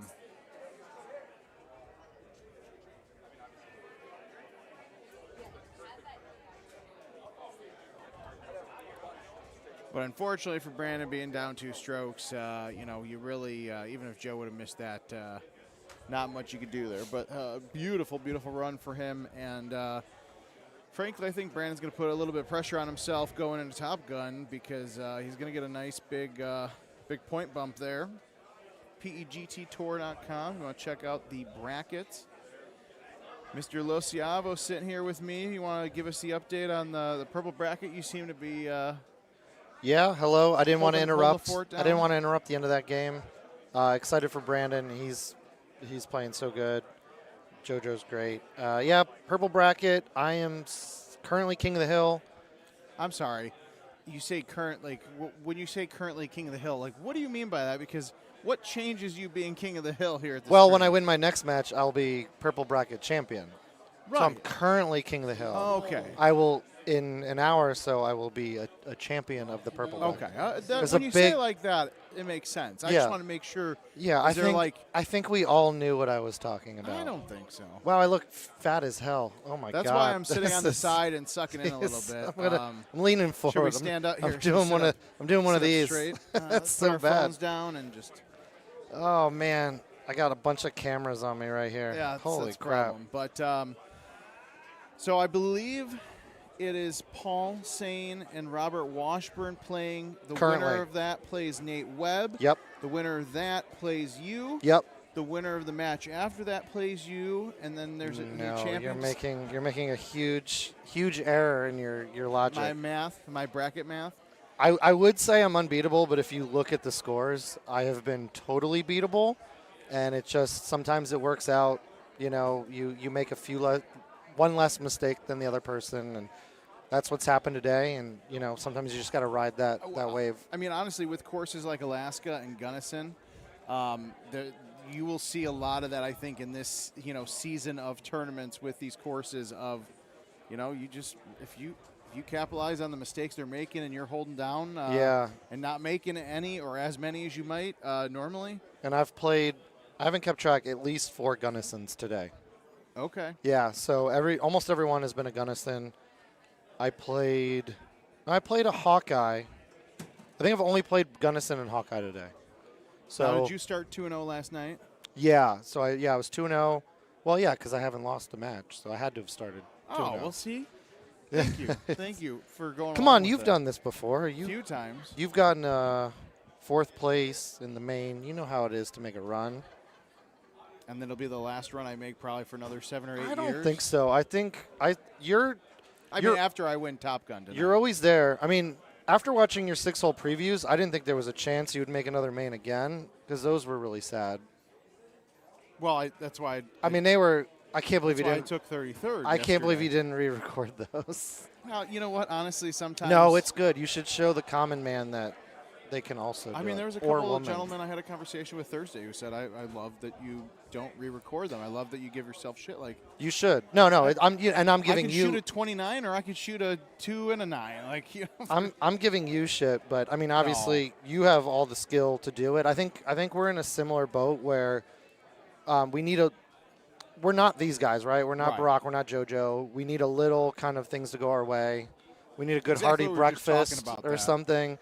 And then we can go and make a run. And sometimes it is, and it feels really good. But we can't expect it every time, right? No, and for me, I just frankly don't play enough. Like, as whatever the common consensus out there of how many games I play in my office every week, divide that by or multiply it by 0 probably. Right. But hopefully I'm moving soon, so I'll have a better space for my machine at home. So hoping to get some more reps in before It's Florida. all about the reps, right? At the end of the day, people are like, how do you get better? I mean, obviously coming to these, you learn a lot, but you got to get the feel for the trackball, and you got to keep the feel for the trackball. Yeah. Because you go on vacation a week, or like I've been dealing with a bum finger. I had to take some time off. Not that you lose it, but your feel is off until you get enough games back in. So the best way to do it is just keep playing. Yeah, and for those of you who aren't here this week and you're watching live, we appreciate you. Make sure you guys go to pegtour.com, pegttour.com, because you're going to want to look at that 2026 schedule, because somehow we are, well, I can't even say weeks with like a laugh, because we literally are weeks away from the year 2026, and that means that we just got on. Yeah. Thank you. Thank you. Lodell's asking if he wants to. He asked us if he wanted to sing a song. When I'm getting bronzy comments like that, there's no way I can go anywhere. No. Sorry, Lodell. He offered to sing us a song, but we told him we were too busy talking to the people out there. But no, end of January going into early February, the very first tournament of the year, always a wonderful one at Sidelines Grill in Great Florida, location. not far from Orlando. I think that is the longest running location on the tour right now. And for people like me that live in Chicago, going to Florida, Florida in February? the end of January, early February is wonderful. So we will be there. I know you will be there because you don't live far. I don't live far. We still get an Airbnb because it's or a hotel. Sometimes we get a hotel. It's just because it's just too far away. You don't want to be driving. Like, honestly, for like a night, like a qualifier where the night goes forever, you don't want to be driving. Yeah, exactly. Well, we did it like early on when we were newcomers. And the first time we didn't really drink because we didn't know what we were getting into. We've since gotten over that. Yeah. And then the next year, how long did that take? I think we were doing like 45, 50-minute Ubers back and forth the God. second year. And then the third year, I'm like, we are going to get a hotel. Yeah. And it was worth it. Well, All hopefully right. you guys love Alaska Lake because Here we this go is again. probably the 7th Alaska I feel like I've called. It's a great course, though. It's a great competition course, I think. No, it really is. And these guys are great. They both got to click chip area here. See if JoJo, how his thumbs are cooking. I think they're cooking. And then the winner of this is going to go back up and play Paul Taylor Yep. who is the finals. gold bracket king of the hill, just like the purple bracket king of the hill I'm sitting next to right now. I saw Taylor just 2 minutes ago, and I said, congratulations, that was a wild game. I kind of saw a little bit of it. And I'm like, good job, king of the hill. And he's like, thanks. He's like, how are you doing? I'm like, I'm also king of the hill, but on the secondary tour.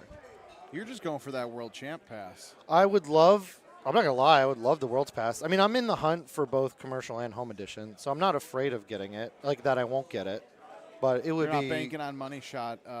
Well, I was away when you guys did it on Wednesday before Thanksgiving. I was out of the country. Oh, well, there you go. Out of the country on a cruise out of Florida. Not like I'm. God, that's really tough. I'm very sorry. Yeah, you know.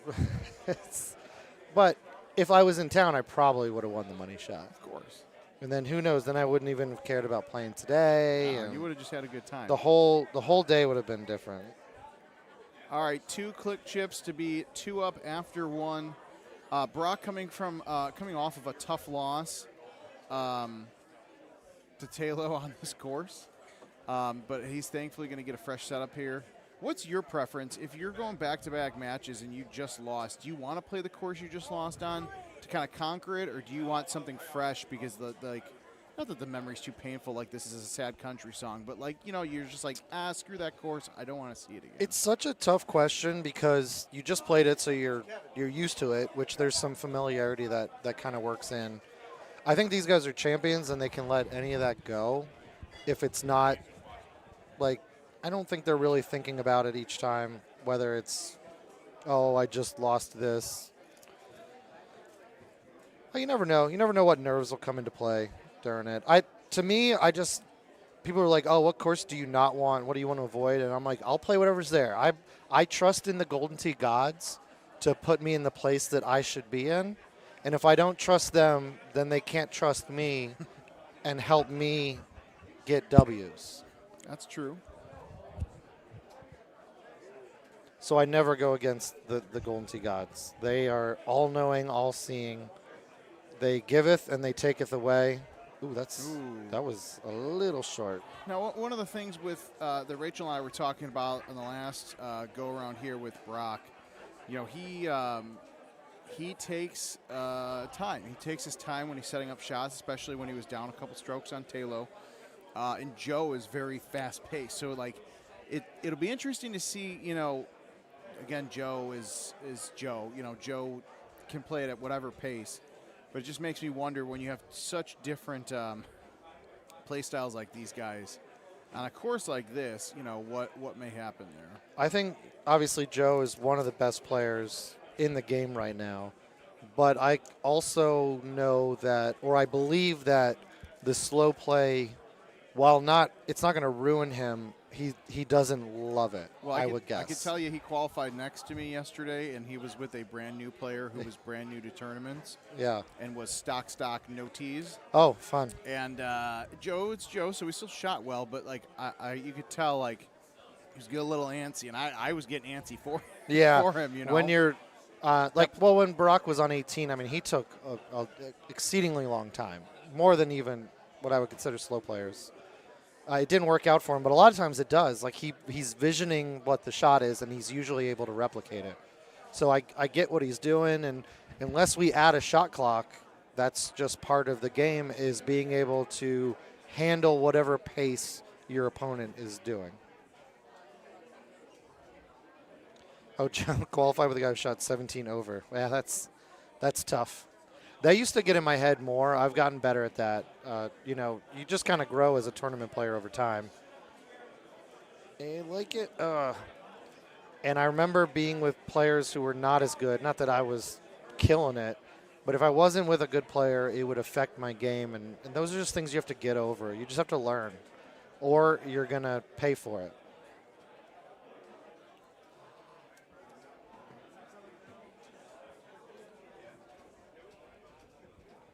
Got a full house back there. I like the camera where we can see everybody. Joe's checking for specs. Uh-oh. Oh, no. Here we go. It's 2.0. I'm not ready for it. I'm not ready for it. I don't think anyone knows a trackball better than Joe Massera. Oh, I will tell you for a fact, based on the conversations that we constantly have, nobody knows it or believes they know the intricacies of it as much as him.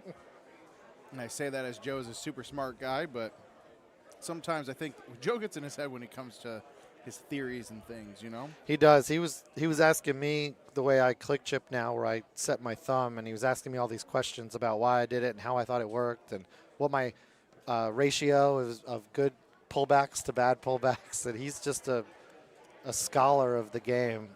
And I could tell you when you are playing with him, you are definitely playing on the cleanest, squeakiest trackball you've ever played on. I mean, he will clean that to a spit shine. Yes. We got a full coming from Brock. I like it. A little early par 3. Ooh. I liked it.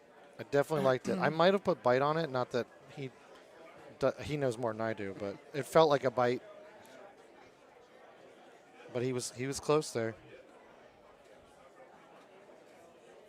Oh, yeah, he's not. I mean, he's cleaning the entire deck. He doesn't want. He wants his deck clean. He wants his ball clean. He wants his hands clean. He is. I mean, obviously, we all like a clean deck and balls. It's very important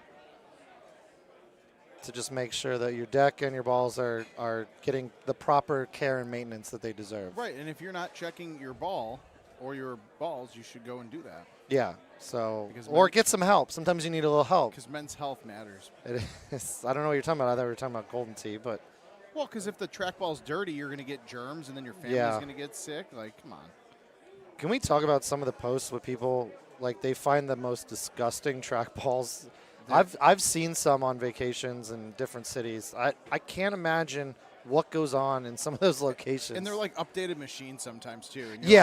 Like, they're not like this hasn't been touched in 10 years and it's just here. It's like, yeah. Oh, this has like records on the 2026 course. Yeah, somehow someone's shooting 28s yeah. with the most disgusting trackball I've ever seen.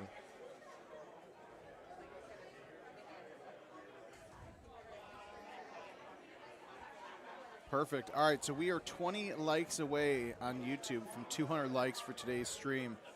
And I believe Andy is getting ready to drop a gift card if we get to 200 likes. If and only if. So I don't care if you got to create 20 YouTube accounts and subscribe to our channel. But subscribe, like this video, share it. And actually on that note, while Joe drains this putt, thank God I was worried about the commentator. That was the balls on you to do that. I want to remind everybody that when the purple bracket finals are over, we will end the stream for a brief few minutes while they kind of do the switch over, calculate final points, and then get the Top Gun and Little Gun brackets ready. It's also because we don't want to hit the hour, barriers or whatever you want to call it, because I can't speak right now, but the 12-hour timer or whatever you want to call it from YouTube and Facebook that just cuts the stream. We don't want you guys to miss any of the action this weekend, but especially the Top Gun, Little Gun tournament. Yeah, they cut you off at like the best time, which is totally unfair. YouTube doesn't appreciate or understand what we provide to their platform. I think someday they will. I believe YouTube will finally get it. But yeah, so we'll cut off. You'll have to find the new one. But getting these 20 extra likes, like, you don't have to create a new account, but get call your mom. She probably wants to hear from you. And when you're on the phone with her, to say, hey, check out this YouTube, and explain to her what YouTube is. And then she probably has a Gmail account or something, and then she can just hit the like button, and then we're getting closer. So call your mom is all I'm saying. Check your ball and call your. Yeah. Not at the same time. I don't get it. Those are both valid, important things to do. They very much are. Hey, Cindy, how are you? I did not see CJ layup earlier, and I don't think Kevin would appreciate it. Don't create accounts. Just get more people to get on and watch. Like you don't cheat. Cheating to win is an empty victory. Unless Winning your name's Eddie Guerrero, then it's acceptable. Winning by winning is the best winning you can win. I mean, selfishly, I just want the subscribers and the likes, but I appreciate you trying to be the voice of reason here. Yeah, like message your friends. They're probably watching football, but you know, break into your mom's AOL account. Yeah. Ooh, quad screen. Here we go. Is this a pink bracket thing, or I don't know? That's a great question. I think so. I'm gonna try to find out. The new update to the PEGT website is so fantastic. I love it. So, okay, pink bracket, I'm already in it. This is Pink Finals. This is the grand finale? I can't say I know how to read a bracket very well, but this is the grand final of Pink, so very exciting. I think these guys are very happy to be there. And we'll see if we get some good golden tee on both sides.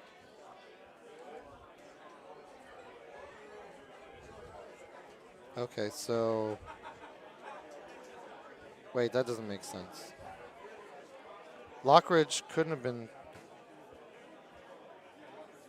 All right, I'm confused. Lockridge won against Honeycutt. So this is the first match of finals. Okay, I got it now.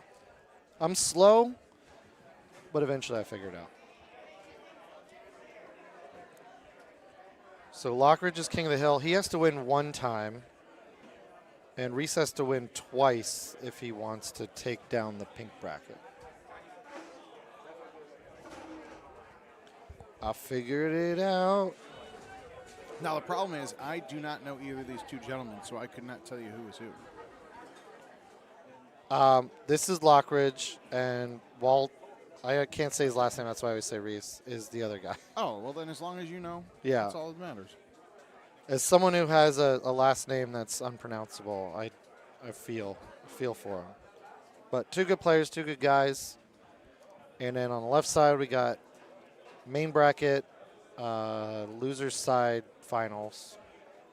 So we got great golden tee going on. And who knows what's going on in purple? I should check on that too.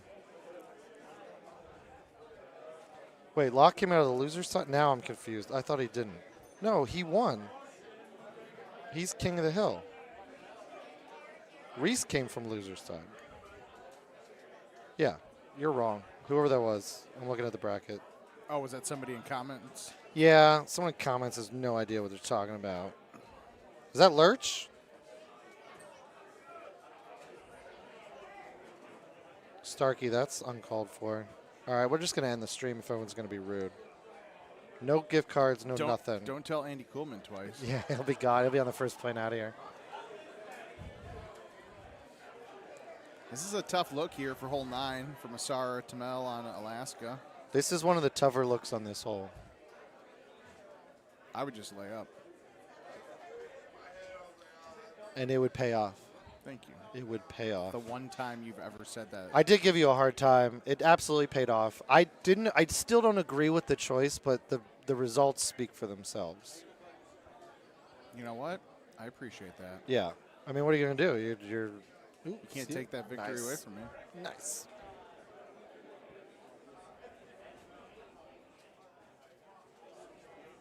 Tell you what, it is nice to see a little Hawkeye because I was getting Alaska out over here. A little change of pace is nice. Sure, Alaska's a great place.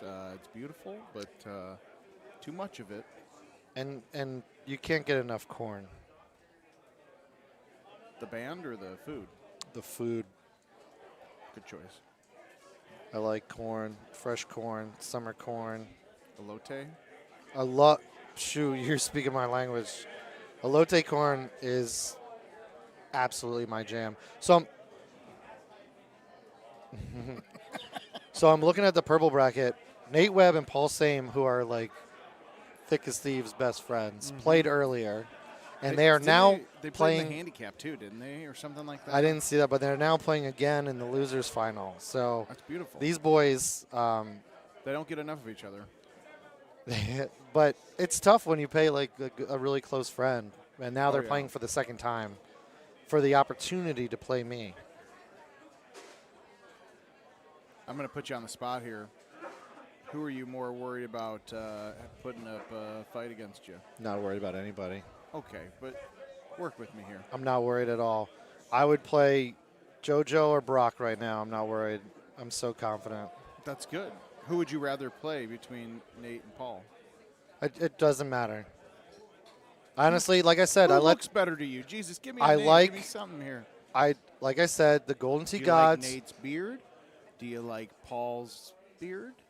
The Golden Tee Gods make the decisions. I just follow through on what they want. Well, so gonna whoever speak to them. whoever they want me to play, and if they want me to win, they will bless me with a win. And if they don't, then I will lose 2 times probably on stream. And it's up to the Golden Tee Gods on how they feel that this should go. Hey Siri, call Jim Zielinski. The original Golden Tee God. I got to make sure she actually does not call Jim Zielinski. Actually, would be pretty funny. Hey Jim, happy Sunday. How you doing?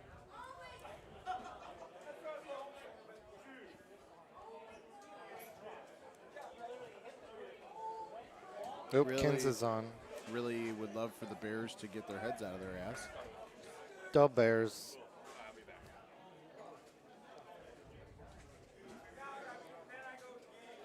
Plus 300, yeah, that's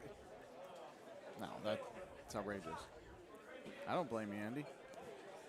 Tie game on the left. Corn on Both- the right. Oh, see, that's the announcer's curse. Yeah, look what you did. I was just breathing.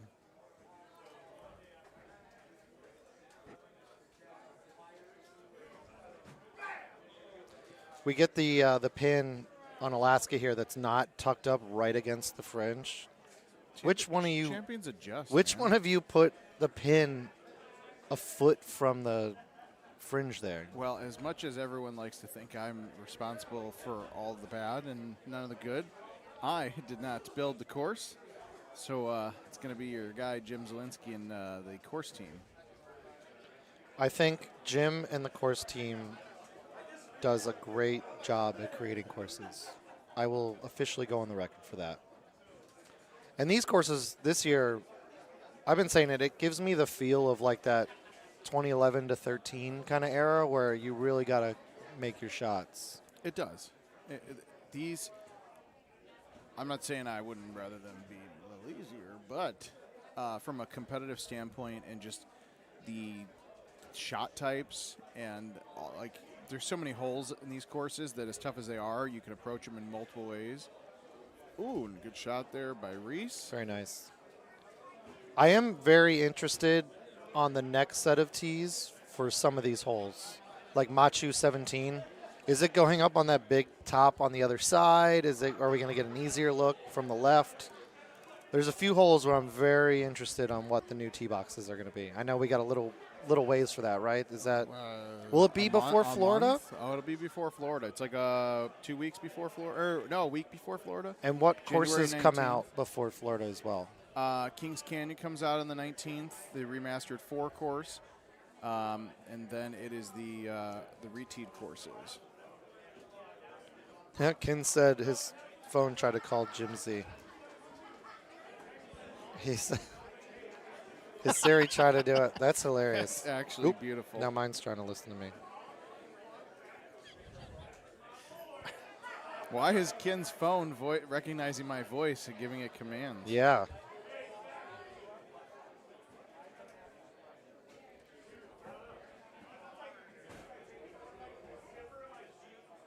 So I forgot to, I stopped myself mid-thought. Desert Valley, Celtic Shores, and Elkhorn Ridge will also get new tees on January 19th. Okay. Yeah, we're going to have a whole new ball game going into St. Cloud. I want to say that is a week before. Alexa, play Despacito. Is that bad? I don't know. What happened? Who was that? I'm gonna have to tell tell the people back at home that in the office. That's hilarious. Sparks, you're coming to Florida. That's awesome. Everyone should come to Florida, especially if you live up north. Like you just said, it's going to be St. Cloud in the end of January, early February. It's the best Florida has to offer. I mean, if you want to go to the beach, it's not the best time to go to the beach. But as a Floridian, or even people who are living in, negative 10 degrees, Florida is so comfortable. I love Florida. Well, and I'll actually be there the week before for the PGA merchandise show. So I'll get a double dose of Florida. I literally fly home like Friday night, Saturday morning just to come back the following Friday. That's a grind. Which is fine. But it makes it worth it. But honestly, for me, it's just nice like Friday afternoon, early morning, sitting outside the Airbnb, enjoying the weather with the laptop, getting some work done before I meet up with all you buffoons and It's just a great time to be in Florida. And you can bring your family, and then you can go to the parks. You could send them to the parks. You can send them to the parks. I think you bring the whole family, and you make a whole trip out of it. Let's get 400 people to Florida. Steve will lose his mind. Don Pescioni just sent Adam and I an email because we were talking. We just got Don his 2026 update for his PGA Tour game. He says, OMG, who pissed Jimmy Z off? Gunnison is soul-crushing. Courses are beautiful and challenging. There you go. So for those of you that don't know, Don Pescioni, the previous vice president of the amusement division at IT. Ooh, as Barack almost nails it. That's amazing. That's going to be our new thing when we do commentary now. Just rando questions. Or somebody who's not at the tournament will just say, hey, Siri, call, and see whose phone calls. Yeah, John, when it gets below 60 in Florida, you see people wearing boots and gloves and hats like it's the end of the world. Oh, Bears got a touchdown. Thank God. Here's JoJo trying to get out of this wet grass, which is probably my least favorite thing of the new courses, if I could be honest. You don't like when your feet touch wet grass? No, it's so gross. And then if you're wearing shoes, they get wet. If you're not wearing shoes, you get wet. I'd rather take off my shoes to play a shot out of that. He's going to click chip out of the wet grass. I can't say I have any idea how to do that. Oh, man. Joe Massara is the only person who could be pissed at themselves for not making a click chip out of wet grass. Yeah. Like, truly.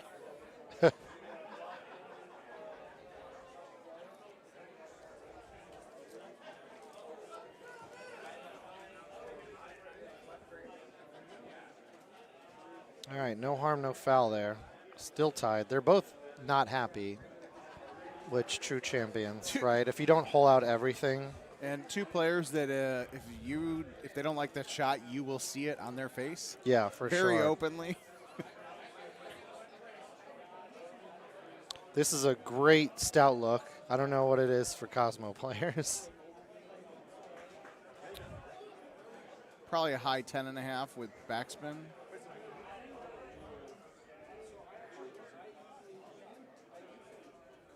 Looks like Reese is up 4 on Hawkeye to your right here in the pink bracket finals. Look at it. I almost know what I'm doing. Nice. You would have missed that. Come on. You might have known what to hit. Oh, yeah, no. But I executing. was explicitly talking about the shot you should hit or could hit, not that I could actually do it. Based on the Alaska games I've played last night and today, that stands true.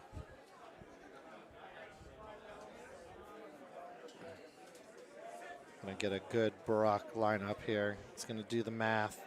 What was Joe just doing with his face? Must be listening to our horror book and got to the really bloody part. 4 strokes on the right. Do you guys plan on keeping this hole's corn as not real corn, or are you going to change it? I told people yesterday when I realized that it wasn't, that I wasn't going to ask. Right. Don't ask, don't tell. Yeah. Because I think we're all pretty happy with the Invisicorn right now. Well, I guess Invisicorn's not the right thing because Invisaleaf you hit. But whatever if- the opposite of Phantom Corn. Yeah, there you go. But if Kinsler's phone called Jim and he's listening right now. Oh, no. We've just blown it. Ruined it. I'm sorry, everyone, in advance. Here's Barack. All right, he's going to do the Big same shot. thing, high toe and a half. Maybe a little adjustment from Joe's.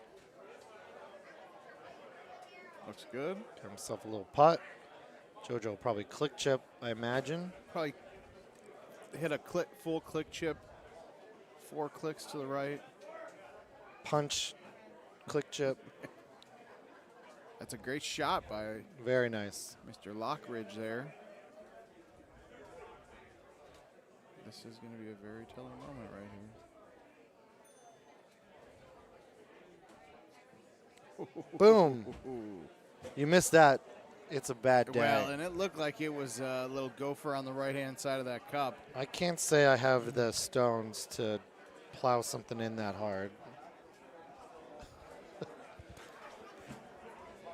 Or to hit a club like that at that cup.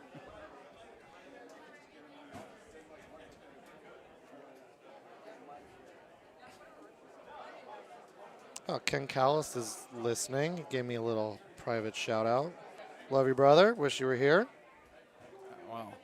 Interesting. I didn't get a text I from know. Ken Everyone messages me on the side. Wow. Lets me know how great it is to hear this lovely, beautiful songbird voice of mine. Actually, hilariously enough, Lockridge not that Silver shot, Shirt. talking about something completely different. I feel bad. I actually ran into Kenny Callis' sister at the trade show I was at in Orlando a few weeks ago. Yeah? The IAPA trade show. And some random woman asked to take a selfie. I was like, she looks familiar, but didn't say anything Didn't click. beforehand. This person looks exactly like Ken Callis. I wonder who this random person could And be. she was like, my brother. I've been to tournaments before. And I was like, now that you say that, that makes some sense. She goes, yeah, Ken Callis. I was like, oh, I love your brother. But not anymore because he didn't text me, but that's fine. I like your sister more. I like both of them. They are both very nice individuals and collectively a good Callis group. The best Callis group. It's the only two Callises. Well, no, I can't say that. I've met all of Ken's kids, and they're great too. So Okay, every Callis I've ever. Ooh, no. The 8-wood release, I wasn't feeling it, but I know why he did it because you had that wind to the face. Yeah. Oh. You know what we should do for next year is how we have the cam on the players for their faces. We should have a version of this screen that shows the casters' faces when Right. a bad shot. When we make our faces are just as oh my god. Or people in the background too. They do it as well. And we all know that feeling of just mishitting and a little Reese off the pin. Why was he click chipping that? Why was he click chipping that? Because he feels like he can't give up another one. He's just trying to salvage the win there, so I get it. But now and now with no one having any lob wedges, I mean your options to get there are pretty limited.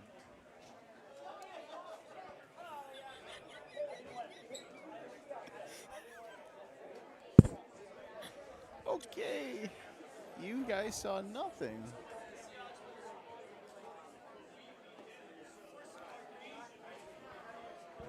Jesus, take the wheel. The equipment is working nearly flawlessly. Just like the shot by Mr. Lockridge. That was a great, That was beautiful. great little medium 5. I hit the low 3 there, so that's another way to do it. I don't like this hole. I do because I play it right. I think both of them are hitting the wrong shot. I think it's low 3 is the right. Ooh, that's gonna go, and it's gonna open up a little bit of a window there for Lockridge to come back. Are you saying on hole 15 of Hawkeye you know where to plow it? When it's time to harvest, I'm ready to plow. There we go.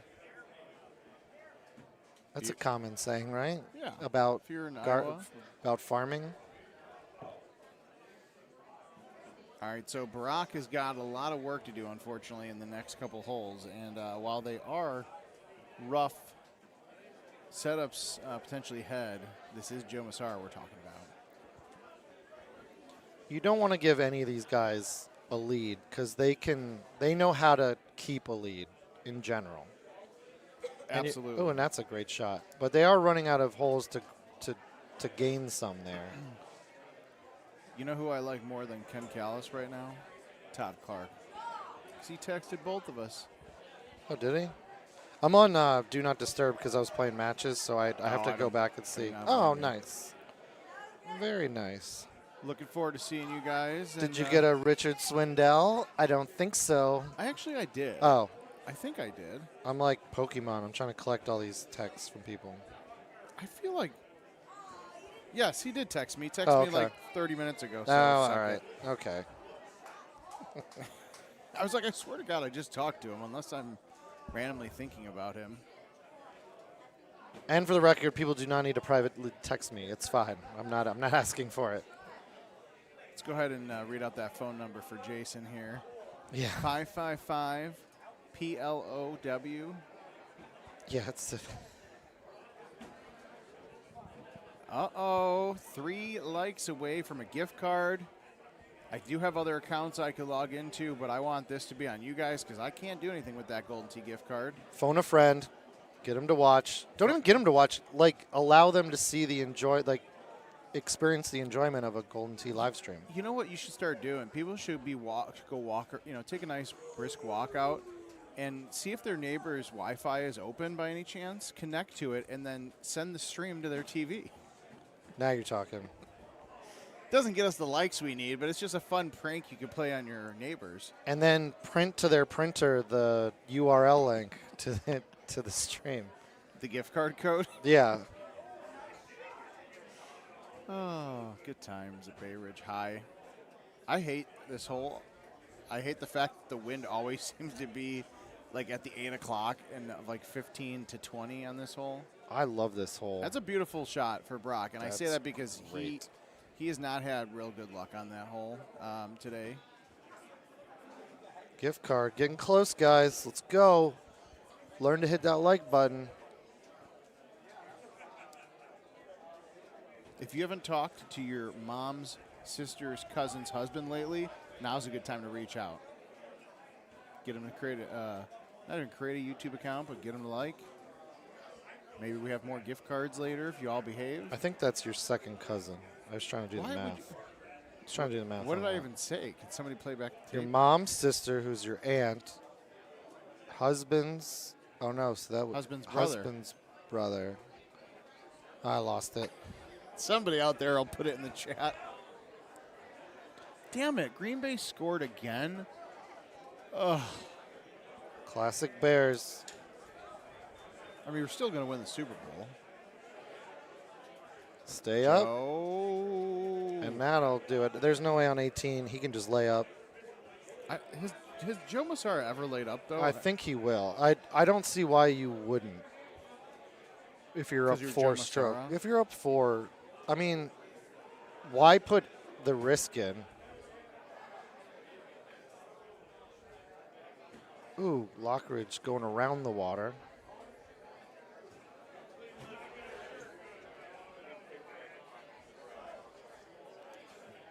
I think when these finish up, I'm probably going to jump off the stream. Oh, Brock's got a little click chip here. I think I'm probably going to jump off the stream because I got to believe the match I'm waiting for with Paul and Nate is probably getting close to done. Honestly, you're probably going to be up once these matches are over. Yeah, people are hearing my voice, but soon they get to see my face. Great click chip. Very nice. I'll still be down 4 going to 18. And it looks like we're going to get a second match, a grand finale for the pink. So they might not put us on stream if these guys are going to be going at it again. Maybe we'll be off in the corner somewhere. If I had to guess, Steve Sobel wants to move this thing along. Probably going to do a dually. I know, but are you going to not do the gold final? I mean, we're all in the finals now. So One of us is going to have to be off stream, or one of us is going to have to wait. I feel like normally they do the gold bracket final first because purple's nowhere near. Right. So I figured you probably would end, if you could end with gold, you'd end with gold. I agree, but this is going to go to the grand finale for pink. This is going to go to the finals of gold, and purple's about ready to play their finals. That's what I'm saying. You'd go purple final first before gold final. So we're just going to sit for an extra 30 minutes? I mean, not sit, but gold's going to sit. Do you think they'll do that? I mean... Yeah, he laid up. See, I told you. There's no reason to put any sort of weird thing into play when you're up 4 strokes. I don't care who you are. I mean, I'm just saying, for Joe, still shocked.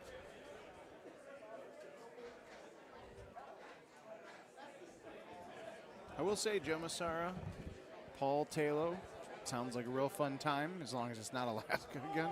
Yeah. Another great run for Barack, who's come back on the scene. Yeah, we were talking about that earlier. He's going to get a 3rd place finish. He's definitely going to be in the Top Gun very shortly. And we're going to get a great finale with JoJo and Paul Taylor. That's exciting. That's 2 good Golden Tee players. And I honestly, I couldn't tell you. Sometimes, when one of these guys is making a run, you're like, yeah, he's probably going to win. I feel it's very 50-50 with both of these guys. Ooh, very nice. Click chip.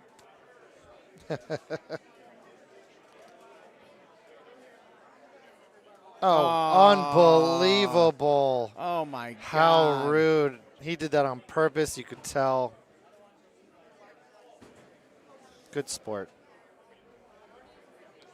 All right, well. Let's see who's more important. We're going to go to the pink here. They're going to play their grand finale, I guess.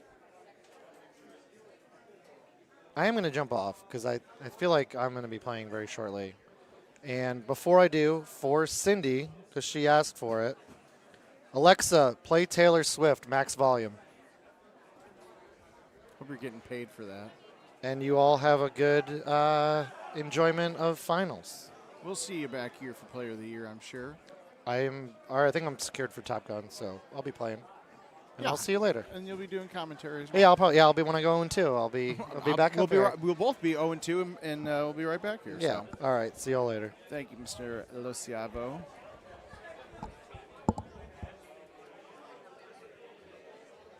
All right. So the winner of this match will be your pink bracket champion.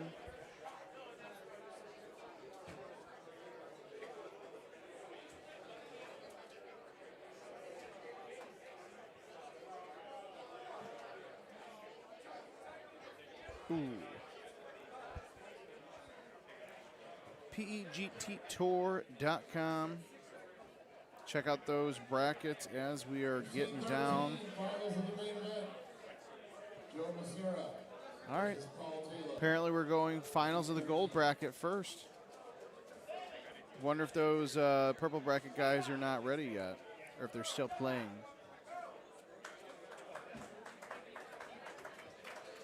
All right, I'm going to step away for a brief few seconds as those guys get checked in, and we got some pink final action. You guys stay tuned, but I will be right back here in a moment.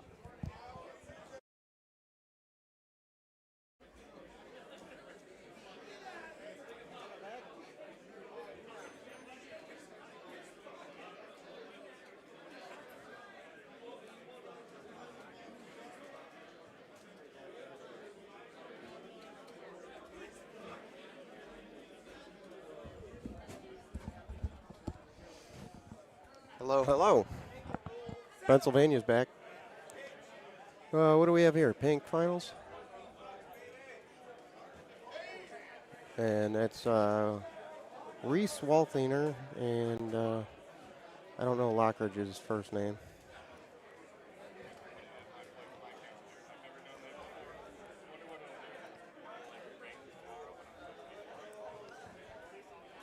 This must be the second game.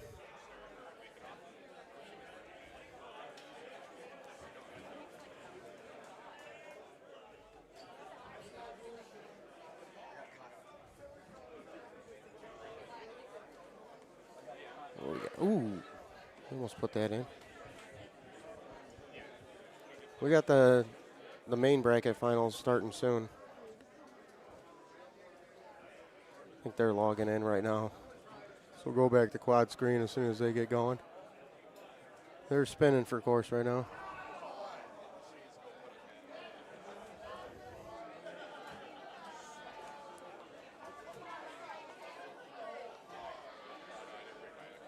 Machu Picchu. Paul Taylor is your king of the hill. Joe Massara has clawed his way back through the loser's bracket.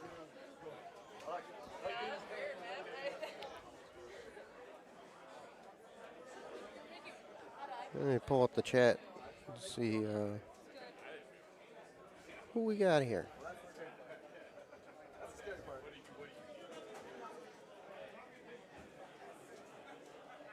All right, guys. Oh, Brett Lockridge. Okay. I haven't met him.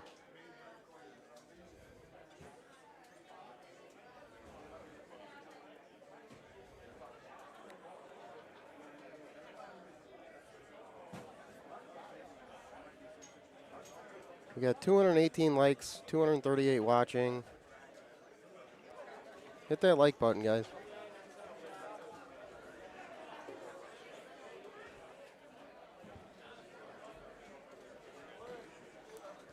All right, 2 good shots. These guys both playing stouts.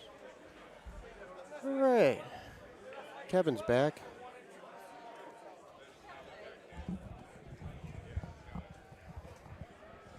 Hey, Kev. What's going on? Welcome back, bud.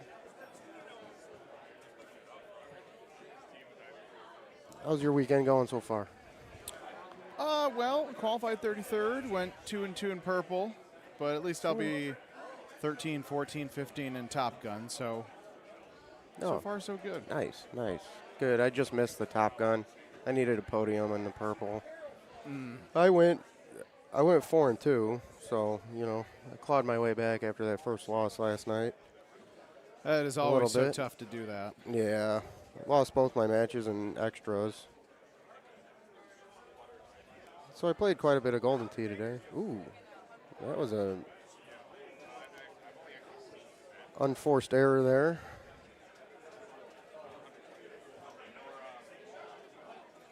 All right, do we got the main bracket finals going now? We get there we go. All right. Let's see, what's Joe going to do here? That deep grass, the shots act weird out of that stuff. The deep grass. The deep grass. If anybody, Joe's got to beat Paul Taylor twice if he wants to be the Texas Holiday Classic champ. And Joe is our reigning Top Gun champion, right? I believe so.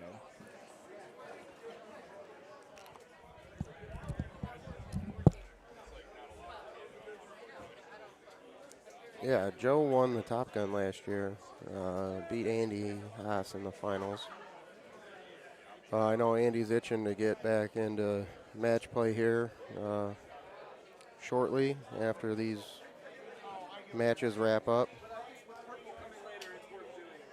The purple finals have been decided, and we got Nate Webb and Jason LaChavo are going to be playing for the purple championship and a World's Pass. Oh, Nate won that one against Paul? Yeah, I think so. I'm Paul pretty Sane. sure. Yeah. He was up 3, and on Hawkeye, that's a lot to overcome in the last hole or two.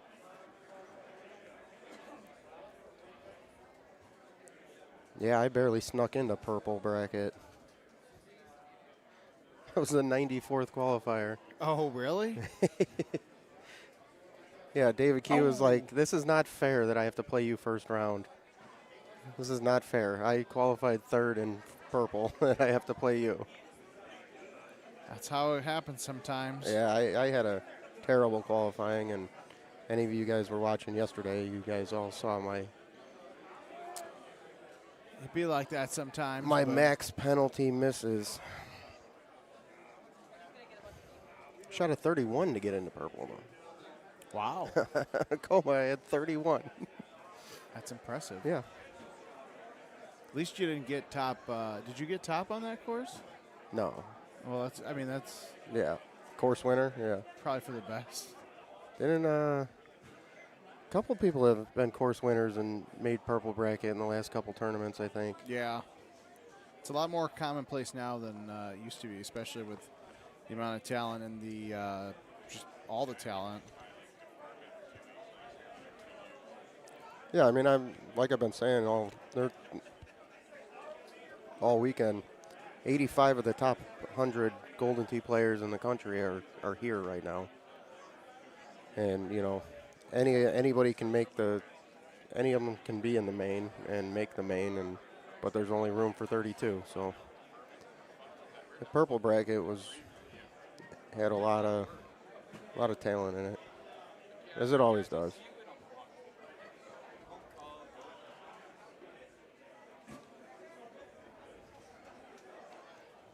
I wonder if Joe's happy that he didn't spin Alaska this time. You know, he's been doing good on Alaska. I'm just glad, there's still an opportunity if Joe beats Paul that they spin Alaska in the rematch, but just getting a little Alaska'd out on the commentary desk. Yeah. It can be tough to watch. Well, especially when there's such a big lead, it's tough to overcome. Oh yeah, but I mean that course, you're never out of it really. Until you get to 18, you're not out of it. That's true. That's probably one of the hardest courses. That and Gunnison are two of the hardest courses I've played. Yeah, no, they're definitely up there. Yeah, I'm actually ready for new tees on both of them. When do those come out? January 19th. Okay, so we'll have new tees for Florida. Yeah, Jason and I were just actually talking about that. Going to be interesting, that's for sure. Plus the Kings Canyon will be out, the reteeds will be out, so we're going from 5 courses to 9 for Florida at the end of January. Yeah, I did get a hold of that Kings Canyon and played it a few times a couple weeks ago. No, that was longer than that ago.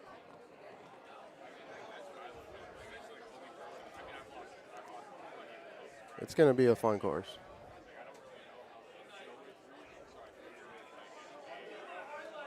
Gold bracket finals on the left-hand side. Great shot by Paul Taylor. Pink bracket finals on the right-hand side with the purple bracket. Oh, I don't think – so I see Nate and Paul are still playing. They're still playing, okay. Which would explain why they are not on the stream, while we were doing gold before purple. Yeah, we've been doing gold finals before purple. It takes a little longer with the twice the size bracket. Usually it's because gold or purple's not ready to go. Yeah. Yeah. Yeah. We're moving along really well today. Machine started opening up after only, 2 hours. By 1 o'clock, he was like, okay, there's a couple machines open for play. Yeah, especially for the people that were already out of the tournament or getting ready for Top Gun, they were able to get some of their reps in, which is nice. Yeah.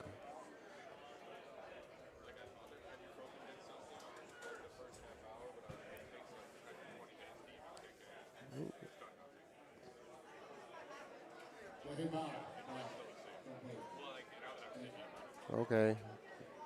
Taylor's playing breeze on this course.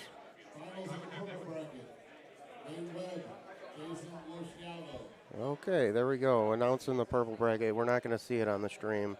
They're going to play on machine 9. Sounds like. But if we get updates, we'll keep you informed.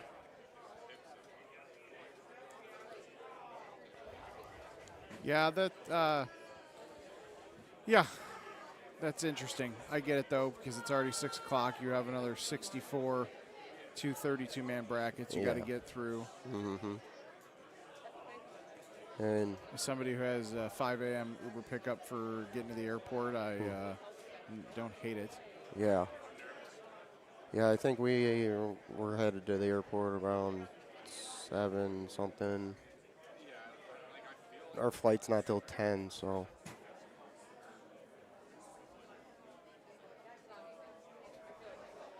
Go back to cold, snowy Chicago.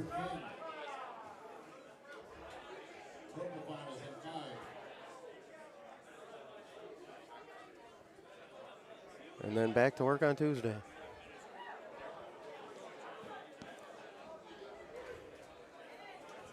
All right, these gentlemen all square still. Machu Picchu.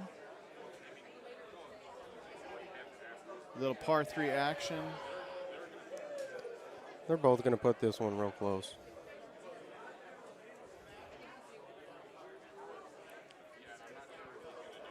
See them joking around there. I mean, they've been friends for so long, and yeah, they're competing, but they still like to have fun, and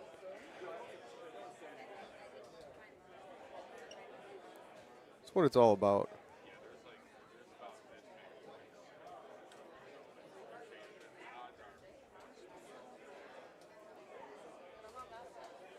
Oh, this is a semi-interesting look here on Gunnison, number 10.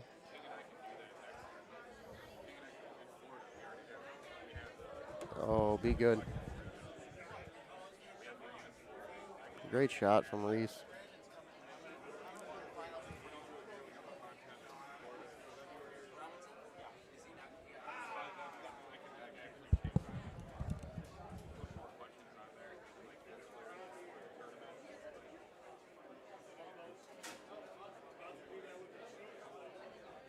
All right, no fireworks there.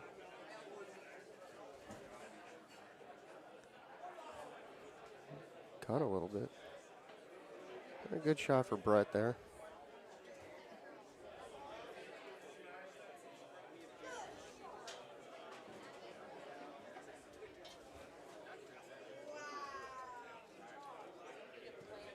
Looks like Paul's deciding how far he wants to be away for his approach shot.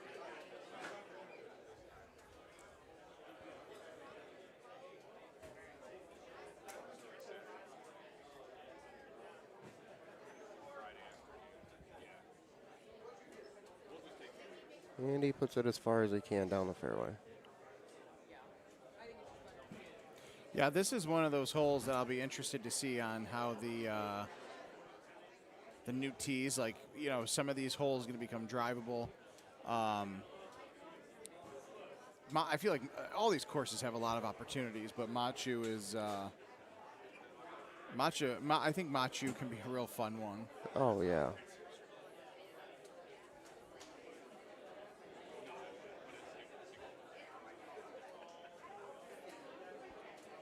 Yeah, all of them will be, it'll be interesting to see new tees next month.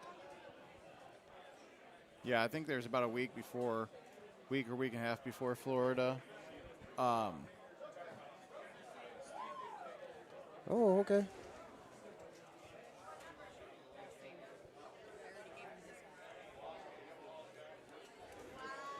Yeah. Oh, awesome. Yeah, for sure. Thanks, guys. Yeah, thanks, guys. I'll try to get back. Hopefully I'm playing all the rest of the night. But, tough, you know, hey, if I don't hear from you, if I don't see you guys, talk to you guys, you guys have a great one. Yeah, should be in Florida. Yeah, Brandon's going to come and talk about, I mean, he had a hell of a run, 4th place. Yeah. And be interesting to see how he does in Top Gun. Yeah. Oh, yeah, he's on fire right now. He's playing great. So. But the problem is, like we talked about on Sundays, like the longer that gap is, you know, the tougher it gets to stay warm. So I appreciate you jumping on, and I'm sure you and I will chat more tonight. For sure. All right, Kevin. Thank you, sir. Thank you.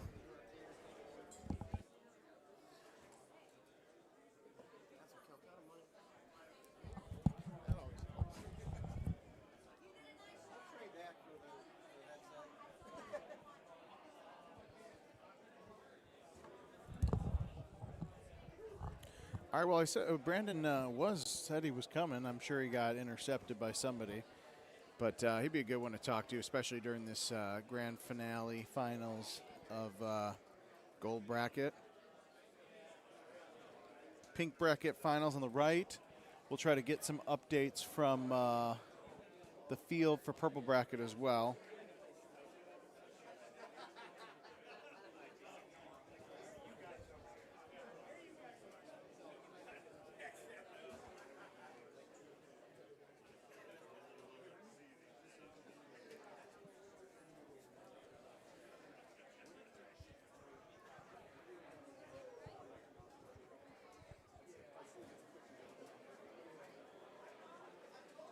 One of the tough potential swing holes on Gunnison, hole 13. I think everybody in this room was happy to see how this set up on the qualifier. Gave us just a little bit of a break when we needed it. Ooh, Paul Taylor. He's got, almost nails the par 4 hole 10 for an hole in one.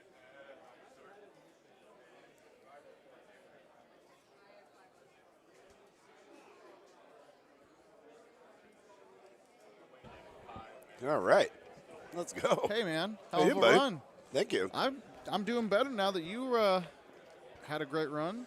Oh, well, that was nice of you to say. I spoke very positively about you in Oswego, Illinois. Oh, yeah? Hooking it up? Yep. Good. No, I was just talking about, like, play styles and all that from, especially when I lived in Lockport, we played a lot.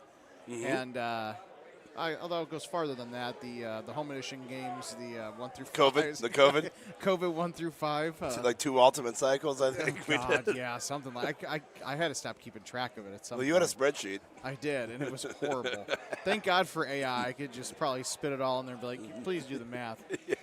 We've got, obviously, Joe Massara taking on King of the Hill, Paul Taylor on Machu Picchu. I believe this is hole 11. I think they're tied. Yes, and then on the right-hand side, you got Reese Wallethner. I hope I'm somewhat close. Wallethner, maybe. All right. Walthener. Okay. And then taking on Mr. Lockridge. This is the pink bracket finals as well. They went into winner take all on this one. King of the Hill is no longer King of the Hill. What? No, I'm saying in the pink bracket, like they got taken down in game 1. Okay. Got it. Not to be confused with the other King of the Hill on the on the left-hand side of the screen. So many matches. And where's the Richard King? He's got to be around here somewhere. He's taking pictures somewhere. And then we've got purple bracket finals on machine 5.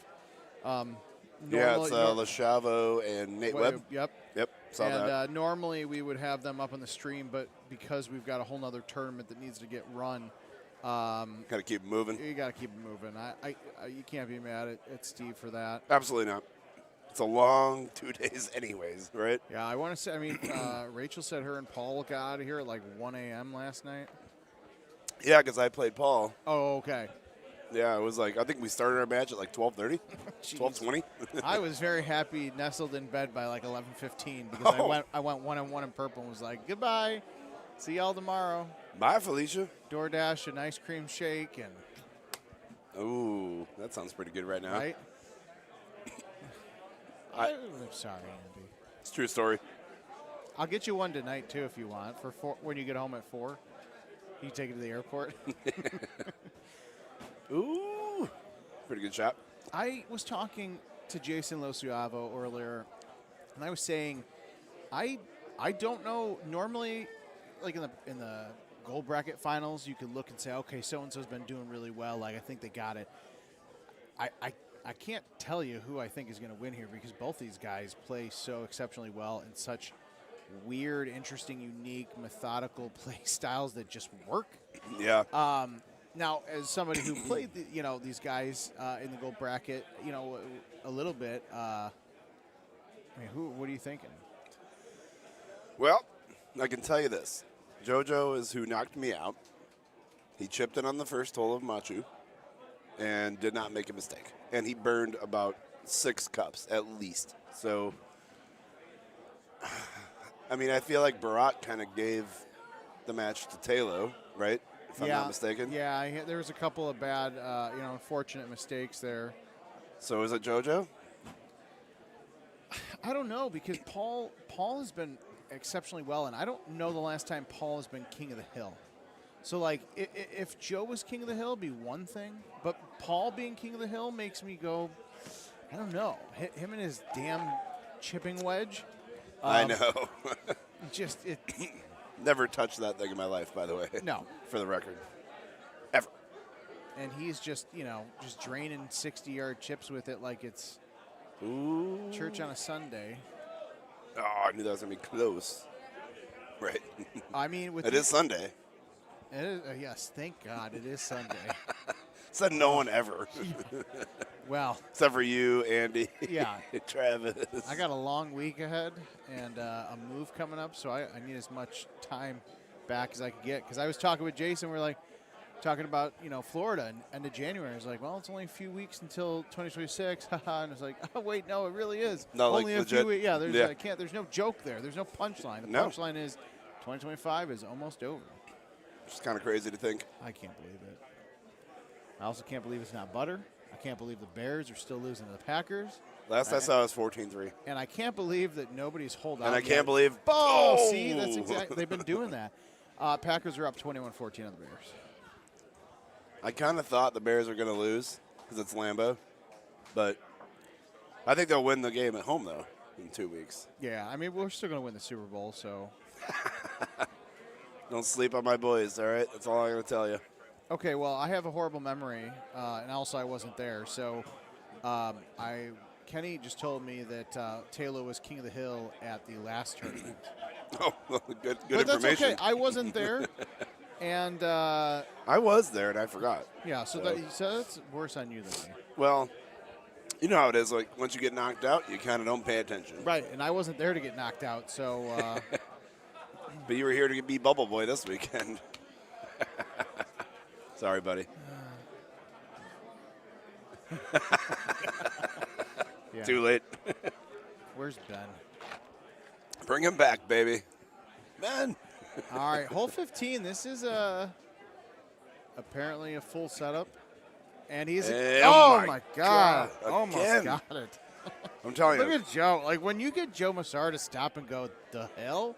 What is going on? That's nasty. That when Joe is saying that, like, that's impressive. Well, you know, too, one thing I noticed about Joe this weekend, he is not wearing headphones.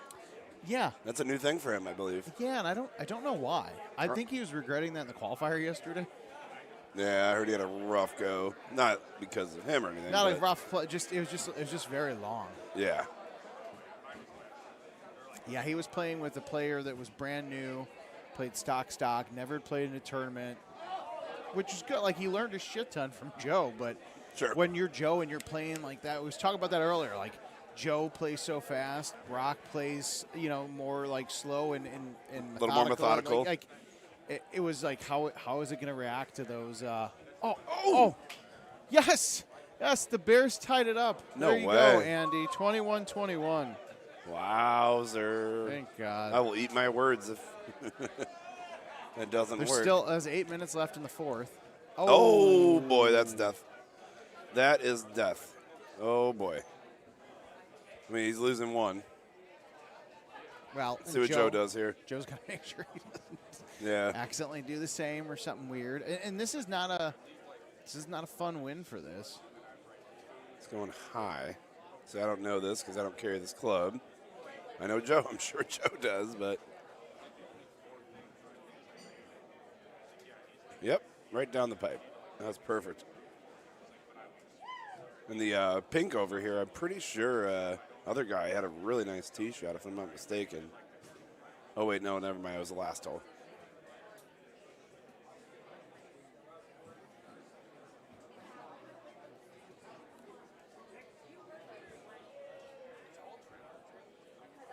Oh, no. Yeah, so Paul's definitely going to have to just take his medicine here. Oh, no. Oh, no. What a tragic turn of events for Mr. Taylor here. When you give him an opening like that, when Joe Massara gets an opening like that, Nope, looks like we're getting another game. We are. I should have went to the bathroom before I jumped on here. No. Oops. Well, we'll bring the bathroom to you. Here's a porta potty right here on stage. Do I have to lift my leg? Just pretend it's a fire hydrant. Now, maybe Taylor pulls out the next, I don't know. Well, here's the thing. It's not a whole out. It's about how 17 looks and how tough or easy it might be. Yeah. Because Reese, real quick, pink bracket, Reese Walfener. I'm saying it wrong, but he is our pink bracket champion from the Texas Holiday Classic, coming back to beat the King of the Hill and take that victory. So congratulations to him. Big one there. And now we are solo. Oh. Yeah, you can see a look in Taylor's face. He's like, I don't really care what you're saying right now, Joe. I'm pissed. Now, you know what? Honestly, what Taylor's going to do is he's just going to use these next 2 holes to practice whatever he's concocting in his mind for the next match. Yeah, you know? Just in case they draw the same course. Just in case. I mean, this is not bad. No, for Joe, you're like, hey, this is beautiful. I don't even have to worry about it. Yeah. 3-stroke lead. Be good. Joe's growing his beard out a little bit longer than usual, too. You notice that? Yeah, he's embracing the gray as well. Well, the salt and pepper look is in, so just saying. Eventually. I get a couple. Every once in a while, I see a gray hair in my beard, and it just makes me cry. You got to embrace it. Oh, my goodness. I did not see that one coming. Wow. Okay, Peter. Wow. That's, yeah. Wow. Wow. What else is there to say? I don't actually know. Nothing. Wow is the proper word. And look at Taylor. So well, this spices it up a little. Well, because Taylor bogeyed and he eagled, so he's still down 1, right? Yeah. Assuming Joe doesn't make this par chip. So my question is, if you're up 3 here, why don't you turn 1 left and putt it? Yeah. Because you're Joe and you're a stubborn bastard, and I mean that in all the best very ways. Respectfully. Oh, yeah. He is doing what I do. So, oh, no, never mind. Sometimes I'll do that and click chip and just err on the side of right here. Yeah. But the wind is weird, so. Oof. Is he going to lag? He's going to lag this maybe? Like a lag click chip, potentially? Yep. Smart move. So, things are getting interesting. And Joe's in the weird position where he's up a stroke and he gets to watch Paul hit first. Yeah. So,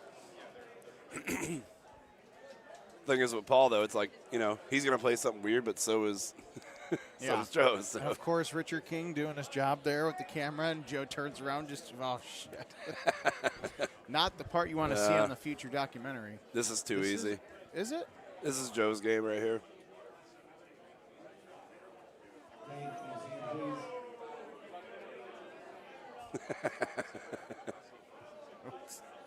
Beatty.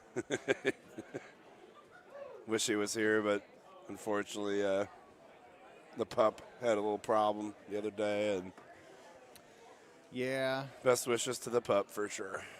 Miss having you here. Always. So what's he going to do? Is he going to he's not lining up. Surprised he doesn't just. Oh my goodness, why doesn't he just low tee it and roll it right up there? See what I said about them doing weird shit? Oh yeah, we knew this was going to happen. And the problem is this could work. Oh, this could. Oh. I mean, he's got to make a run at it. Yeah. Why not? I'm thinking Joe's going to do something like what we were talking about. But he's got to make sure he doesn't get caught. Again, this is Joe we're talking about. Very rare that a mistake will happen, but it can happen. Certainly can. And I don't see that happening right now because that looks pretty darn good. Well, okay. No worries. All right, so Joe Massara takes down Paul Taylor in game 1. 2025 Texas Holiday Classic Gold Bracket. I keep having a pause between the 2025 and the next word so I don't say Dallas because it's been Dallas for as long as I can remember, and now we're straight Texas. We're just Texas now. Yeah. Dallas is down the road. And actually, we're closer to Dallas this year than we were the last few years. Just saying. Oh, that makes I sense. know my geography here now. So yeah, well, now that you, like, kind of live pretty here. much live here. Yeah, more or less. 21,000 hole-in-ones. That's pretty funny, but I'm not going to lie. I was watching Andy Haas play the 2 nights ago or last night. I can't remember. I think it was 2 nights ago, but he had more hole-in-ones than I've had games played.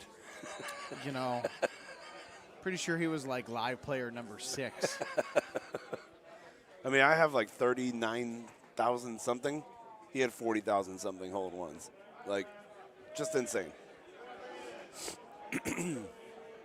So they might be taking a little break, maybe a bathroom break. We're just kind of scanning the room here. Richard's doing his thing. I see some conversations going on. CJ kind of in the frame. Yeah, I'm seeing what they're And Kevin just randomly left me, but that's okay. There's not much to talk about right now. I'll try to fill some airspace. We got Mr. Gervais. Oh, Squeaky Bob, Danny, Tim, CJ. I think that's John from Iowa. Oh, Paige is the bartender. Even though she's a Bronco fan, she's still cool. And Kevin's on his way back, thankfully, 'cause that was tough. For the whole 1 minute you left me. What? It's really hard to fill airspace when you're alone. Well, I wanted to change the camera. Andy ran to the restroom, so I didn't want it to just be sitting there on the game watching the stats that make us look pathetic because they've got 8 million games played. Yeah, you're not wrong. Excuse me. I did one little shot, and I just swallowed down the wrong pipe earlier, and it is just messing up my throat. Oh, there's Baki. Now, see, I know the moment I go to throw it to a break, Then they're going to fire it up. Yeah. Yeah. We could throw it to a quick break, though, so I could Well, run to the there's bathroom. Joe. I mean, you could run right now. I'll You cover it for a I'll minute? sing and dance for a second. Do you want me to come back, or do you want somebody else? No, you please come back. All right, I got you. I'll be All right right. back.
All right, and we are back.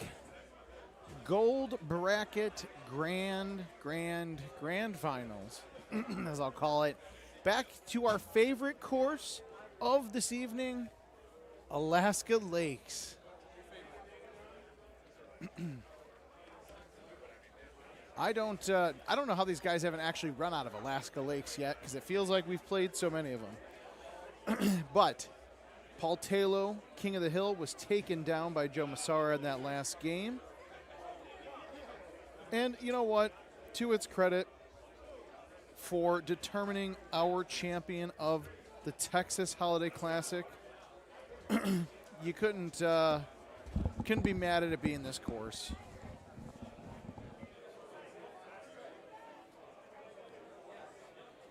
All right. You got back in time just for Paul Taylor to use that C wedge. Will he, though, from here? I think it's too far away, isn't it? Yeah. I don't know. I feel like he did something similar before. Oh, he's punching a 9. I have to learn this punch. No, too much wind. See, to me, that's just, for me, it's a classic 3 hybrid click chip, but.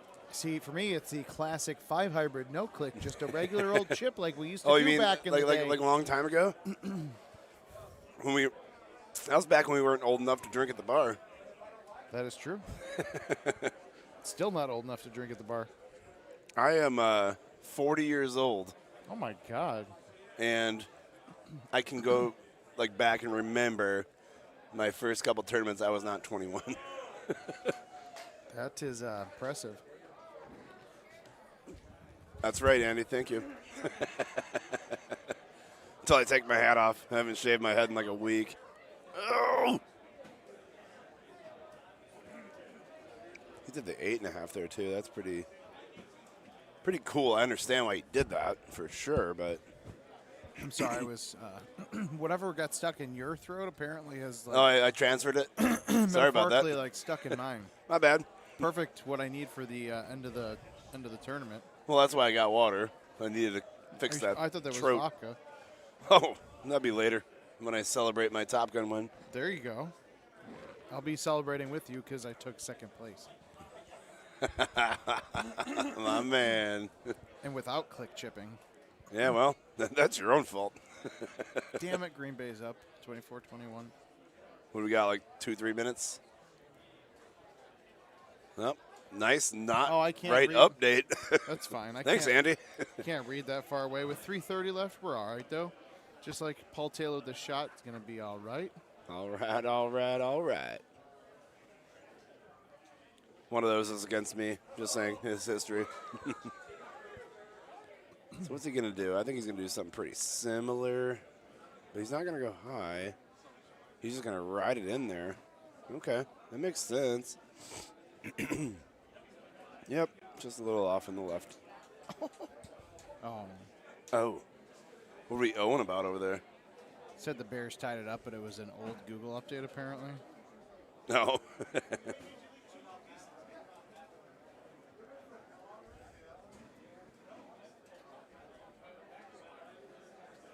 Yeah, I heard a little shout out to Bacon, by the way. I had not heard from Bacon in a while, and he shot me a note earlier and congratulated me, which was super cool. And I miss him. You played so well, man. No, it was great. But shout out to Bacon though. I yeah. love Bacon. I miss him. And do you like your bacon crispy or a little bit more fatty? Crispy all day. Yeah. How about you? I'm a little bit in between. I'll never turn down bacon, but a little crispy.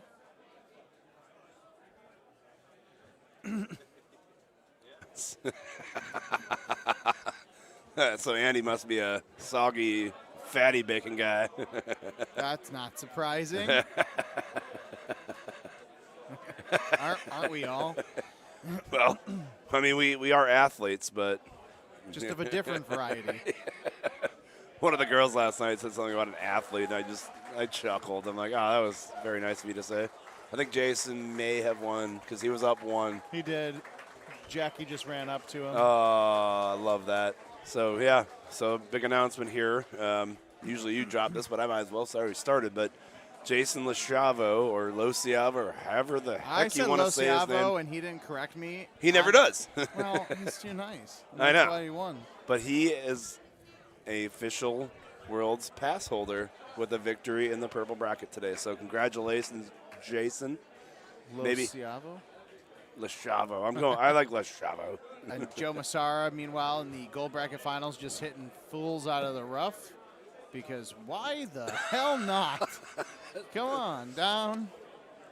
Well, that wasn't rough. That's the grass. That's Was it grass? Yeah. Yeah, he's But good. still, though. Like, Yeah, I mean, it's Joe. It's Joe. He does crazy things. Yeah, I saw Taylor on my way to the bathroom. I just said, "Hey, ain't over yet, baby." You know. Somebody's got. He didn't need me to tell him that. But No, but as the fourth place finisher, though, you got a little more. I have a little bit. gravitas with your. I know. Look at this. Ooh. Nope. Somebody's got a hole. There's not enough hole-in-ones in this game. Holes Well, in one. yeah. Well, the holes in one paid $45 this weekend, which is pretty rare. At least I think. I don't even know. Paige just gave me the money. I didn't even look at it. I didn't get one. I was very disappointed. That's pretty weak, dude. I know. Play more, get better. And I took 33rd, so it was like the double stabs to the chest. You poor soul. Oh, God, those full. He's full of it. I'll tell you what. Dad joke. Let's go. No, it's funny. Like, remember the criticism sometimes would come in on Joe. And it's like, oh, he's a daily player. I'm like, I don't give a crap. He's an amazing player. He can do everything. Oh, It's yeah. not about the daily for him. Yeah. Wasn't he the 2024 Player of the Year? Yes, I believe you're right. Maybe Andy can help on that one, but he's texting. But I think that's correct. JoJo Player of the Year 2024.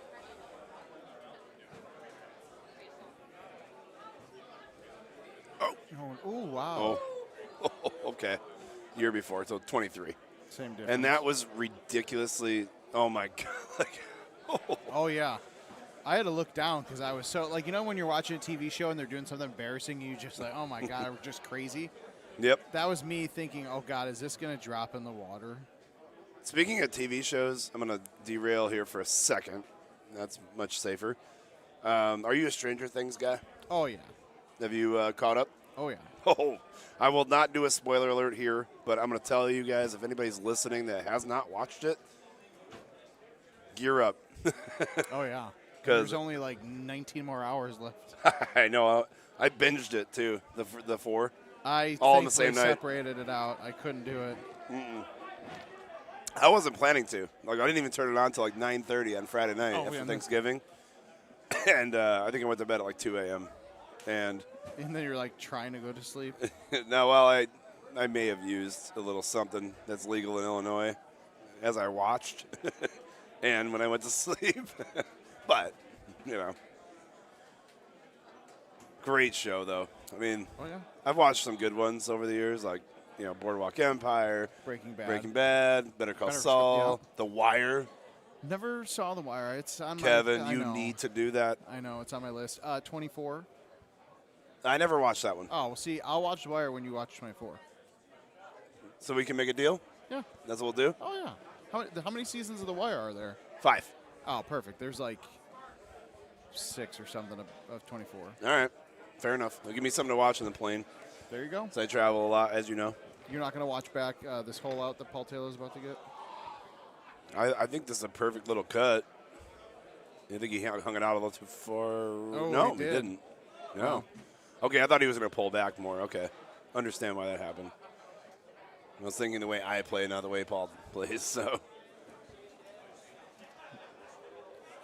Normally I make the joke, well, like, that's why he's there and you're not, but, like, you played really well. As Joe's going for some love there. Yeah, you can't really bust me up too bad today. I mean, I got a picture outside, so just saying. I need to get one of those hats, by the way. It's a really nice hat. I think we might have another one in the closet for you. Okay. Well, you guys didn't invite me up this year to come and test out the courses. I was kind of disappointed. Year's not over. No, I'm talking about these ones, though, you know. The last 2 years, you guys invited me to come and test out, you know, in beta at the office. Sorry. And you didn't call me this year. It's just, Thought we were friends. It's been a busy year. Mm-hmm. I thought we were friends. We are. Are you sure? Yeah. You blame Adam Kramer. You guys go farther back than me and you. True story. Shout out, Adam. How you doing, buddy? All right, this is gonna be this is so hard, but so fun for me because I love this cut. And Joe liked it a lot too.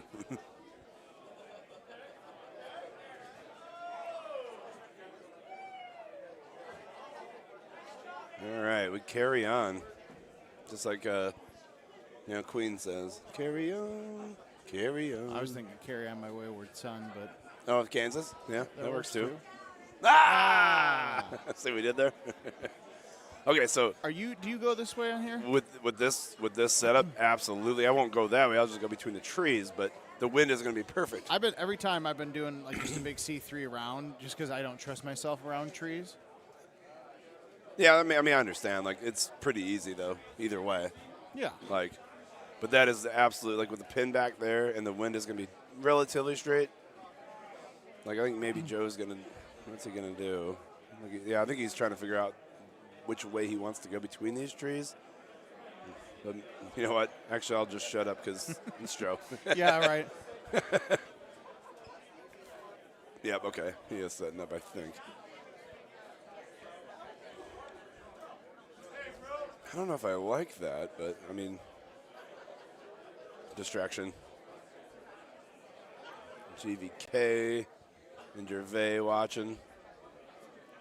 Evan Gossett on the side here, I just saw. Former world champion that I shot a 31 under on last night. Mm-hmm. I told him this morning, I'm like, hey, it was one of those rounds. There's nothing you could have done, man. So let's see what Taylor does here. I like that. Line was great.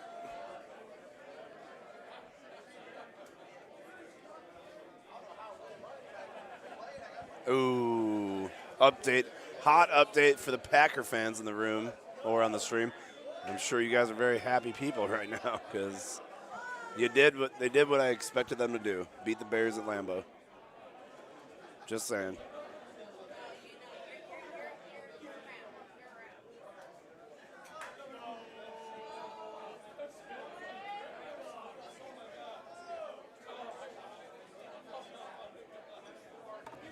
All right, Kevin, get your head in the game there. I know you're a little sad. My head's in the game. Well, the Bears game, that's over. No. Okay. Ooh, I hate everything about this, but I love it because it's hard. And that's what she said. All right, so I think he's gonna do some sort of cut around the tree. Probably a full, actually. Some Paul Taylor BS. No, he's just gonna do a traditional cut around the tree. Wow. Man, Doesn't even know how to do that? Wow. I know, right? What a beautiful shot. That is lovely. What a beautiful shot. That was excellent.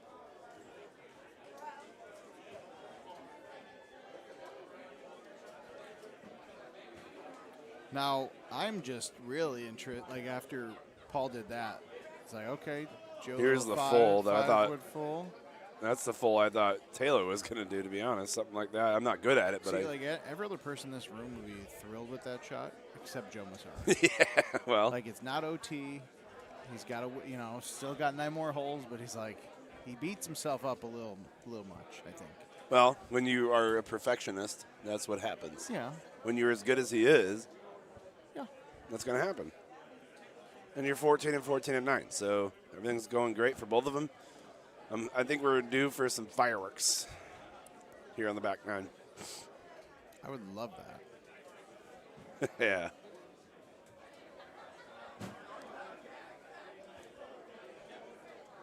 I like this way this sets up with the 11 mile an hour.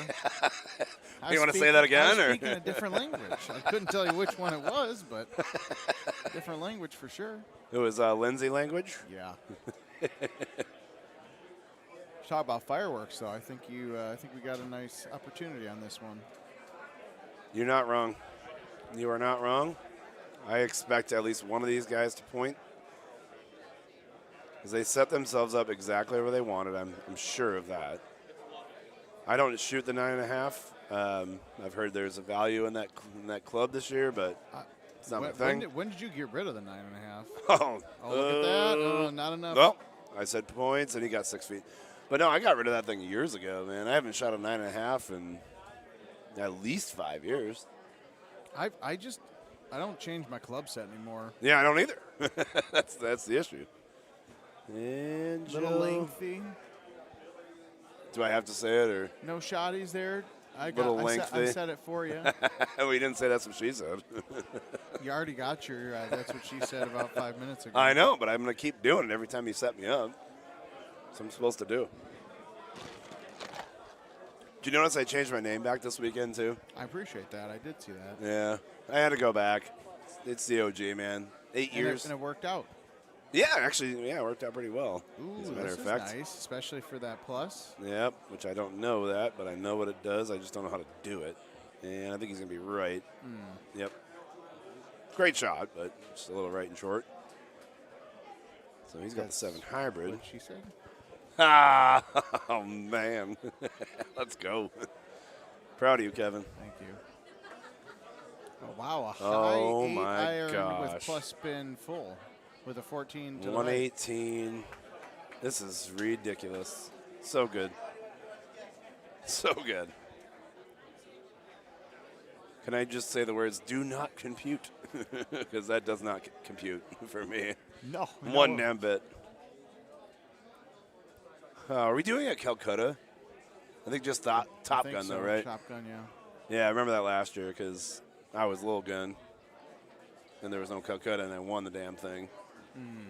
I was like, oh, man. But I did good for my conglomerate team, so that's all I care about this weekend. All right, so neither of these guys going to be going for it here. Yeah, so just to fill the viewers in a little bit, if you're not familiar, so there is a shot where you can get to this green through those trees. I was telling people earlier, you taught me this shot. I did, yeah. Yeah, there is a shot for it. The only problem you have is if there's any type of wind in your face, it's really not there. So, but typically it's like a high T 10.5 driver and just kind of pick your line depending on the wind. And I see some people have done it with a 3-wood or tried to, but I just don't know why you wouldn't do 10.5 on that. well, the 3-wood would be if you had a really strong like tailwind, but you know, either one's fine. Yeah, it's a pretty nifty shot for sure. And there's the chipper wedge, by the way. And, oh. You're very texty, Kevin. You're supposed I'm a multitasker. You're supposed to live in the moment. I know. Someday I will. I'm not sure when that day is going to be. Me either. Yep. Both missed a little lift, and that's quite all right. This game or the extras that it may go to is going to end with a significant hole out. No click chip bullshit. It's going to be like a par 4 ace. Joe's going to go 7 clicks right with a 17 wind blowing left, and it's just going to ultra shot in the hole. It could be this hole, actually. Yeah. So here's my thing with this. So you either got to ultra this look or hope you hit that green to the right of the stick and I think play the space. I want the baby cut here, probably front tee for me. Front tee 3-wood baby cut, maybe. But I'm sitting in the booth and not playing, so. Yeah, but you took 4th place, so you got more to say, more for the people to listen to. It's for the fans. Oh, okay. That was very good. What a line, too. Yeah, that line was sick. It almost made me worried he was going to hit the stick. Yeah, look at Joe. Like, he saw his little face there. He's like, oh, man, that was really good. I have a lot of work to do. This is tricky, though. This left to right wind makes this a lot harder.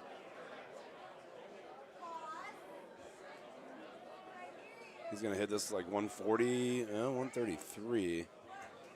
Oh, boy, he's getting. That looks really good. Whew. That was really good. You could Two tell, great shots. You could tell that look on Joe's face. Like, okay, yep, we'll take it. Those are 2 great shots there, especially with that, with everything on the line right now. Yeah. I mean, we're talking, the Texas Holiday Classic Championship on the line here.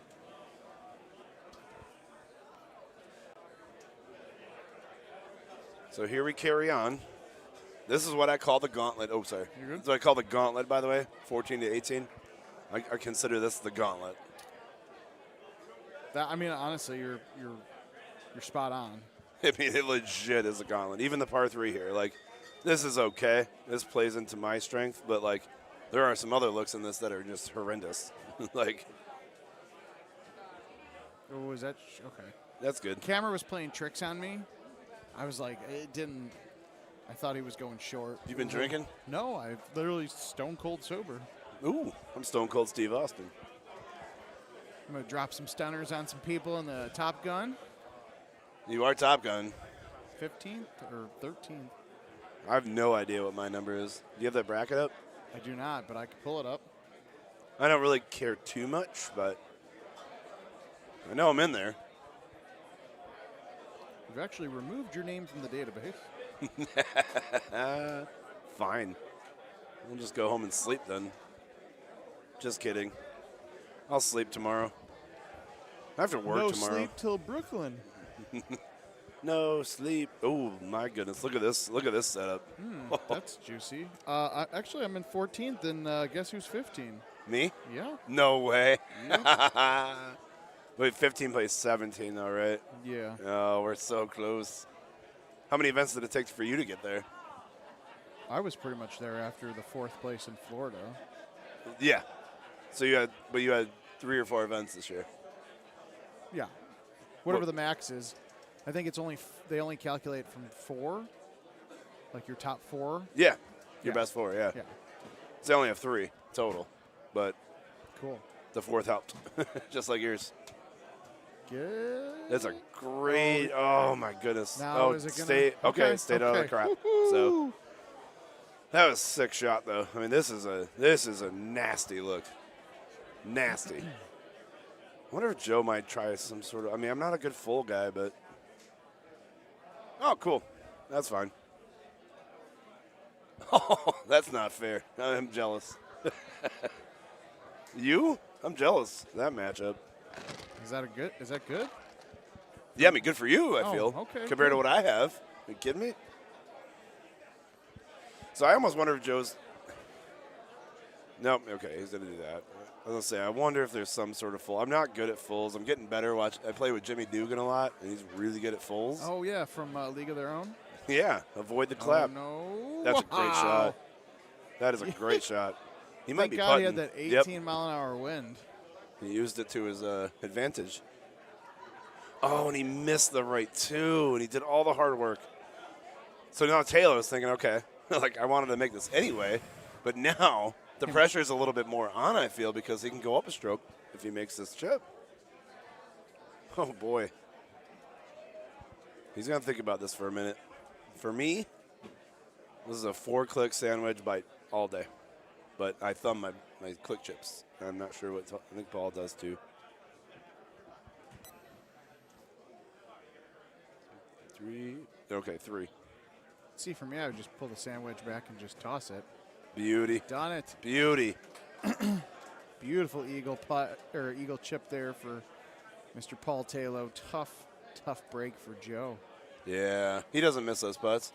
Why didn't he miss that against me? It should have been me. Oh, by the way, I don't know if I told a few people, but. You're pregnant? Yeah, I'm expecting. You see it? All the beer? Yeah, it's a little Miller Lite, baby. Well, Miller Lite and High Noon. But I've been taking a long break here just to, gear up for later because that's the key at this tournament. Have a good time, have your cocktails, but understand. You got to find there's a balance. There is a balance. Yeah, that's why typically it's like if I'm here Thursday, Friday, have a couple drinks, but Saturday, Sunday, it's just, especially like early flights and crap, I'm like, I don't need to. What time do you fly out tomorrow? 6:45. Dummy. No, I got too much going on. I'm moving this week. So yeah, for like the 18th time, I feel. It's like every 2 years. Yeah. Awful. So is the cost of rent these days. You ain't kidding. You ain't kidding. See, yeah, that's the problem. But I don't have that problem because I have roommates. And that's the problem. I'm 40 years old and I have roommates. But That's all right. I'm only there like part-time, so it doesn't really matter, you know? I love Jay, you're expecting? It's really just a joke, Jay. You know, unless you're joking too. But so Jay, old school Golden Tee guy, he still plays. He still plays a lot, but he used to live in Oswego area. Oh, yeah. I know his brother Matty pretty well too, and Ronnie Ringo. Remember him? No. Old school. Old school. I feel like you hit that too that's hard. too much, but he's going to get the bridge. Ugh. Yeah, he's going to hang out on Mr. Frog here. See, okay. He's going to talk about it. They're probably laughing a little bit, but Why does he just use the? He should just do a 5 hybrid up over the rock into the cup. yeah, no. Taylor can do some crazy things, but I don't see that happening. I'm pretty curious, though. Like, he shouldn't get too aggressive here, I feel. Yeah. Wow. Okay. 7 iron here. God, there's just But the problem is, like, if you don't make this. Yep. That's. Oh my. What? Well, I think we're looking at a potential. I don't understand that. I would have played the tie there. I would have played for the tie. I mean, there's still 2 holes to go. You know, 17 can be nasty, and so can 18. I mean, I get it. If you're confident in your shot, take it. Play your game, but Yeah, but you're up a stroke. Were. Yep, you had 1 to give, and you could have gave it there. And put the pressure on Joe being first. Yep. And this is nasty as can be. So. Look, yeah, you see Joe's options are a 5 9 wood. Yeah, the 9. That's a hard no on the 9 wood, Doug. No, you don't like that? What if he does a 3 clicker? He'll have some sort of full, but even the 9 would. Yeah, I don't know that club, but yep. Okay, so far he's doing what I would do. Thank God. Yeah, but no, I mean, no, don't do what I do. All right, that was very good. Yeah, I think it's every time for some reason. Andy, I'm going to need you to fix. I'm going to need you to fix that for the end of the stream. A reminder, speaking of the stream, as Paul Taylor. He's going to do some crazy full. I mean, might as well. What the hell's the difference? Wow. Ridiculous. This could actually matter. When this is over here in a few moments, we are going to split off. We're going to end the stream, and then we'll be back in a few minutes once we do the reset for Top Gun, Little Gun. Mm-hmm. But we also don't want to hit the time limits that YouTube and Facebook have on the live events. We want to make sure that we have all the action going through the rest of this evening. We want to deliver it, of course, and I know there's a lot of people watching. And now also I have to, like, again, what Paul Taylor did maybe influenced how Joe reacted, but like it's hard for me if I was Paul to not think, okay, if I would have just went for the birdie, I'd be in the lead right now. Like, that's what I'm saying. I mean, I knew that putt for Joe was really tough, and I said, I don't know if you heard me, but I said this might matter. Yep. And it sure did, because he did not have a chance, and this could be interesting.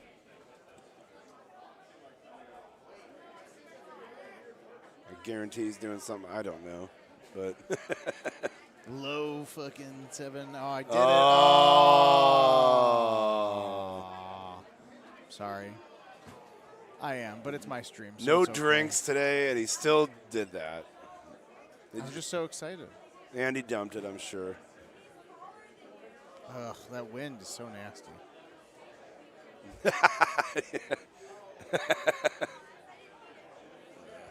Yeah. You're not out of it that easy. All right, Joe, what you got, man?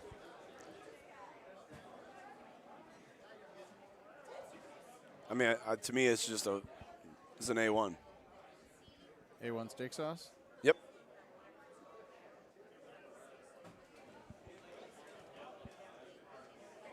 Beautiful. That's a putt. That's a win.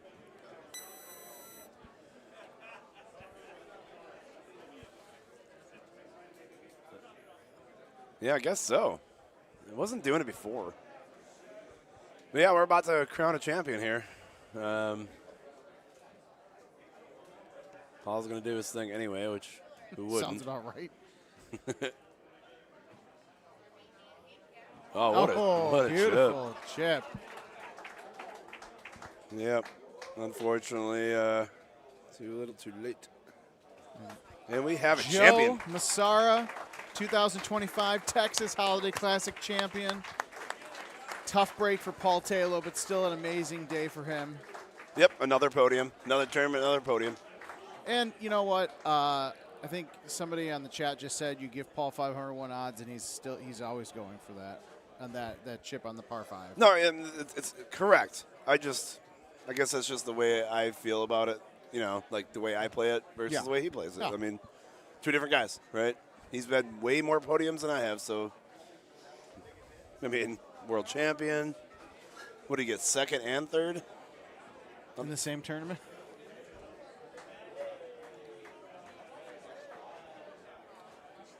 Yeah, I think we need another maybe 20 minutes or so. Yeah, we'll what we're gonna do if you guys are just joining, we're gonna cut here while they get everything wrapped for the Texas Championship, and then Steve and Paige calculate the final points, get brackets and everything ready. Yep. But for us, just for the time limits on Facebook and YouTube, we're gonna go ahead and cut the stream. But stay right here, hit that refresh button, because I'd say within a few minutes, if not instantly, we will be right back. So for Mr. Brandon Robinson, Mr. Fourth Place, congratulations. Thank you, sir. See you in the Top Gun tournament. I'm Kevin Lindsay. This is the 2025 Texas Holiday Classic, and we'll be right back with the Player of the Year. Looking forward to it. Thanks.